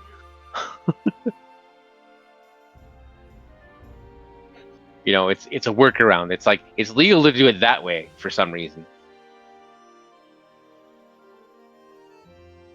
I guess because you have the option, you don't have to like go for the money, but they do, and yeah, it's a little more fun, I guess, than a one-armed bandit, but still kind of eh. I'm back. Naomi, welcome in. Now. All right, we are taking on some of your favorites, Dan. Oh, we Homer are. and Crazy Monkey. So shmups. Let's talk about, since we got majority of us are shmup heads. I'm trying to do Grindstormer, and I'm banging my head against the wall because that game is ridiculously hard. You don't say. What is the song? Fill me in, sir. Hey, what have you guys played that Capcom shooter called Hyperdyne Sidearms? Why does that sound so familiar? That's that one game I ran at during the summer for one of the events for RGL, where I had to play, try to beat the game. Is that one of those where you can face left or right? Yeah, it's one of those Okay, I played that games where you're assigned to shoot either left or right, and you can change weapons. Tailspin basically is pretty the, interesting. Yeah. Because you can actually like turn around and like go back into the level. Believe it or not, one of the Three Kingdoms games that Capcom did before the second one, that also had similar mechanics. Yeah, Except for the weapon changing. Tailspin, where you have to shoot from right and then left. And then a friend of mine, he's like, "Oh yeah, to me, it was like foreign that he said it, but we were talking, I think it was yesterday, and he says, he shows me this list on Deku deals that he does, and he's like, "Oh yeah, I want to go play Ikaruga." And I jumped, like I looked and I jumped, and I'm like, "Wait, what?" I'm like, "You've never played Ikaruga before?" And he's like, "No." He's like, "I've never played Ikaruga before." And I'm like, "You've been over my house multiple times, and I have it for Dreamcast." And I said, "You never, like, you guys obviously played Ikaruga before, right?" I have. So you're saying he finally had a polarity shift? I guess. Yeah. He came into reality. I've seen Ikaruga, but I never played it myself because I don't think I can handle sensory overload on the bullet shots. That game is that's like what that's a great game. They released it for the Switch too, and I slept on it like an ass, and I should have Yeah, picked it up. they actually put that out on GameCube as well, believe it or not. GameCube, Yeah, wow. I played the GameCube version actually. Is it good? See, Yeah. someone can prove that I was right. Yeah, I don't have it. I borrowed it from a friend. What what system and I give is it back to him. What system is it native on? GameCube or was it Dreamcast? And did that friend like Ranch? No, I don't know if he liked Ranch. It wasn't it wasn't Game Boy Guru. It was actually a coworker friend, and he's no longer with the company and he was very private, so I didn't like have his phone number or anything. So, ooh, yeah. But he was nice, and he let me borrow it, so he's very, very nice. Do you still have the game? No, I returned it. Ah. Are you the type who wouldn't return games, saying? I do actually have something else from a coworker. Like that happened like that. Because someone else borrowed something from him, and then gave it to me to give back to him, and I told him I had it, and I said, "Hey, do you want me to bring it back?" And he never texted me back again. So I was like, "Okay." Jeez. Yeah, DW Guess he doesn't care. Dreamcast. So it was Dreamcast that was on natively. Is that that game you're talking about, Stan? Does that have an RA set? Ikaruga? No, the one you said before. Grindstormer? Yeah. I think so. But that game is ridiculous. There's Grindstormer. Mega Drive? Mega Drive or Genesis. It's old enough it could have one. I don't think they got GameCube ones yet, right? Probably. I don't know. Or they've been talking about releasing GameCube sets for a while. Oh, good night, DW. Have a good one, DW. Oh, It's it just kind of on looks like it's Tingen or whatever. Didn't they make like the really weird like NES carts? Yes, they did. Yeah, Tengen is actually a division of Atari. Surprisingly enough, their games were weird, but Grindstormer's good. And it's a solid game. It's got 3 set requests. I guess I'll put one in. Yeah. I got 26 remaining. Alright, we get you the first one. Is it Mystical Defender? I'm thinking of. That's another shooter. That one plays more like Philios though. That's a solid game. It's a great shooter to play. Same format as Truxton though, with the layout scheme. So there's a Grindstormer arcade version as well. That I never heard about. Truxton was Toa Plan. Night, Naomi Cat. Thank you for stopping by. Have a good one. I'm gonna leave too, so see you guys. Alright, good night. Take it easy. Alright. Bye. Have a good one, Jake. That is one thing you can point out for Sega in general. Like they always reporting doing remakes of like arcade games. Yep. Like Splatterhouse. Atomic Runner.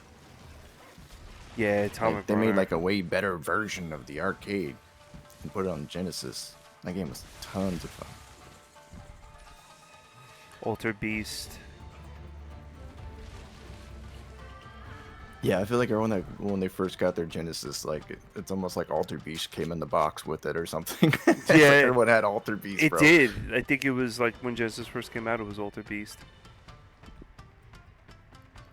So everyone had Sonic, Alter Beast, Sonic and Knuckles.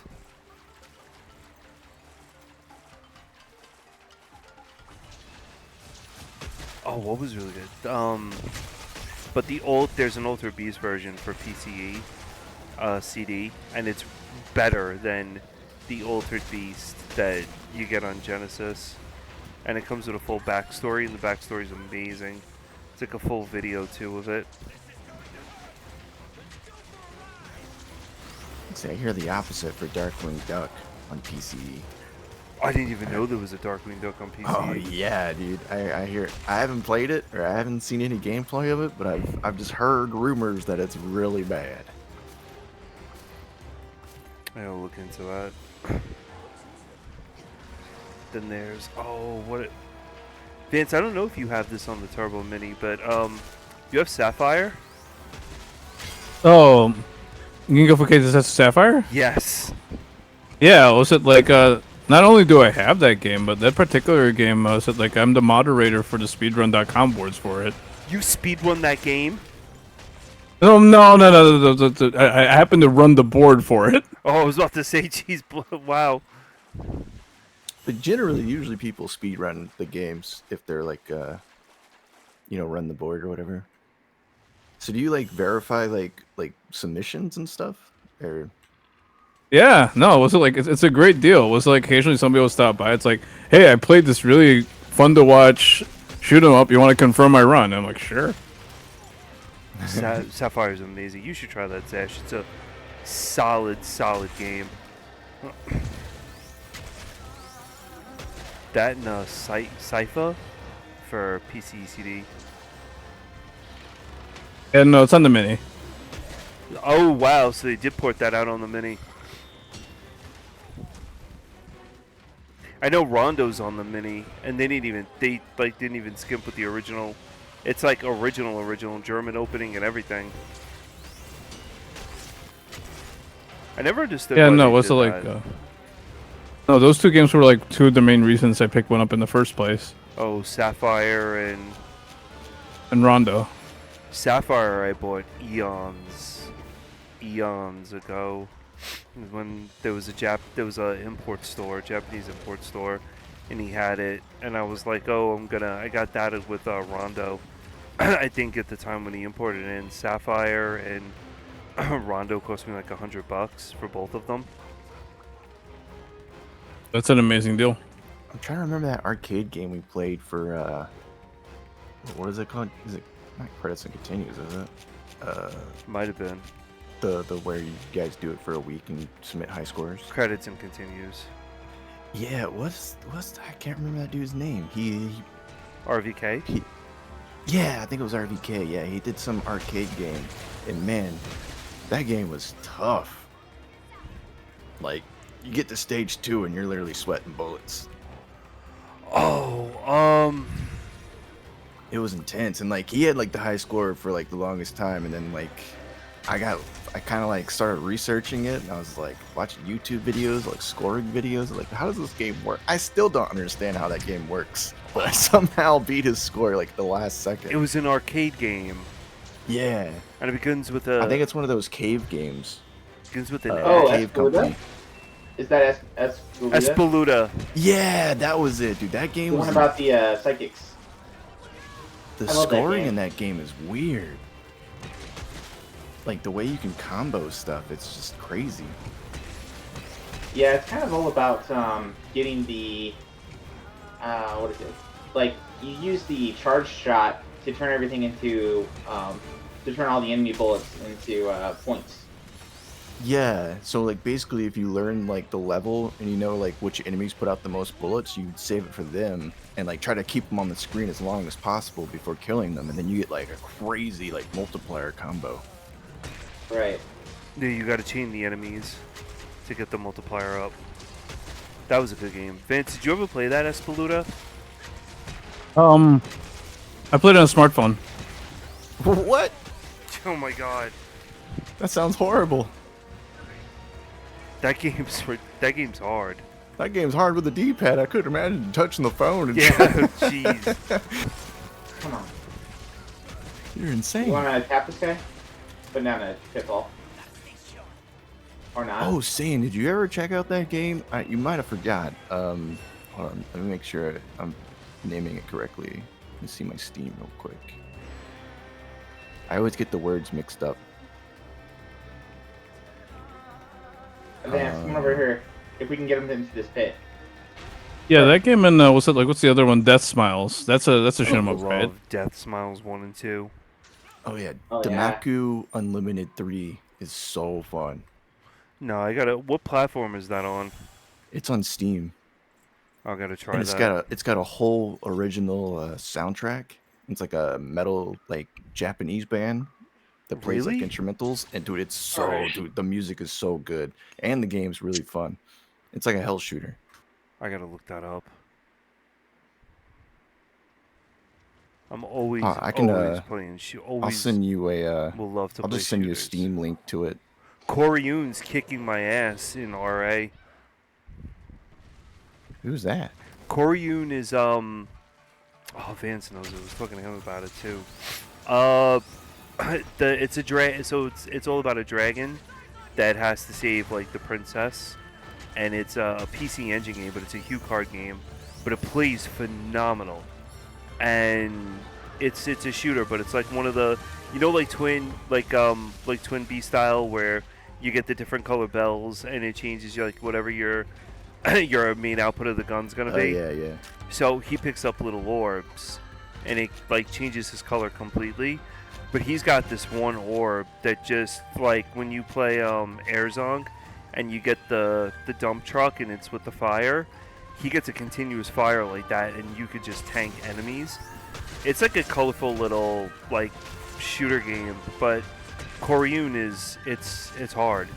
They have a 5-minute survival fest in Koryun. And you can't die once, but everything is like 10 times the attack. And then a 2-minute like timer survival, and you can't die in that either. That one's a little bit more manageable, but it's a hard game. I gave up on that one game that you liked. A long time.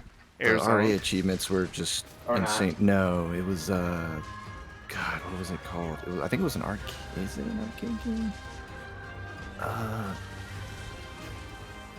Damn, I can't remember. I just remember one of the achievements is literally like 1cc the game, or beat the second loop or something, and it was just like insane. It was like a shooter? Yeah, because like the final boss or final stage is in space, and there's just asteroids just flying all over the place. Oh, was and then it? the last or final something, or man, what was that game Resort? called? Last Resort? Yeah, it was at Last Resort, I think. Dude, that last stage, like every time, like you can get there and like one wrong fucking turn, you're like done. You're gone. That's you're a donezo. hard game, Last Resort. Yeah, like I was satisfied enough to beat it, but like man, doing like the deathless or whatever the achievement was. Yeah, no man, way. That's insane. Another good one if you want to try it's Last Hope. It's not Is last it like this? It's not like Last Resort at all. It's a PC CD game. No, Neo Geo CD or AES. You were mentioning Download the other day, and I was Download like, and Download 2 are good. I don't think I played 2, but I did 1 because I had an RA set, and that was a pretty fun game. You should play It was Summer different. Summer Festival '92. I think I have already. Those are Let me see. good. And then there's another game, Wolf something. That's a shooter too for PC Engine. That's a really good one. PC CD. It's like red. The cover's red with like a wolf on it. Get this guy over to the Everybody track badged. figure. Everybody badged Summer Carnival '92. Benjamin, Bean, Extential, Oh, Rev, it's a short- RBK. It's a short game. Oh yeah. It was dope. Download 2 is good. I would recommend Steam Hearts, but like I love it. I absolutely love that game. Yeah, but do you know what the storyline is about? It's I know it's pretty interesting. I know the cutscenes in that game are not Twitch appropriate. Yeah, but like 'Cause- if you look at the actual like story, like you can probably like Google it. I think there's like a wiki or something. Like the storyline of that game is insane. I was like reading it. I'm like, What am I reading right now? Is that one of those ones where it's like, if their eyes turn into hearts, it's okay? Welsh was playing that game, and me and Katsuni told him, do not play this game on stream. He did not listen, and he played it, and then that stuff came up, and he pulled it, and we were like, we told you not to play the damn game on stream. Oh, I have a VOD of it on my Twitch. Oh, boy. Deathless Run. Of Steaming Hearts? On hard, yeah. Jesus God. Dude, I got to that final stage, dude. I was sweating so much, bro. I had to like keep rubbing my hands on my pants. I was like, my hands was just like literally making it rain. That game's tough. That and Sapphire. I think we're gonna go ahead and close down for the night. All right, Roto. Thanks for stopping by. No problem. We're definitely on for next Wednesday too. So yeah. Good. I'll try to be there. Yeah, sorry again for my own tardiness, but thanks for coming out, man. It's fine. Yeah, that's no problem. Vince, you still on for more? Yeah, I'm still here. Yeah, I've been playing for hours now. I might need to give my pro pad a break. All right, I'll see you guys next Wednesday. You guys take care. See you next Enjoy Wednesday. the rest of the hunt. Take care. Thank you. You too, man. Have a good one. Yeah, you too. Good luck, Rotor. So is Download 2 very similar to the first one? Yeah, I haven't played it. It is pretty similar to the first one. Because the first one has an RA set. That was pretty fun. There's Hellfire. Now, not to be confused with Hellfire on Genesis. Wait, what? There's another Hellfire? There's another Hellfire. The story is sad. You'll get into you really get into the story of Hellfire. It's a sad story, and the ending is really sad too. But the game itself is good. It's a really good shmup. I keep on forgetting. I get that one, and I get Steaming Hearts mixed up because I think Steam Hearts is on what, Saturn? Steam Hearts was PC Engine. Unless there's another version, I don't know. Steam Hearts is on Saturn too. Oh, is it? Yeah, I wonder what the cutscenes are like on that with the CD and everything. I can imagine. It must be crazy. You get some live action. Yeah, Steam Hearts that's the one. It's like $300 on Saturn though. It's insane money. Hellfire, PC. PC Engine. Yep, Hellfire's PC Engine. That one's a little bit more manageable. The story's great. I mean, it's a solid story. I think it's like sisters or something, or whatever. I think they're like friends or something like that. But it's a good story. It's a good game. That one's on PC Engine. You should try that one. Oh, I reused the that's another restroom. thing. That We're right back. Hellfire was Toplin, so they had an arcade version of that game as well. I haven't played that one, but I badged the Genesis version. And that was a lot of fun. Hellfire on Genesis is awesome. It's just really cool. Like, you just literally start off and you just can switch between like all kinds of different weapons. Arrow Flash is another one that's good. Vance, is Arrow Flash on the do you have this? Is there like a Sega Mini that Arrow Flash is on? To answer the question, I own at least like 2 mini consoles that have Arrow Flash on it. I'm pretty sure. Wow. I love the soundtrack on. Hold on, I have to check RA because I put a comment about it. There's a soundtrack for like one of the stages. It's just bumping, son. There's one they just came out. I think they came out with it, but it's a rare shmup for Mega Drive, and it's called Eliminate Down. And I think they just released the Genesis version. Not, like Genesis released it, but it was some company that released it. And it's a solid game.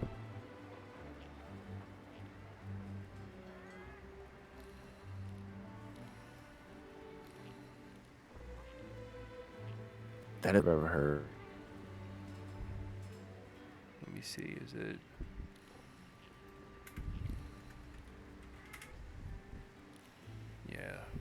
down is really, it's interesting, that game. Vince, have you played Hellfire? What was it? Arrow Flash? Yeah, I played Arrow Flash. Did you beat it? No. That game gave me some trouble, Arrow Flash. Yeah, was it like a... That was definitely like one of those where the first time I played it's like, oh, I didn't know they make these this intense. Yeah, with the changeover and everything else that you were doing in the game. Like, Mhm. if you really want to experience the fart bass in Sega Genesis sound chip. Oh, whoops. That's the track from Arrow Flash Stage 4-2. And you know what else is good too? The opening Stage 1-1 for Alicia Dragoon. It's phenomenal. Like, it's so phenomenal. Like, that's one of my favorites, is Alicia Dragoon. And dude, I personally like all of the soundtracks in Chakan. Chakan's not a bad game. Like, it has like some really dark gritty music. Yeah. And it like matches the aesthetic of the game completely too. It's just flawless.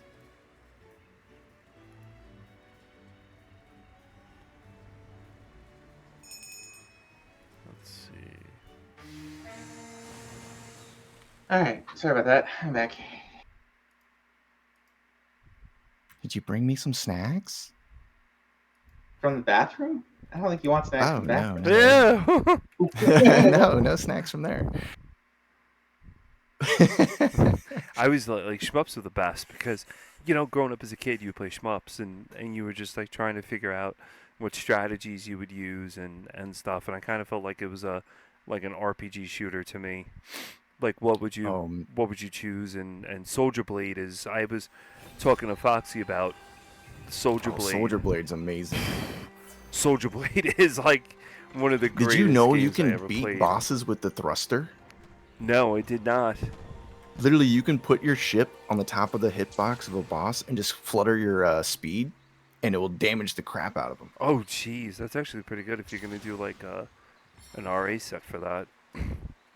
Oh my god, I have not badged that game because they want you to beat it deathless and hard mode. Yeah, and no thank you. No thank you. Like, that second to last stage and then the final stage is just so intense. We're trying to do Air Zonk, and I was talking to Vance about that too. Vance will tell you, Air Zonk, that last final boss in Air Zonk is just complete BS. He just he'll use like your own moves on you, and he'll just come out, and like he's so huge, he takes up the entire screen, and you're trying to hit him, and it's just like, you know, what am I gonna do? And the only thing you can do is like either go in there with like tons of bombs or like tons of like health and drop bombs, or just try to survive and like beat him. The last boss is really hard. Yeah, you literally just have to fight him, and then if he does a pattern that's really hard to dodge, just bomb and hope you survive. Or with the iframes of the bomb. Yeah. Have you played Spurgen? Mm-hmm. Okay. For PC Engine? Yeah. Dude, impossible mode? I did a stage select cheat. I went to the final boss, and dude, it is unbelievable what the game throws at you. Like, I can't even get to the second phase of the boss. It's just so insane. I never tried impossible mode on that game. Oh, dude, it's insane. And there's Well, that's the only nice one thing guy about on it too. RA You that's got play a like badge. you play games like that enough, and then you go back to like what's like tamer shoot 'em ups, and you'll be able to do things that you weren't able to do before. It's just fact. Oh, for sure. Yeah. You play a couple of hell shooters, you go play a regular shmup, and then you're like, oh, it's child's play. Yeah, this is like nothing. That's what Is like that to kind of war. like playing Tetris on level 20 and then going back to level 9? Pretty much.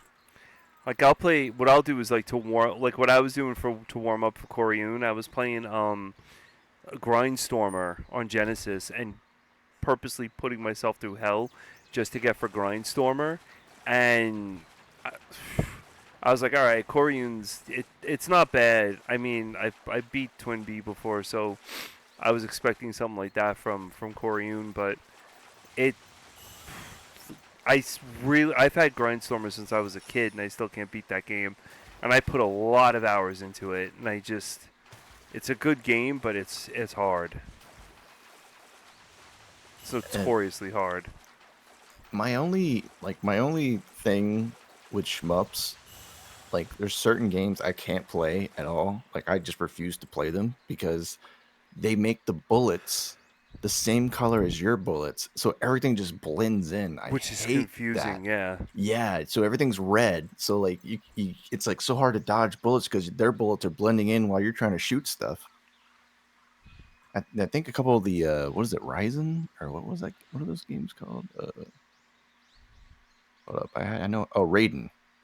There's a couple Raiden games that does that. I'm like, because I have Raiden Overkill on Steam, and all the bullets just blend in.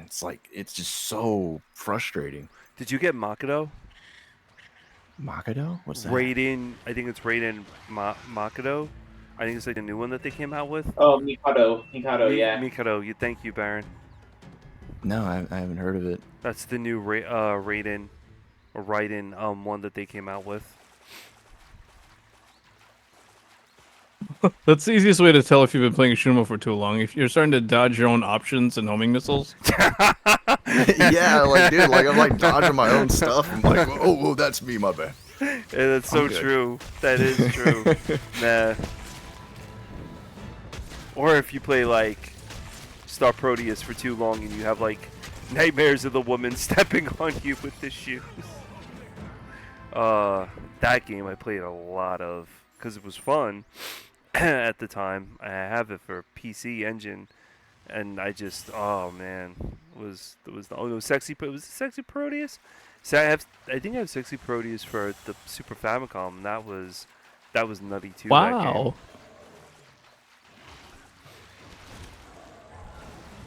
Yeah, dude, we should do like a co-op stream or stream together and do like just talk about shmups and stuff. I used to run the shmup club for Scanlines, and then I kind of stopped because it wasn't it had traction, but I mean it's like so specific. Like you, myself, and Vance, like we like shooters. The guy that was in here before, D Tuxton, he loves shooters because his name's like after Truxton. So like you guys I know would love to like do shooters and stuff. I don't know about anyone else in Scanlines, but I feel like it's divided with that. Oh, Foxy loves shmups. He does? No. I was about to say, wait, what? I mean, I like shoot 'em ups, but I suck at them. Yeah, they're I love, like, honestly, if they're to me they're relaxing to play. Now me and Knocker will say that I'm a complete idiot when it comes to it, but there's a game, jeez, it's on PC Engine. It's a Hue card, and I know where it is, and it's blue something. Blue Blaze? Or no, wait. It's Blue Blaze is a fighter. It's the one with the little ship. No, it's a submarine. Oh, it's like what is that game? On NES? No, it's PC Engine. Oh, PC Engine. Deep Blue. That's a shmup, and the whole thing is that you got to move around with this little ship, and your eye color determines like how much your hits are. And he says it's horrible, and he's right in his own right because it is pretty bad. But I really like that game a lot. When I bought that game from Japan from my friend, he's like, "You really sure you want to buy this masterpiece of crap?" And I'm like, "Yep, I guess so." But that's another interesting one. Yeah, I really want to get once I get a new car, I was thinking about getting like a legit PC Engine and maybe speedrunning a couple of games on OG hardware because I love Shockman and Legend of Hero Tama was pretty fun. I never played Shockman before. Shockman, dude, you need to check it out. See, like that'd be a good stream right there because we can talk about Shockman because Shockman's literally a Mega Man clone, but every other stage is a shmup. It's Oh. bizarre. Yeah, it's a very unique game. So you got the seems Mega pretty Man awesome. aesthetics, and then you go into straight up a shmup stage. I gotta look that up. And it's got really cool, unique bosses in the shmup levels. I spent hours on that game trying to figure it out at first because it's not. It's fun, but it's like you gotta like. Some of the bosses, like, they're not just straightforward. You actually have to like figure out a strategy on how to actually beat them. I gotta look that up. I've never heard of Shockman before. Oh, dude, there's like tons of Shockmans. I haven't played any of the other ones. Well, I think I played one of them, but it was just a straight up platformer. But the OG Shockman, the first one on PC Engine, that's the one with the shmup levels.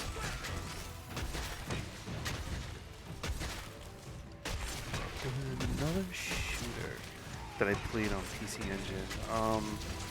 I downloaded. What did I do? I downloaded the ROM before I got the CD from Japan. I think it was like Next Gen or something. Oh, it was a CD PC Engine game? Yeah, it was a CD PC Engine game. Oh, we capped. Let me look up. Was it Next Gen or something? No, I know the CD was not PC Works because PC Works puts out like repo copies of those games and stuff. Dude, do you know the story behind PC Engine? Like how they first was trying to start off? Mm-mm. Yeah, they were actually they were trying to talk to Sega. They worked with Sega to make a new console. And like they showed off like, like the the chip cards and stuff, and then I guess Sega just wasn't interested. And they denied them, and then I guess they ended up just doing it themselves. And it's kind of interesting because I remember reading about it and I was like, "What?" It's kind of parallel to That's it. Nintendo and Terraforming. Sony. Sony chips are in the Nintendo. If you open up a Nintendo, you'll see that all the chips that are in the Nintendo are all Sony. Oh yeah, about like the the hidden console that never got released, the Sony Super Nintendo or whatever. Yeah. I saw a guy in Japan actually build it. And there was like that one guy on YouTube that claimed that he had the OG like prototype or whatever. The name what is it? The name of the game I was talking about is Terraforming Terraforming. for PC Works. PC Engine. Vance, have you played that? Terraforming? Nope. I gotta see what the Turbo Mini has on it. Oh, there's the Spriggan Mark II Re-Terraform project, and then there's Sid Mead's Terraforming PC Engine. And then there was a Dragon game they just came out with too. Dragon Force or Dragon something for PC Engine. It was released by PC Works.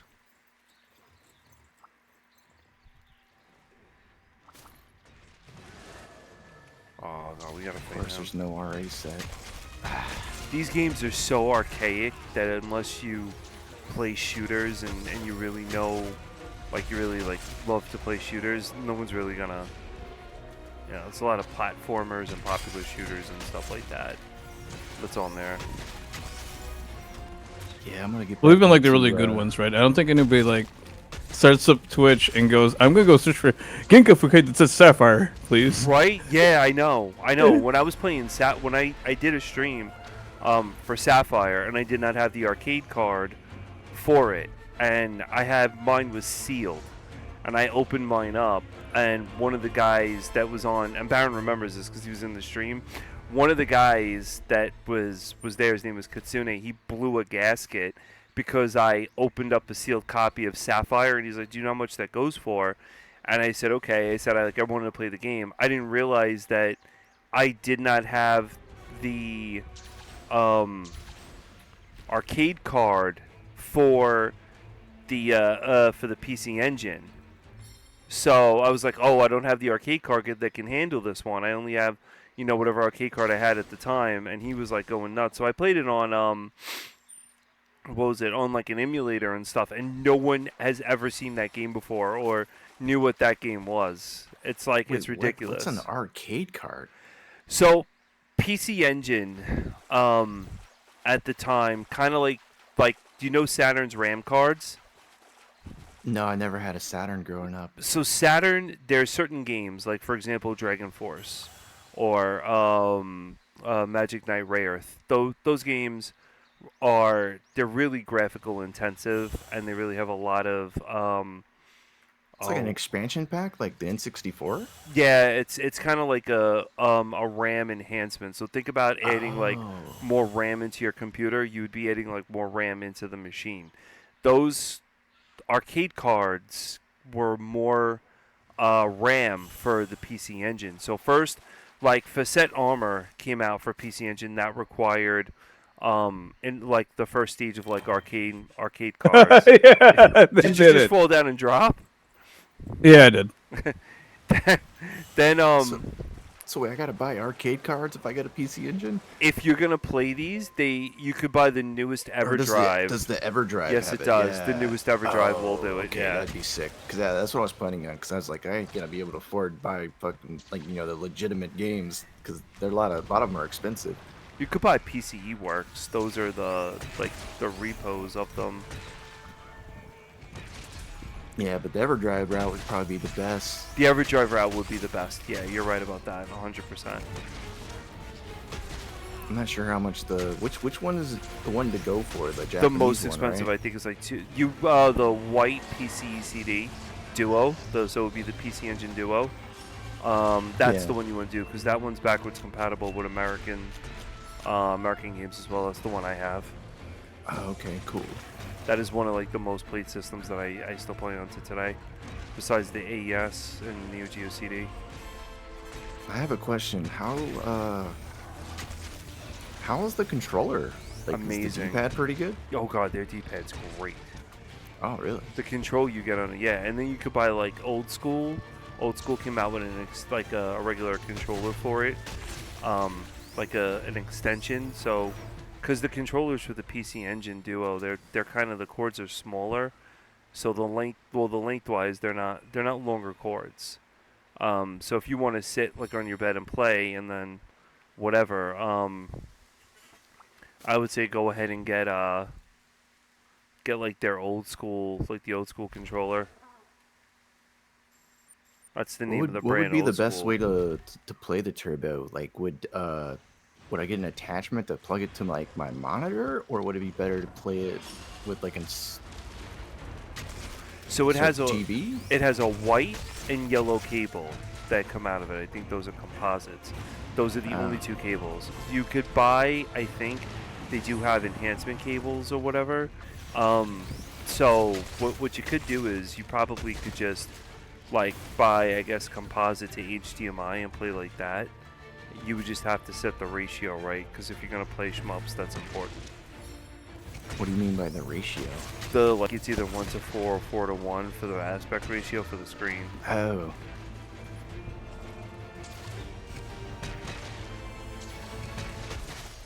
That's really about it. I mean, you'd probably be the EverDrive. It's probably about like $600 to get everything. Dude, the one thing I do love about having like a monitor, what do you call it? Monitor LCD? No, the monitor stand where you connect it to vertical. like yeah, then you can just twist it and turn it vertical and do arcade games, like That arcade is shmups. nice. That's like tons of fun. We got him. Good thing you're here, Vance. Sorry. Zero Wing is another good game for PC Engine. Oh, there's another game that I'm gonna send you a link to. That's really amazing. It's got tons of like retro aesthetics to it, but it's modern, but it's like an indie game called, have you played Zero Ranger? No. Oh my god, dude, this game's amazing. Here, I'm gonna send you a link to that as well.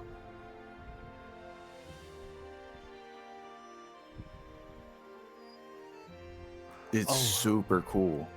Like the way they do the color palette, and like the more you play it, you unlock new color palettes, so you can actually change the colors of like how the game looks. It's just, I don't know, it's just a really cool game in general.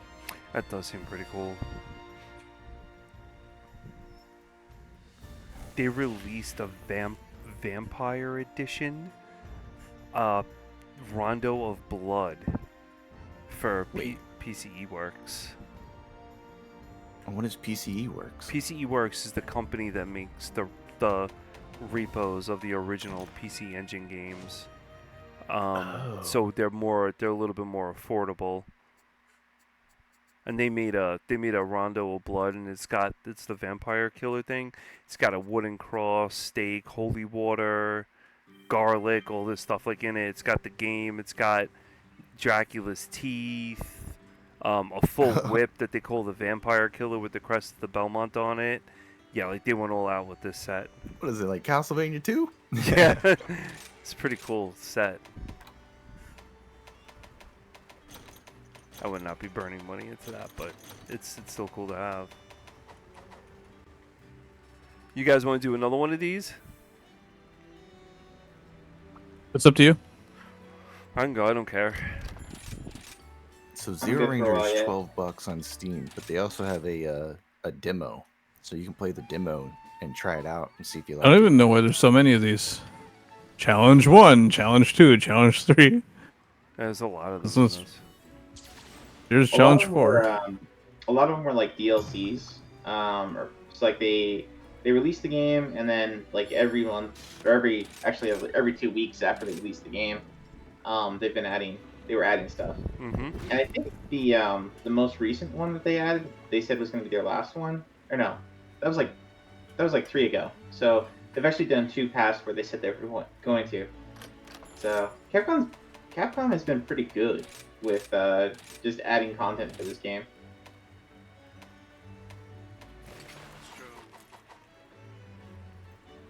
What was that game exactly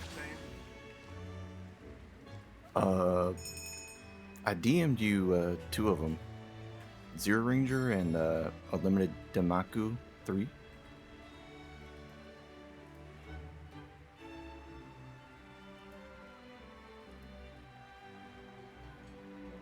There's also another cool game.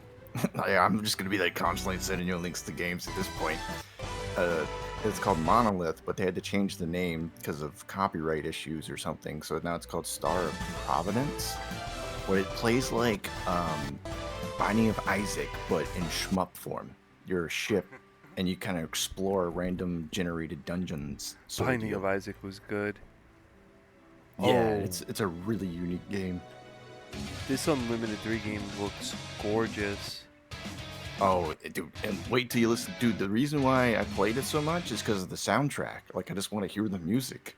Oh, wow, does that look nice?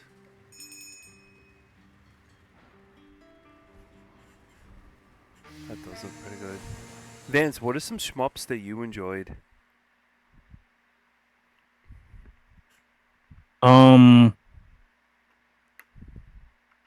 I guess like one of the ones I'm partial to are like ones where it's like multiplayer. So if it's a game like Darius Twin, Yeah, oh yeah. Base Duel. That's Darius Twin's a good one. Oh, you know what was awesome? It was a multiplayer shmup called it didn't really go far, but it was called Rival Mega Gun on Steam. It was basically a split screen, and you could verse other users online. And like, if you got enough points, you could literally you can throw attacks over to them, kind of like the attack Tetris sort of deal, but in shmup form. Okay. And then if you got enough points, you can literally spawn in a boss and then control the boss on their screen and try to kill them. It's pretty, I don't know, it's a pretty unique game. Pretty cool. That does seem awesome. There's a game on arcade and Neo Geo that is like that too. Yeah, there's Sprites. Which game? Twinkle Star Sprite. Oh, yeah. It plays just like that basically, but you can like spawn in a boss, and you can control the boss and shoot different stuff. Twinkle Star Sprites is great. That's a solid go-to. I think, is that one on the Turbo Mini? No. It's a Neo Geo game, isn't it? Oh, right. So it wouldn't be. I think it might be on the Neo Geo arcade one. I'm just really happy they put Sapphire on the Turbo Mini, because I've maybe seen 2 people from Japan play that game on Twitch, and that was it. Yeah, it's always weird when there's like a really great game and like just nobody even knows about it. It's like, what? They had a Zelda clone called War of the Dead, and I tried to push that game with scanlines desperately, because it's crazy. It's like if George A. Romero married with Nintendo and they created a Zelda game, and it plays exactly like Zelda, where you're roaming around the countryside and you're looking for pieces and stuff to fight the outbreak, and just she has a gun, then she'll have a pole or a staff or something. It's a really, really, really good game, and it plays just like Zelda 2. And it's just, you don't see anyone even streaming it, because no one really, they really don't look at it too much and be like, oh, I want to play that. That looks. It's all, I feel like, all kind of like the mainstream games that you're gonna find people playing.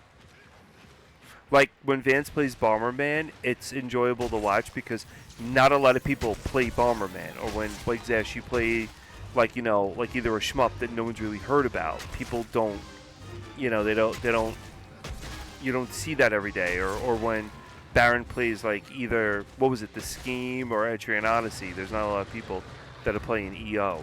So it's like refreshing to see games like that get like the light of day. Well, there's layers to that too. I remember like when I was playing Echo one day, and somebody stopped in who was like a speedrunner of the game, and he says that usually when people stop in, or like when he watches an Echo stream, the streamer doesn't know what they're doing. I mean, it makes sense because Echo was confusing as a child. Like, I remember I was just stuck on stage 1. I was like, what do I do? And then your dolphin ran out of air and you're like cursing the game out. I'm just swimming around. I don't know what to do. You listen to the soundtrack just being really chill and be like, oh, my dolphin died. It ran out of air. Lo and behold, you have to do a crazy backflip out of the water, and then all of a sudden you just teleport to the stage, and then the game actually progresses from there. It starts becoming more linear. Yep.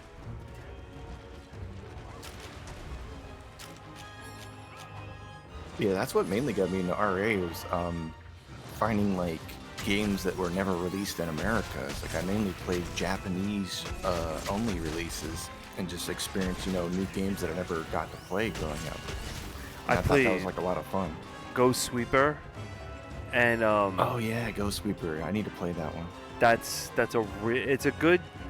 It's a good game. She's got a shmup stage where she's on a broom, and there's only one way to get the power up, and it's a good game. I did the whole RA set for it, except for the last boss, which is a pain in the but it was enjoyable. You don't see a lot of people even remotely streaming that anymore. I feel like it's either us or it's, hey, let's play Fortnite, and whatever. My kids, when my kids' friends came over and they were like, oh wow, you stream? I'm like, yeah. They're like, oh man, you must get a lot of viewers playing like Fortnite and Call of Duty, and I'm like, no. It's on his story. Yeah, I was never a big fan of Fortnite, but there's a couple of streamers that play it, and they talked me into playing with them. And I'm like, yeah, okay, I'll play it. It's fun playing with people, but like otherwise, I don't play it by myself at all. No, it doesn't. I mean, I'll admit, like some of the obbies in Roblox are hard platformers, so that's kind of impressive that like they do that, where you gotta like jump and hide and all that other stuff, so you have to have like good controls. But Roblox is like something I would there's some good stuff in Roblox that I would stream. That's really about it. I would not stream COD. Yeah, I'm not paying, what is it, $70-something for the new COD. Like that's ridiculous. That is so expensive for a game, and it's literally like there's nothing unique about it. Like, it's not like they like did anything new. It's just like the same game, just with better graphics. Yep, that's it. It's the same game remade over again. They've been doing that for a while now. It's like, they're gonna ever like, you know, update the game, like make it different. So Vance, when they said that, like, when people come in and watch Eco, do they get impressed that like you know what you're doing and stuff, and they like stick around and they're like, wow, that's like amazing? Well, even it doesn't even have to be amazing, right? But just somebody who respects the lore of the game and reads the manual and like knows what things are called. Sometimes that's enough. Wow. So you probably have like a bunch of people streaming it because it's just a popular Genesis title, and they're like, oh yeah, I'm gonna stream this and blah blah blah whatever. I honestly didn't know you had Sapphire on the Turbo. I would have changed my redeem from Airzonk to Sapphire. Oh, well, that could just happen on a whim. Just say the word, I'll Because I would. Just really changing a text file. Because I would kill to see Sapphire. I think that game is phenomenal. I love that game. Advanced streams? Yeah, advanced streams. Oh, bomb time. Bomb time. What is your name on Twitch? Is it Vance? Yeah, it's actually kind of funny because the majority of stuff I play is either like 816-bit titles or Hawawa. Oh, yeah.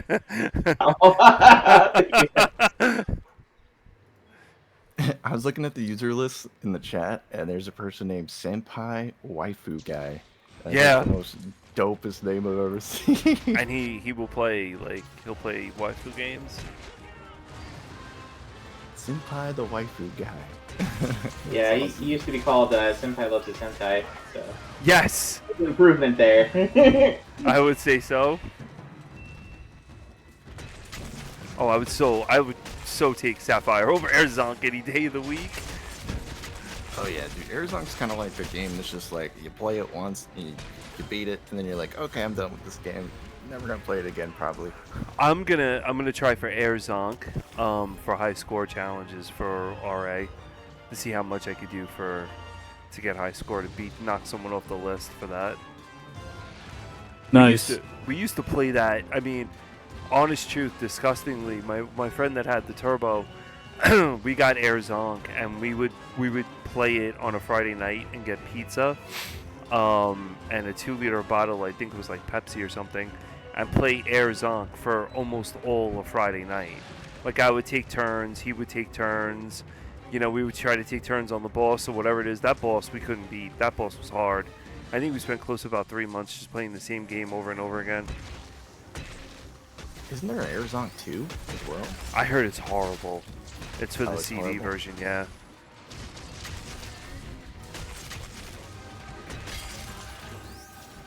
I enjoyed Airzonk, but like, yeah, that final stage definitely was like unpleasing at first. Like until you understand what you have to actually do, it like, man, that final stage either like makes people quit or they're a masochist and Yeah, whoever just continue followed on. your follower number 900. Oh, who me?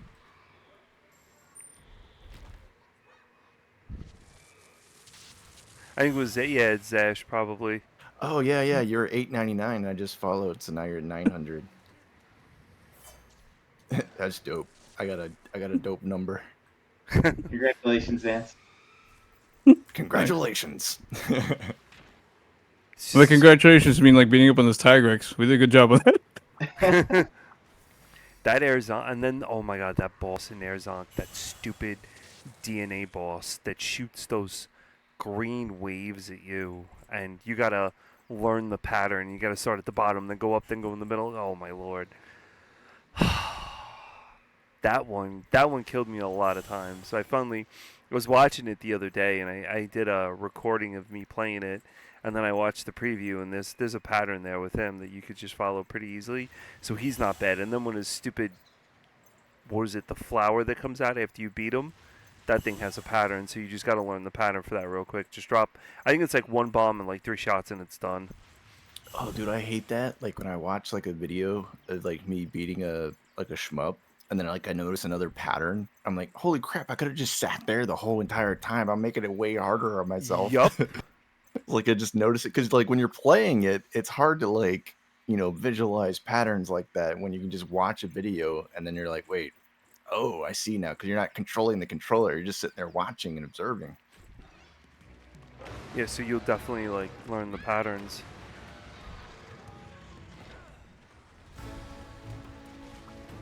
That was with Sapphire too. There was one stage in Sapphire.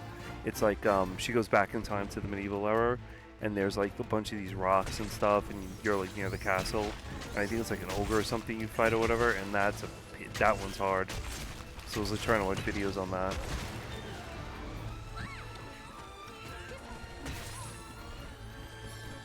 I still haven't beaten the final boss. Oh, I think did I? I don't remember. On Unlimited Damaku. That final boss, because like you have to play it on a certain difficulty. I think you have to play on like at least hard to actually fight the final boss. Because like when you fight the final boss on any other difficulty, he doesn't have like his next phase. So there's actually another phase if you play on a harder difficulty. And dude, that phase is insane. It kind of does some kind of Ikaruga kind of stuff with like different colored bullets. So yeah, it's just like it just all of a sudden just changes the game on you, and you're on the final boss, and you're just like, oh shit, what do I do here? That's crazy though. The last boss that changes tactics. That's actually good, because then you gotta really keep on your toes and like think. But in the same situation, oh, he's on it. But in the same sense, you're gonna get screwed. Baron, I think he wrote he wrote the engine as better than like anything I would have done. Work, man. Would have been better if there was a wall there.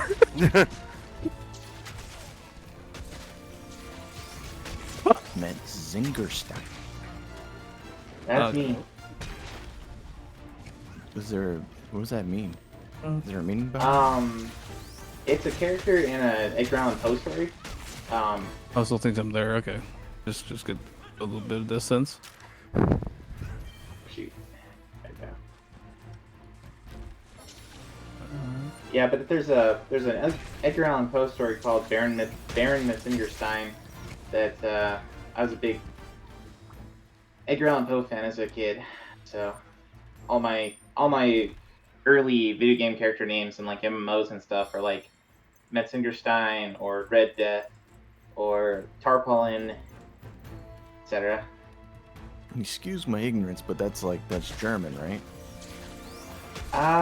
Edgar Allan Poe was an American writer. But the name sounds very German to me. Yeah, his character was like Eastern European. Okay. I just think like literally when I look at your name, I think instantly Wolfenstein. Yeah. Yeah. I can see that.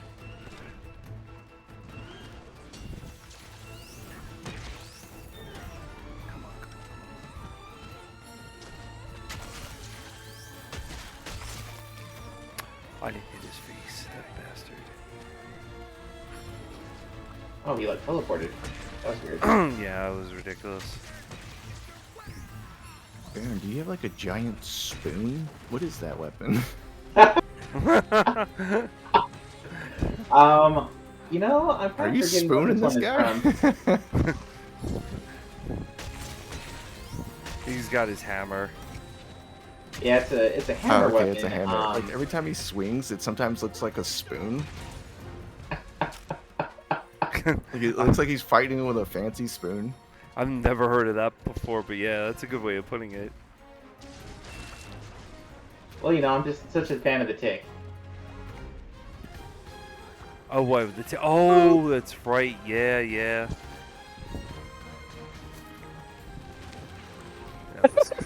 Wow, thank you. Come on, spoon that dinosaur. Get him. There we go. We got him. Done. And what's making it strange, we put him to sleep. So now we can spoon in real. Oh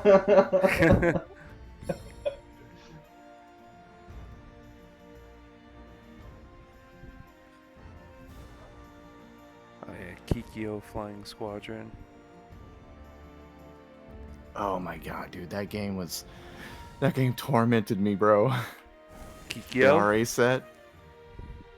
Oh yeah, I watched you do that one. That one boss that has like all the American soldiers on it that jump out Oh and my it's god, like don't shoot remind me, the bro. pistols.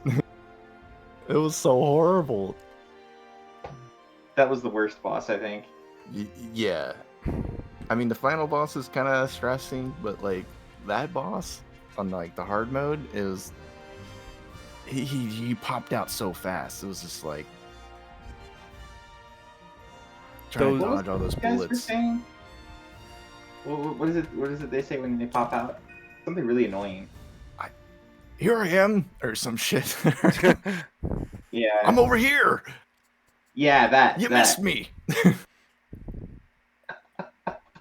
Like literally, the boss taunts you the whole entire time you're trying to fight him.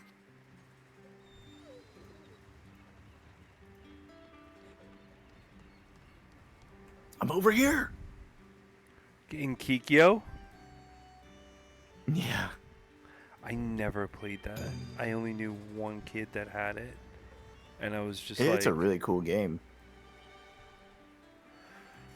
RA kind of ruined it for me, but like I still enjoyed it. Kikyo looked when I played it as a kid at a friend's house that had Sega CD. It looked pretty good.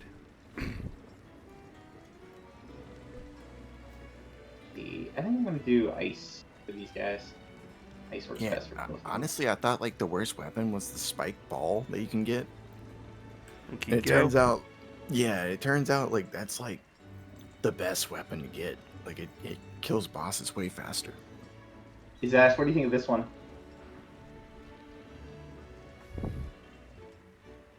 This hammer. Now you got a frozen spoon. Yeah.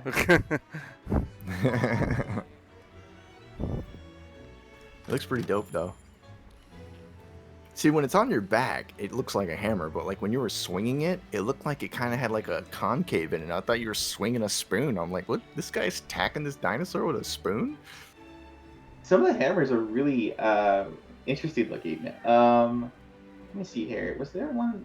Kind of reminds me of Dark Souls when you get like a super dope hammer and it just tons of damage, but it's like the slowest swing in history. That is true. Yeah, so here's this one. This one's Ashela's Asterism. That's the one I was using before. It's my poison hammer. Forgetting what. I think it comes off of Nargacuga. I think it's the Lucent Nargacuga hammer. So it's the super poisonous version of that. The one thing with the little wings and the does the spin on you, and it's the one that looks more like a panther.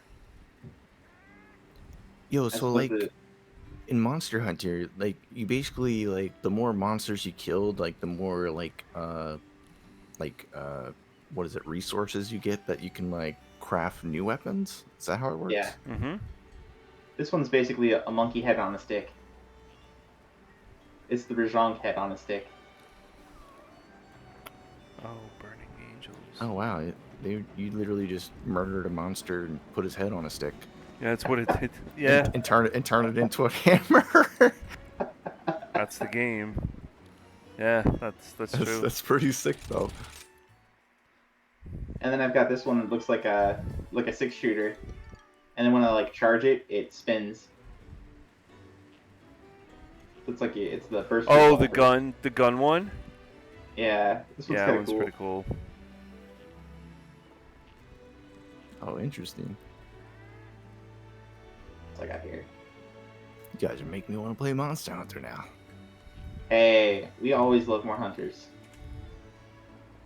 This one's kind of cool. Is there any scythe weapons in this game?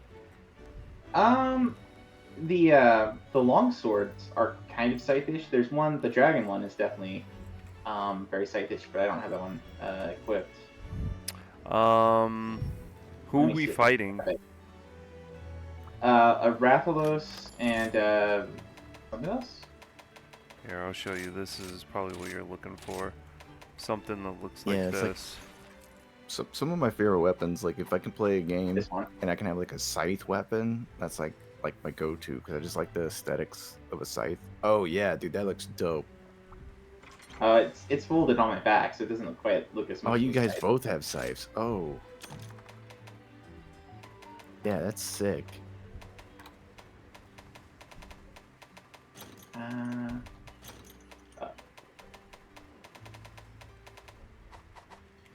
Alright, let me... Okay, I'm ready. Let me get a real setup. I haven't used this one in a while because it's not upgraded, but if you want ice for these. Sorry, Vance, for Monster Souls. Or not Monster Souls, Fashion Hunter, I guess we'd say. Fashion Hunter. Fashion Hunter. Instead of Fashion Souls. So I'm assuming the hammer you have right now is gonna do like ice damage or something. Yep, exactamundo. And what does ice damage do in this game? Is it kind of like Elden Ring where like it weakens them so you do more damage? Actually, most of the elements do pretty much the same kind of thing. They have some different looking effects when they go off, but they are basically doing the same thing. You can on certain monsters you can put lights on them based on the things that you're hitting them with, and ice will slow them down, as will water. Water blight is like a slow in movement. Ice blight is for hunters, it increases the amount of time it takes for your specials to return. So like I have these wire bugs that I use for special attacks, like this one, where I charge it up and then do that, and then this one, where I do like a big bash like that. But when I'm ice blighted, it takes about twice as long for those wire bugs to recover and be reusable for specials again. For monsters, I think it increases the time between their special attacks. Okay, so it just kind of slows them down, sort of deal. Yeah, and then Thunderblight makes them easier to stun, and let's see, Dragonblight prevents them from doing elemental damage, which is kind of interesting. And then you have status effect weapons as well. So you have a blast, which makes an extra explosion happen that does damage all over their body. So if you're trying to break specific parts, blast is great because even if you're not hitting the part you want to hit, it'll do damage everywhere. So it'll. Wow, that's true. With I like how Sand's rolling with the scythe now. Mm-hmm. And then there's paralysis, which paralyzes, and there's poison, which does damage over time. And with certain monsters, poison also disables certain of their attacks. Like I think with Kushala Daora is this big like metal wind dragon that erects a wind barrier around itself. So if you try to melee it, everything will just kind of like you get pushed off or bounced off. Yeah, it's a spider. This is the Rock Nekadaki. We have to fight this thing? Uh-huh. And the Yes. there's the Rathalos. Alright, let's do this. They're both here. A fire-breathing spider? What? Yeah, this game's got some nutty stuff in it. Like how his legs are just like caked in webs. There we go. Now I'm riding the Rathalos now. Baron's doing some nice damage. He's slowed down. Go in for the kill.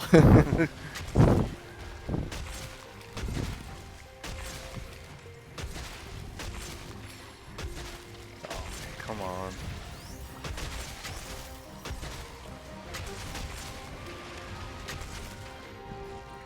Dude, you know what I miss? I miss Fantasy Star Online when it was on the PC when they released the PC version. I never played that, but I heard a lot of people enjoyed it. Oh, it was amazing, but like it only lasted for like I think like a year, and then they turned the servers off. And then you could only play like on private servers, which wasn't as fun because the whoever ran the server could do whatever they want,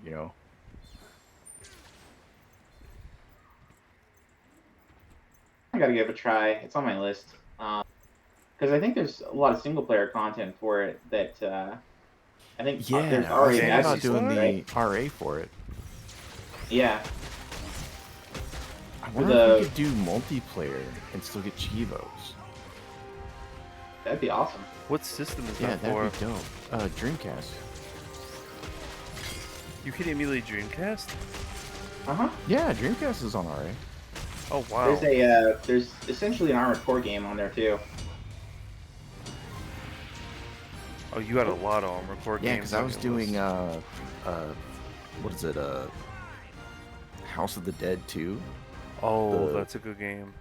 Yeah, it's just weird doing it with the mouse, not having a light gun, but that was tons of fun.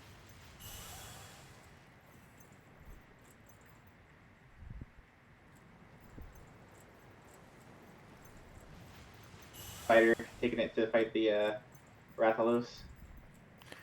That's a long way to go. Yeah. We have time. Saying, did you ever play Zombies Revenge on Dreamcast? No, which one's that? It was like it's a beat 'em up. The 3D beat 'em up, and it was really rough. But like they had a tribute to House of the Dead. If you got to like I think like the 6th stage, you actually go through like the original House of the Dead like mansion. And It's this is kinda called cool. Zombies what? Zombies Zombies Revenge? Revenge. I never heard of Yeah. that. Was it like it was a released game? Yeah. Yeah, I think I still have it somewhere. It might be in my attic.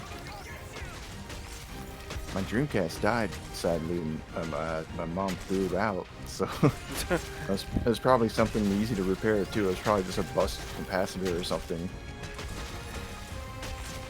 Now you can just take the CD thing out and just put in the what is it, SD card, and it costs you I think like $60 to do that, and that's it. You play right off the system, and there's your EverDrive. Dude, you know what's crazy? It's like most computer cases nowadays don't even have CD drives. Yeah, they Like, don't. they're literally just a case. Like my case is literally just a big just section in the front where you can put a bunch of fans. Yeah, there's no. You gotta buy the CD-ROM. Baron, does yours have a CD? I have a separate CD that I attach via USB now. Oh yeah, that's right. You can do USB CD drives. That's kind of cool. That's kind of crazy to think about. Like now we can power CD drives with a USB port. Probably like USB 3.0. Yeah, it is crazy. Back then it was like an IDE cable that you had to run through it. Yeah, like the OG CD drives, you literally had to hook up like 2 cables to it, and then connect it to your power supply. Yeah, now they all run off a USB. It's insane. And before you know it, we're gonna have all USB 3s. We're not gonna have USBs anymore. I wonder what they would replace USB with. Before, if the past is any Wait, any what would they feature replace it with? USB 4. Oh yeah, I mean we'll probably always have USB connectors.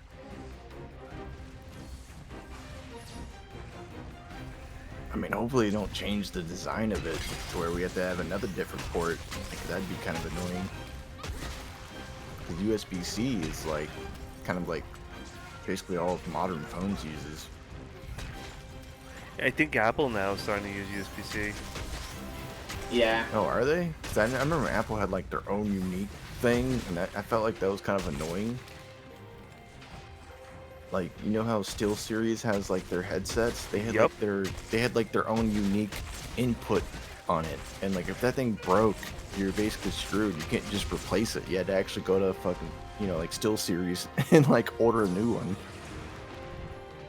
Scaffoldable now. Putting down trap. Wow, we really did a lot of damage to him. Oh yeah. This is only a high rank, so we're in master rank gear. Shouldn't be. Wait, too I thought hard this for- was master rank. No, we're doing Dance's quests. These are all the Utsushi's challenges from high rank, right? I think they're high rank. So wait, the bosses don't have health bars? You just kind of have to like assume when he's about to die? Yeah, you gauge like on how much you beat up on them, and then what they'll do is they'll flash blue, like or have a blue skull or something around them. Oh. And they Or, have do they, like, have randomized mannerisms? health. Like you can get different sized ones, and larger ones will have more health, and smaller ones will have less health. And you actually get a special crown achievement if you take out the smallest possible one and greatest possible one. They also hit harder or weaker too. Okay, there. It's a really cool series of games. You should play it with us. You should do the Freedom Unite RA set with us. Well, that would be fun having 3 people play that. I got Nacho into it, so it'd be 4 even. I try to refrain from RPGs because I get sucked in. Yeah, big time. I put It is an action RPG. I put 56 hours in the new Star Ocean R. Oh yeah, everyone. Time well spent. Yeah, I agree. I didn't even have I didn't even have all the characters either. I'm gonna go back and play it again with getting that kid who's the dragon. It's my first Star Ocean game I ever played, and I really enjoyed it. Yeah, I have literally one RPG badge on RA. Which one's that? Radio War on NES. I never heard of that one. It's a Japanese exclusive, I believe, and it's when you get into battle, it plays kind of like Zelda 1. So you're fighting like, you know, like top down, you're moving around and stuff. It's not turn based, but like you can literally like you have teammates and stuff, right? Kind of like Final Fantasy. Mm-hmm. But then like you can like pause and like use spells and stuff, just like a turn base. But it's still live action. You just pausing and like using a move or something. It's super unique RPG. And yeah, basically I badged it because it was just like I never played anything like that before. And I was like, dude, this is pretty dope. Oh my god, the spider's egg sac. A lot of people like to badge Earthbound too, from what I found out. Yeah. And Dragon Quest. I've never been an Earthbound fan, but like I like the aesthetics of the game, but I don't think I would like enjoy it that much. I'm just not really big into turn-based RPGs. Earth-based. I mean, they're fun, but like I just don't have that thrive. If that makes sense. Earthbound was really gimmicky when it came out.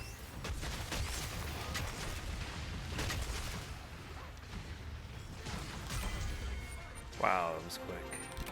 Watch out for the mandibles. Cannot spam any more messages. Apparently I cannot.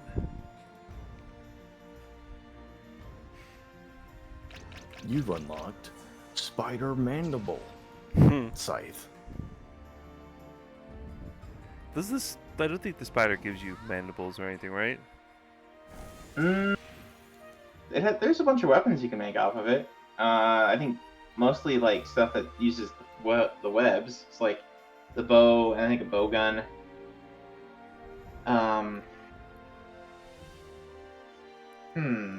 Is there a great sword? I think there might be a great sword off of the spiders. Yeah, I can definitely see the mandible being like a dope weapon. Like maybe it does poison damage or something.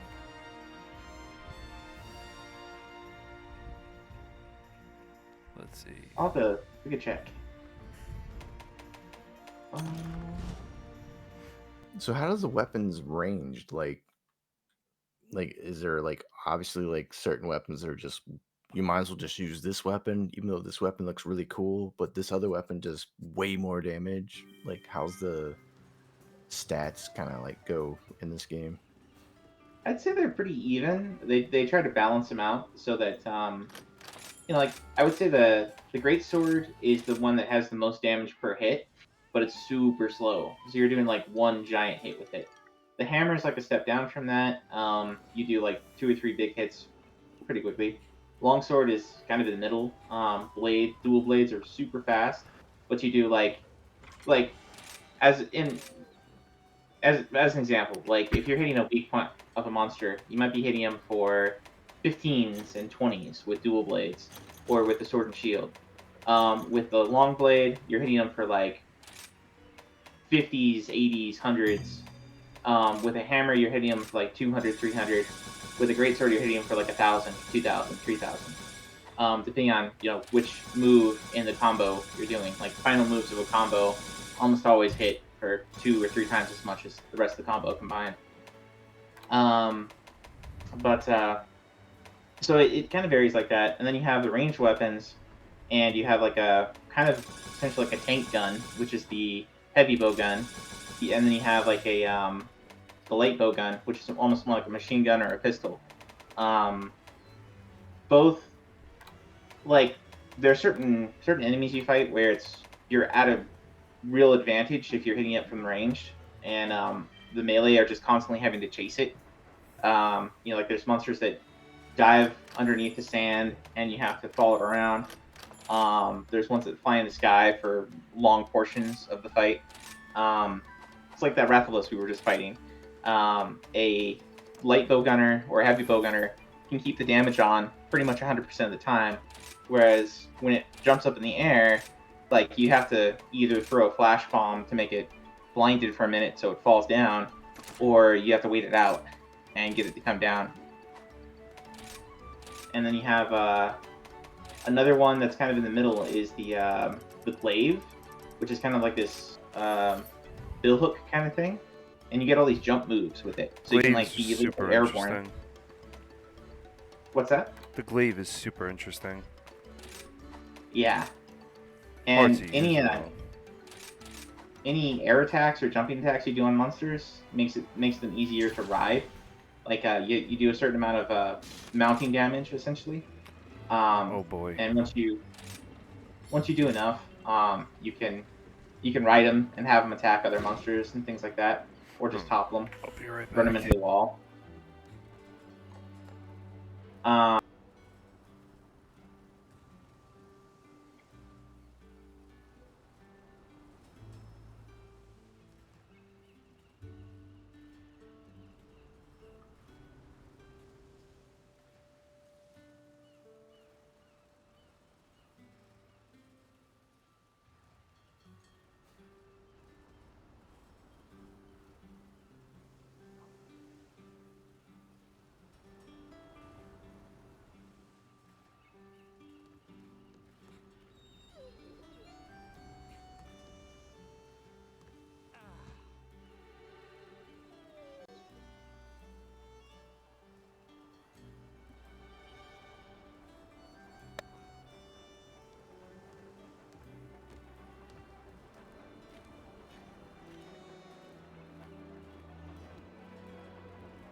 I'm back.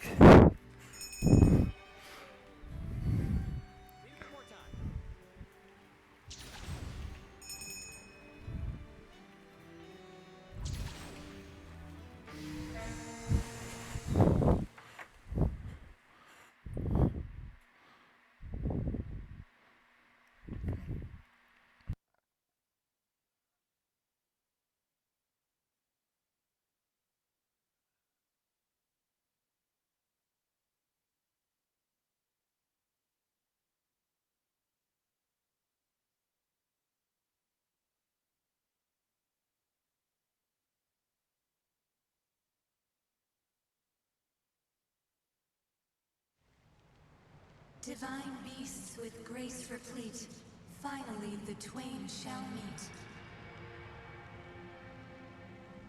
My queen, smite the earth with your thunder.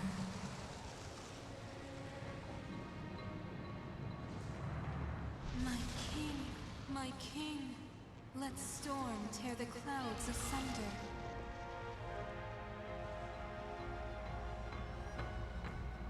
With lightning and hurricane, we sear and slice.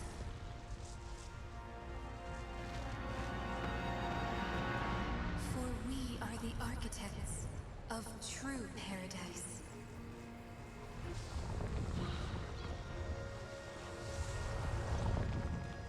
Let us form our final bond to rule the world and all beyond.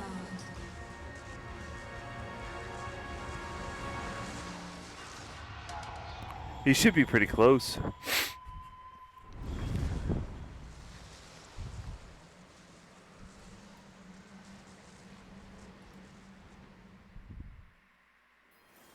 Let me see.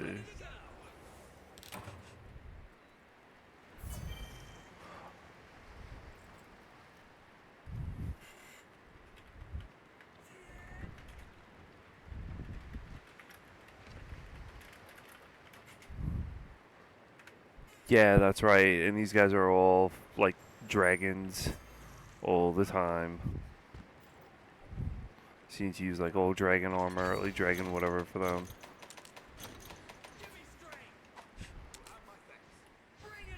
Is there enough in that box for all of us? Okay. Drop some energy for energy drinks. Yeah, pretty much that's once like after Christmas and like my birthday is done and stuff like that, when I get like a whole bunch of shooters in for like whatever birthday, Christmas and everything else, I'm gonna be doing a lot of streaming come January with just like old shooters.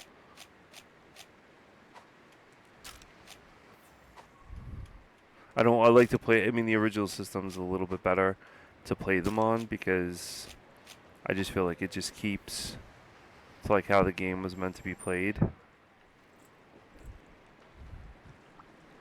Oh, what was that? What was that called by someone? An originalist? Yeah. Alright, let's go this way. Yeah, exactly. I mean, you probably don't find latency on what? Those, the minis that you have?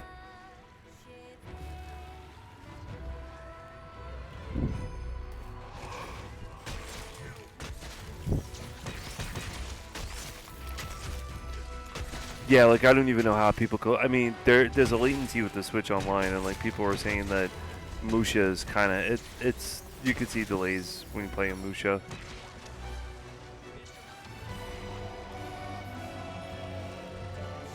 That was another good game by them. They made Musha, and then they made some Air Force game or whatever it was, and not a lot of people went nuts over that.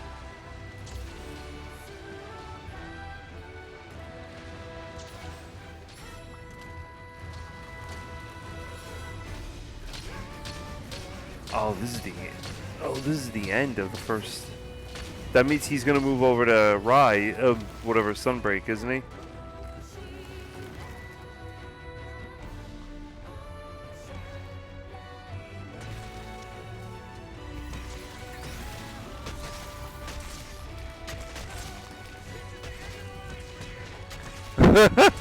I didn't really know either. Yeah, I agree with that one.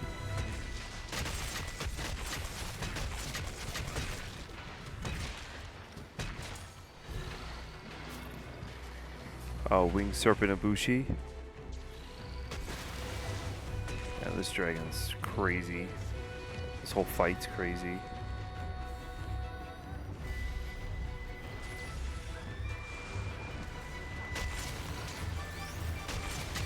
Alright, it was great talking to you. Yeah, I'll send you a bunch of shmups to look out for and emulate for like PC Engine, and there's one that they just got out for Genesis, so I'll send that one to you too.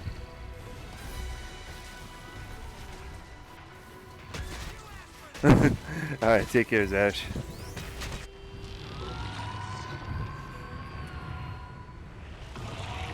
Yeah, it's a good one. It's Eliminate Down.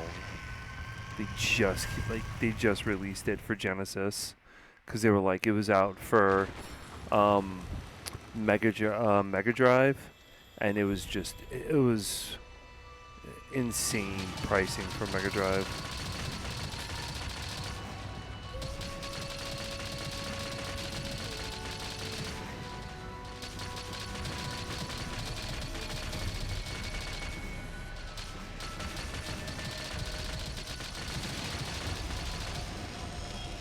Well, you know this fight? Oh, yeah, we gotta run up and shoot.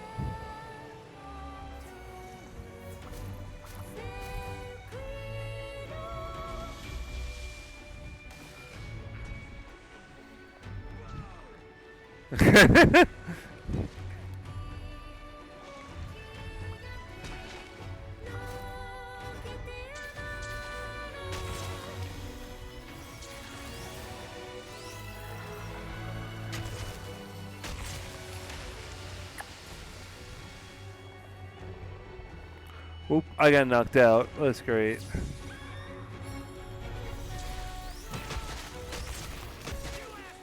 Yeah, I know, but I got knocked out bad.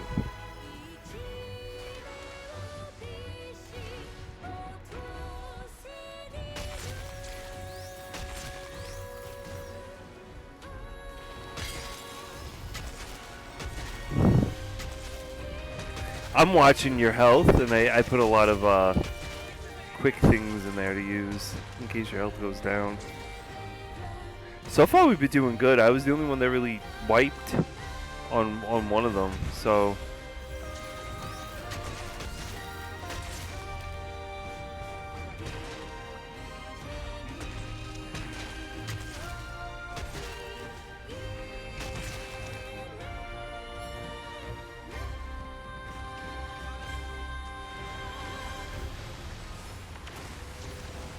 oh man. The rings, God, I hate the rings.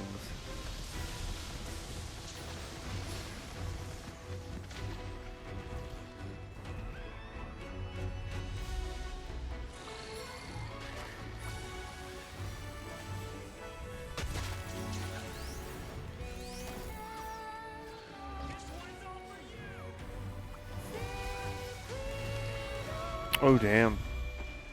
Yeah, even with this armor, this fight is still hard. Oh, jeez.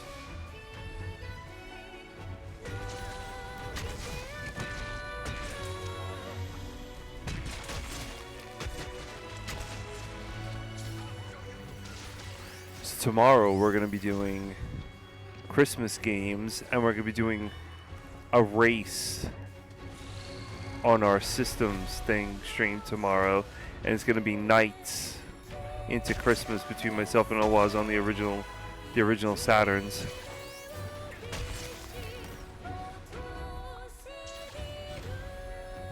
I think that'll be super, and I told him I think that'll be super interesting to do.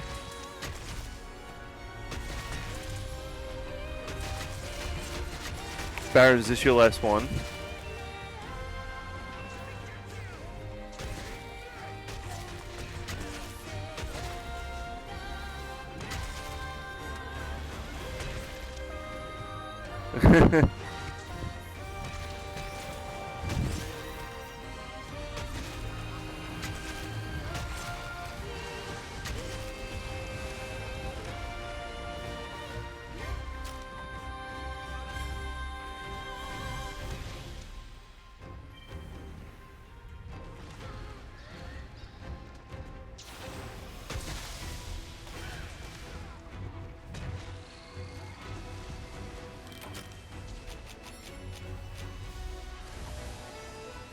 could not get in enough time.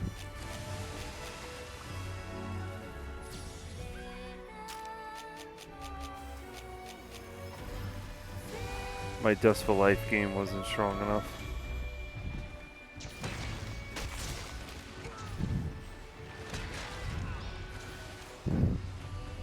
Yeah.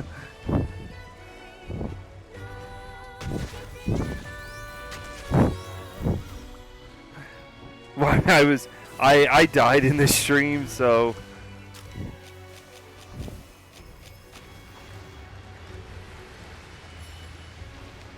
I've had enough of those no death runs.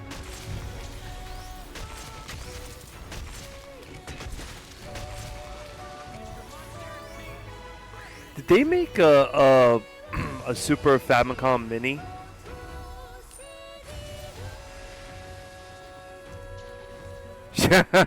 Yeah. I gotta look that up. I've always wanted one. Like if they came out with like a mini for the Famicom.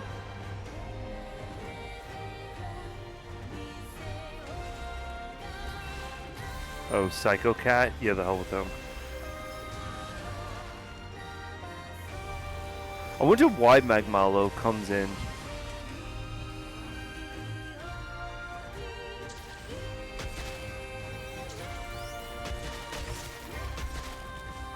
Wow, I hit the thing for like 200 something damage.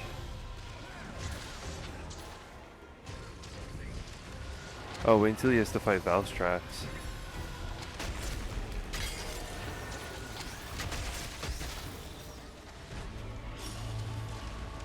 Or...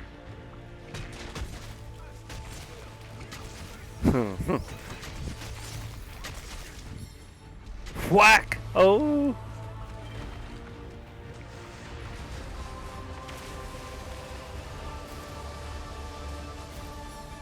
Oh, come on. Alright.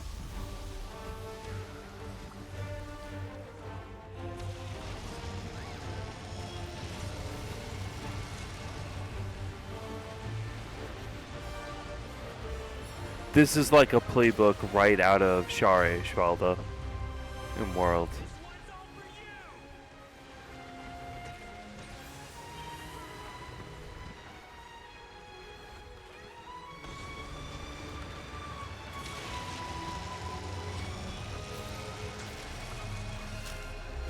Uh-oh, uh-oh. Uh-oh, uh-oh. Oh man, I was hitting my Dust for Life like crazy.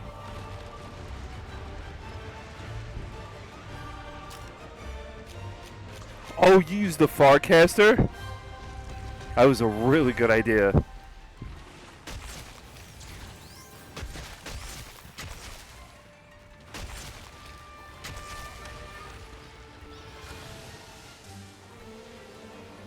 I never would have guessed to use that either. I need to use first aid or else I'm dead.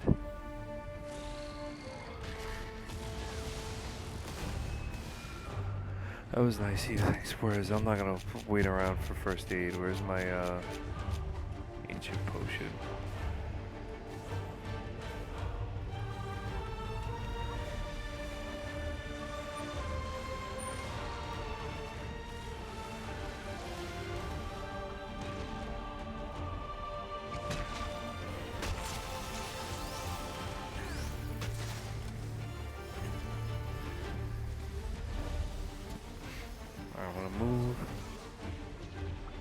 Now it's down, okay. The face of it's pretty cool, I gotta admit.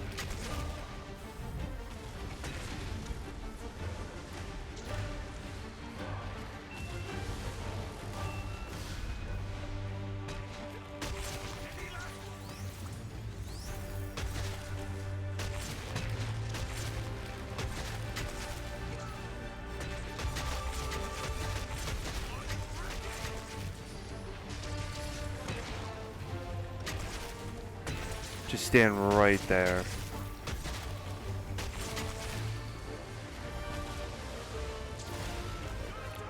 Wow, that really pushed me back bad.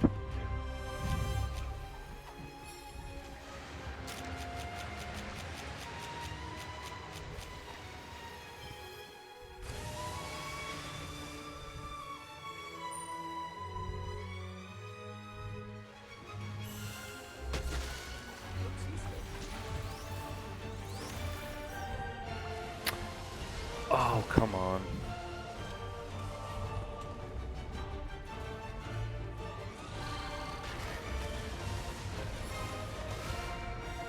It's almost dead.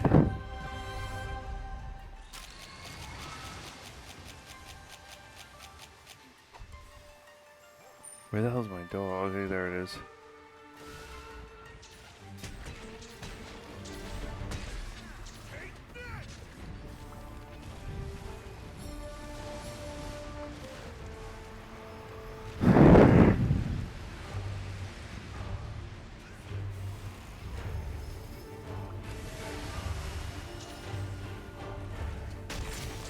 I think it was gonna do Amasutra.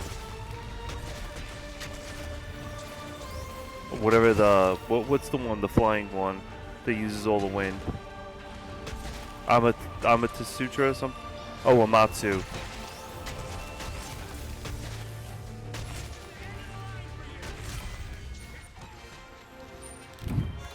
There we go. That was great.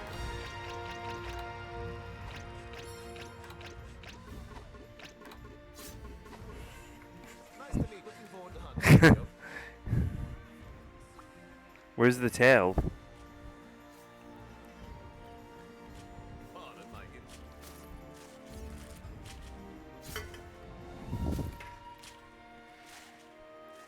It spams.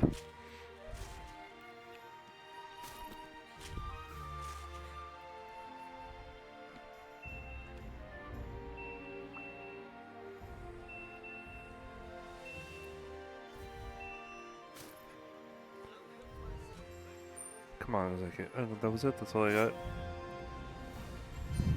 Well, that's good enough.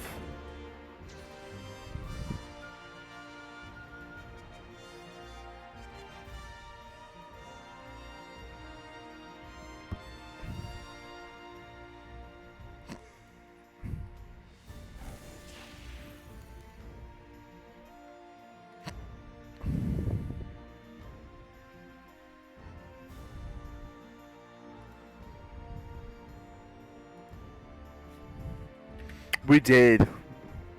We did, and I got, what is this, Overwar Origin? I needed that. Definitely needed that.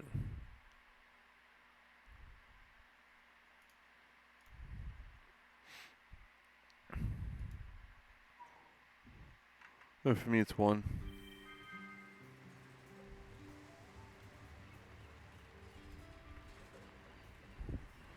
Oh, I guess you're in the same time zone I am. Yeah, it's 1 a.m. for me. Oh my god, that really means you are up until 5 a.m. playing Mario RPG.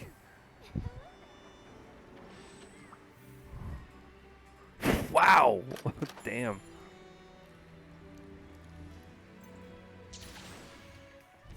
Yeah. Do you want to do another one, or you want to call it? I don't. To me, it doesn't matter.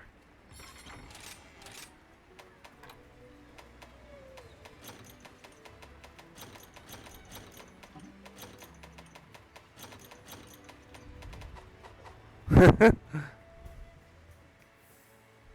we done everything so far? Let's see.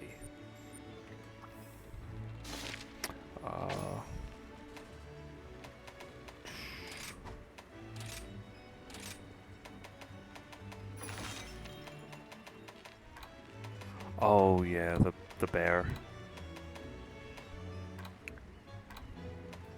So we did the All Mother. Oh, he has Crimson Glow Valstrax next. And then he can hunt Apex Rathalos. That one's good. It's like Crimson Glow Valstrax. Because these were high rank, right? That we did?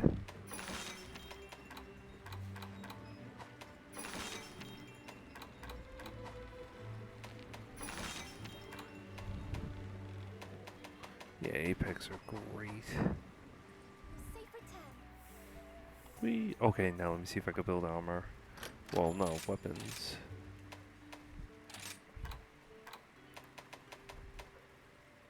Can Orbital Origin 70.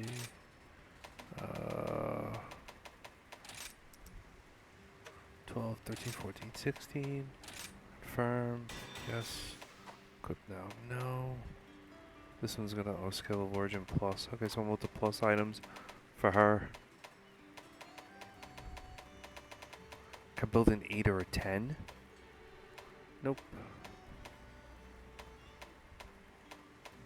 10.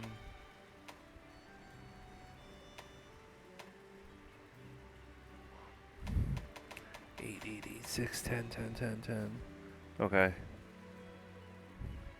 Yeah, I don't think there's much I could... That did help me out a lot, though, I will admit.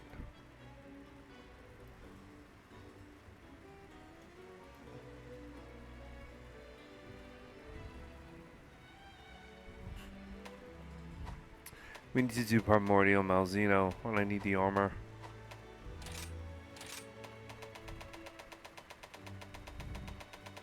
I think once we get Roto, we could probably do Primordial Malzeno.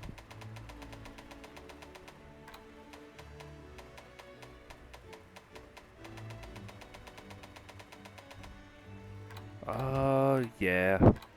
I can't make any of this.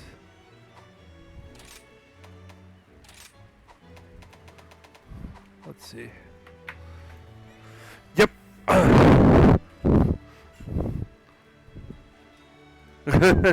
You're gonna have to upgrade now, that's for sure.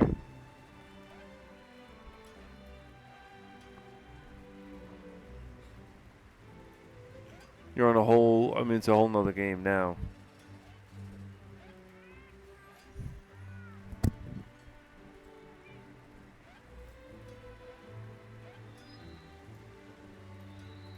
Oh, you want to see some cats and food? Okay, well, like the cats that I told you about? Okay, so here's your cat right here. Here's your first cat. So I don't know if you want to dress the cats up like that. And then here's your cats with the food. So I'm gonna eat a meal right now. Hold on, let me see. Here you go. I will personally play this for you, Busta, because you love your cats. So here, your palicos.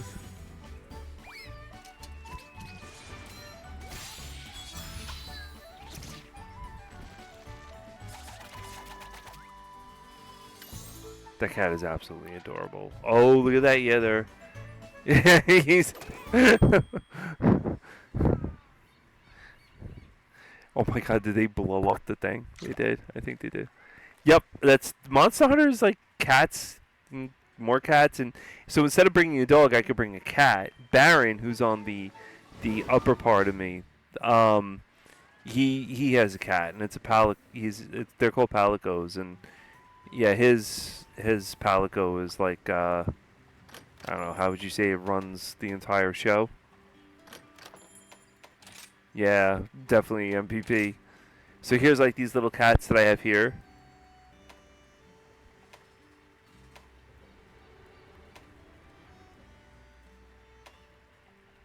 And you could change you could change like their armor too and everything else. No, the cats join you. You could bring a cat into this, and you could have a cat. Like, you can go to the Buddy Smith, and here the cats is the Buddy Smith, and they're called Palico equipment. And then this is all the little armors that you could put on them.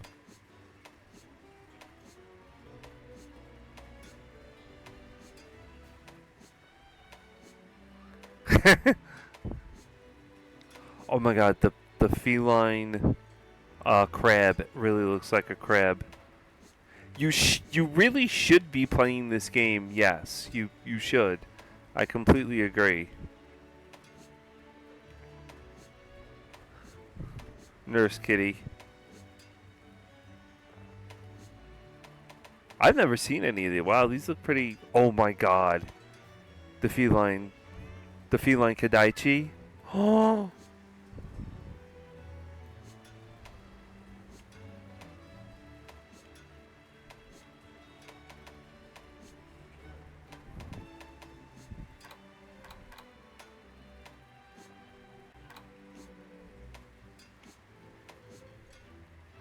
Oh yeah, that's pretty cool. How many copies of this do I have? This one I only have one copy of. I I could get another one if you want to do that Skies of Arcadia trade. Oh damn! Look at the Almudron. That's pretty crazy. We play every Wednesday. We play, and the cats always the cats are always there, so you can choose whatever cat you want. I mean, yeah. You see on my screen and on Baron's screen, we're just going through all the little meow meows. Oh, and then layered armor. Yeah, layered armor is the best. Like, oh, remember Kitty Sherlock? Oh wow, Oh, Sonic? Yeah, Kitty Sonic. The cat's got better clothes than the Palicos. Oh my god. Did you see Archdemon? Oh, does the dog have Archdemon?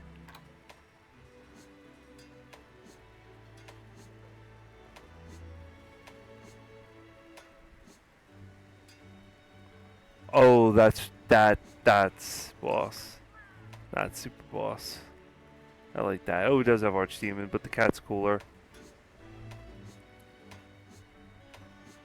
Ah, see, there you go. You got the cat emotes now. Oh, look at this. It's, yeah, sunglasses. Alright, Vince, how are you doing?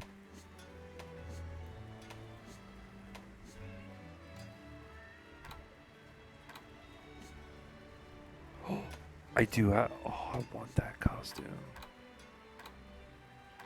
I don't have that. I need Celestial Scrolls, and I need Fur Scraps, and then I would be complete. That would be the costume I would have.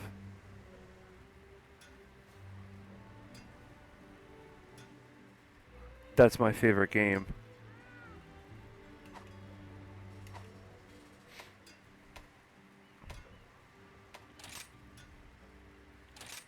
That's cool. Oh, that's right. I do have Sonic Cat.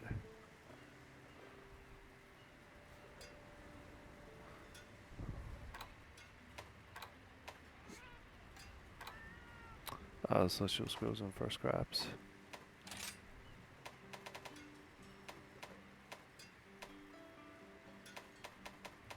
I just need regular Fur Scraps.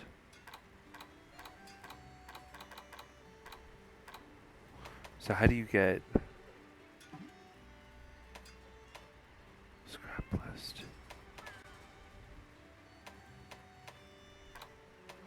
How does it give you, how do you find just regular Fur Scraps?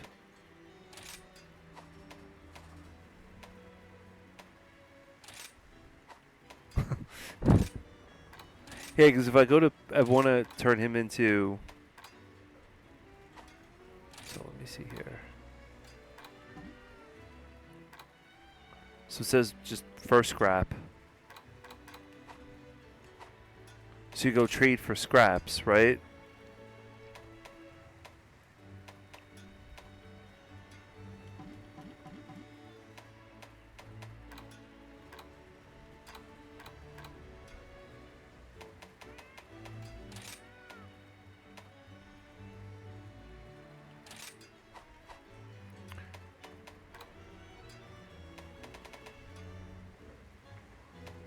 And then no, go ahead.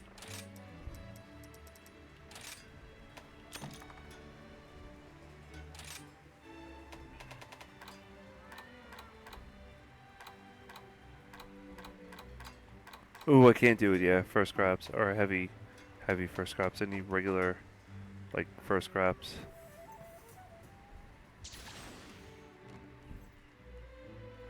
Yep. Then there's cats everywhere in this game. Like here's a cat. I talked to this little guy.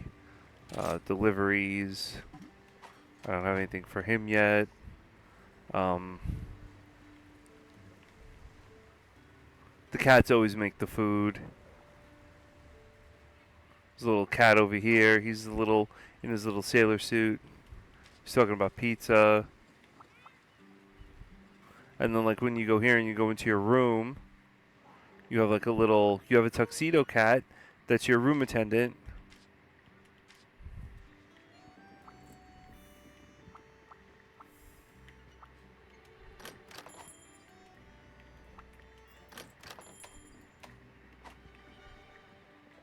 And is that it? Yeah, I think that's, oh yeah. The cat flipped around. Oh my god, he's drinking coffee.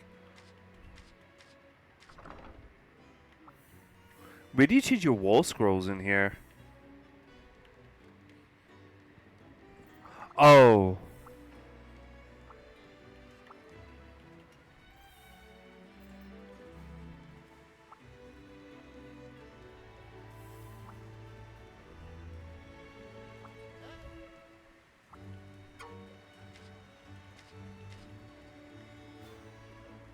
Who's Pharaoh the Proud?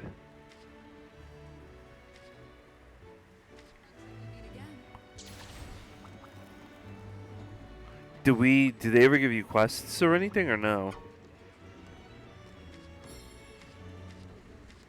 Here's that Alucard looking person.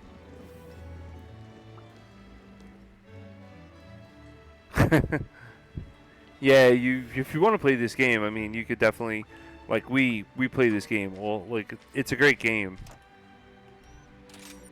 Ooh, I got Royal Artillery Corps. She is horrible to bring into battle. God, I hated the fights with her.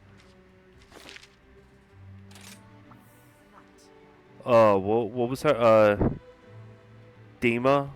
Yeah.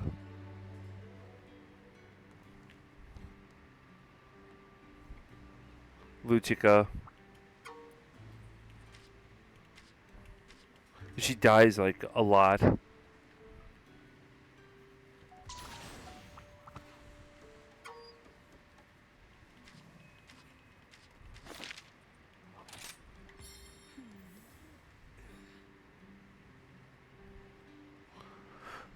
Oh, what about what's her name? Paz? I want her outfit. That looks like, her outfit looks like, Legiana, but Legiana's not in the game.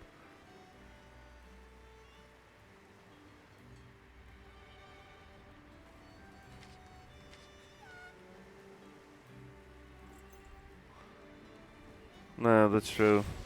Alright. Thank you, Vance, for stopping by.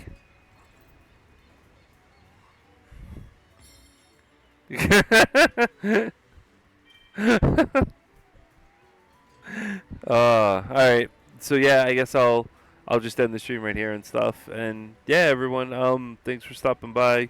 Busta, thanks for stopping by. I'll talk to you later. And that's about it. So yeah, let me. Oh no, where is my mouse?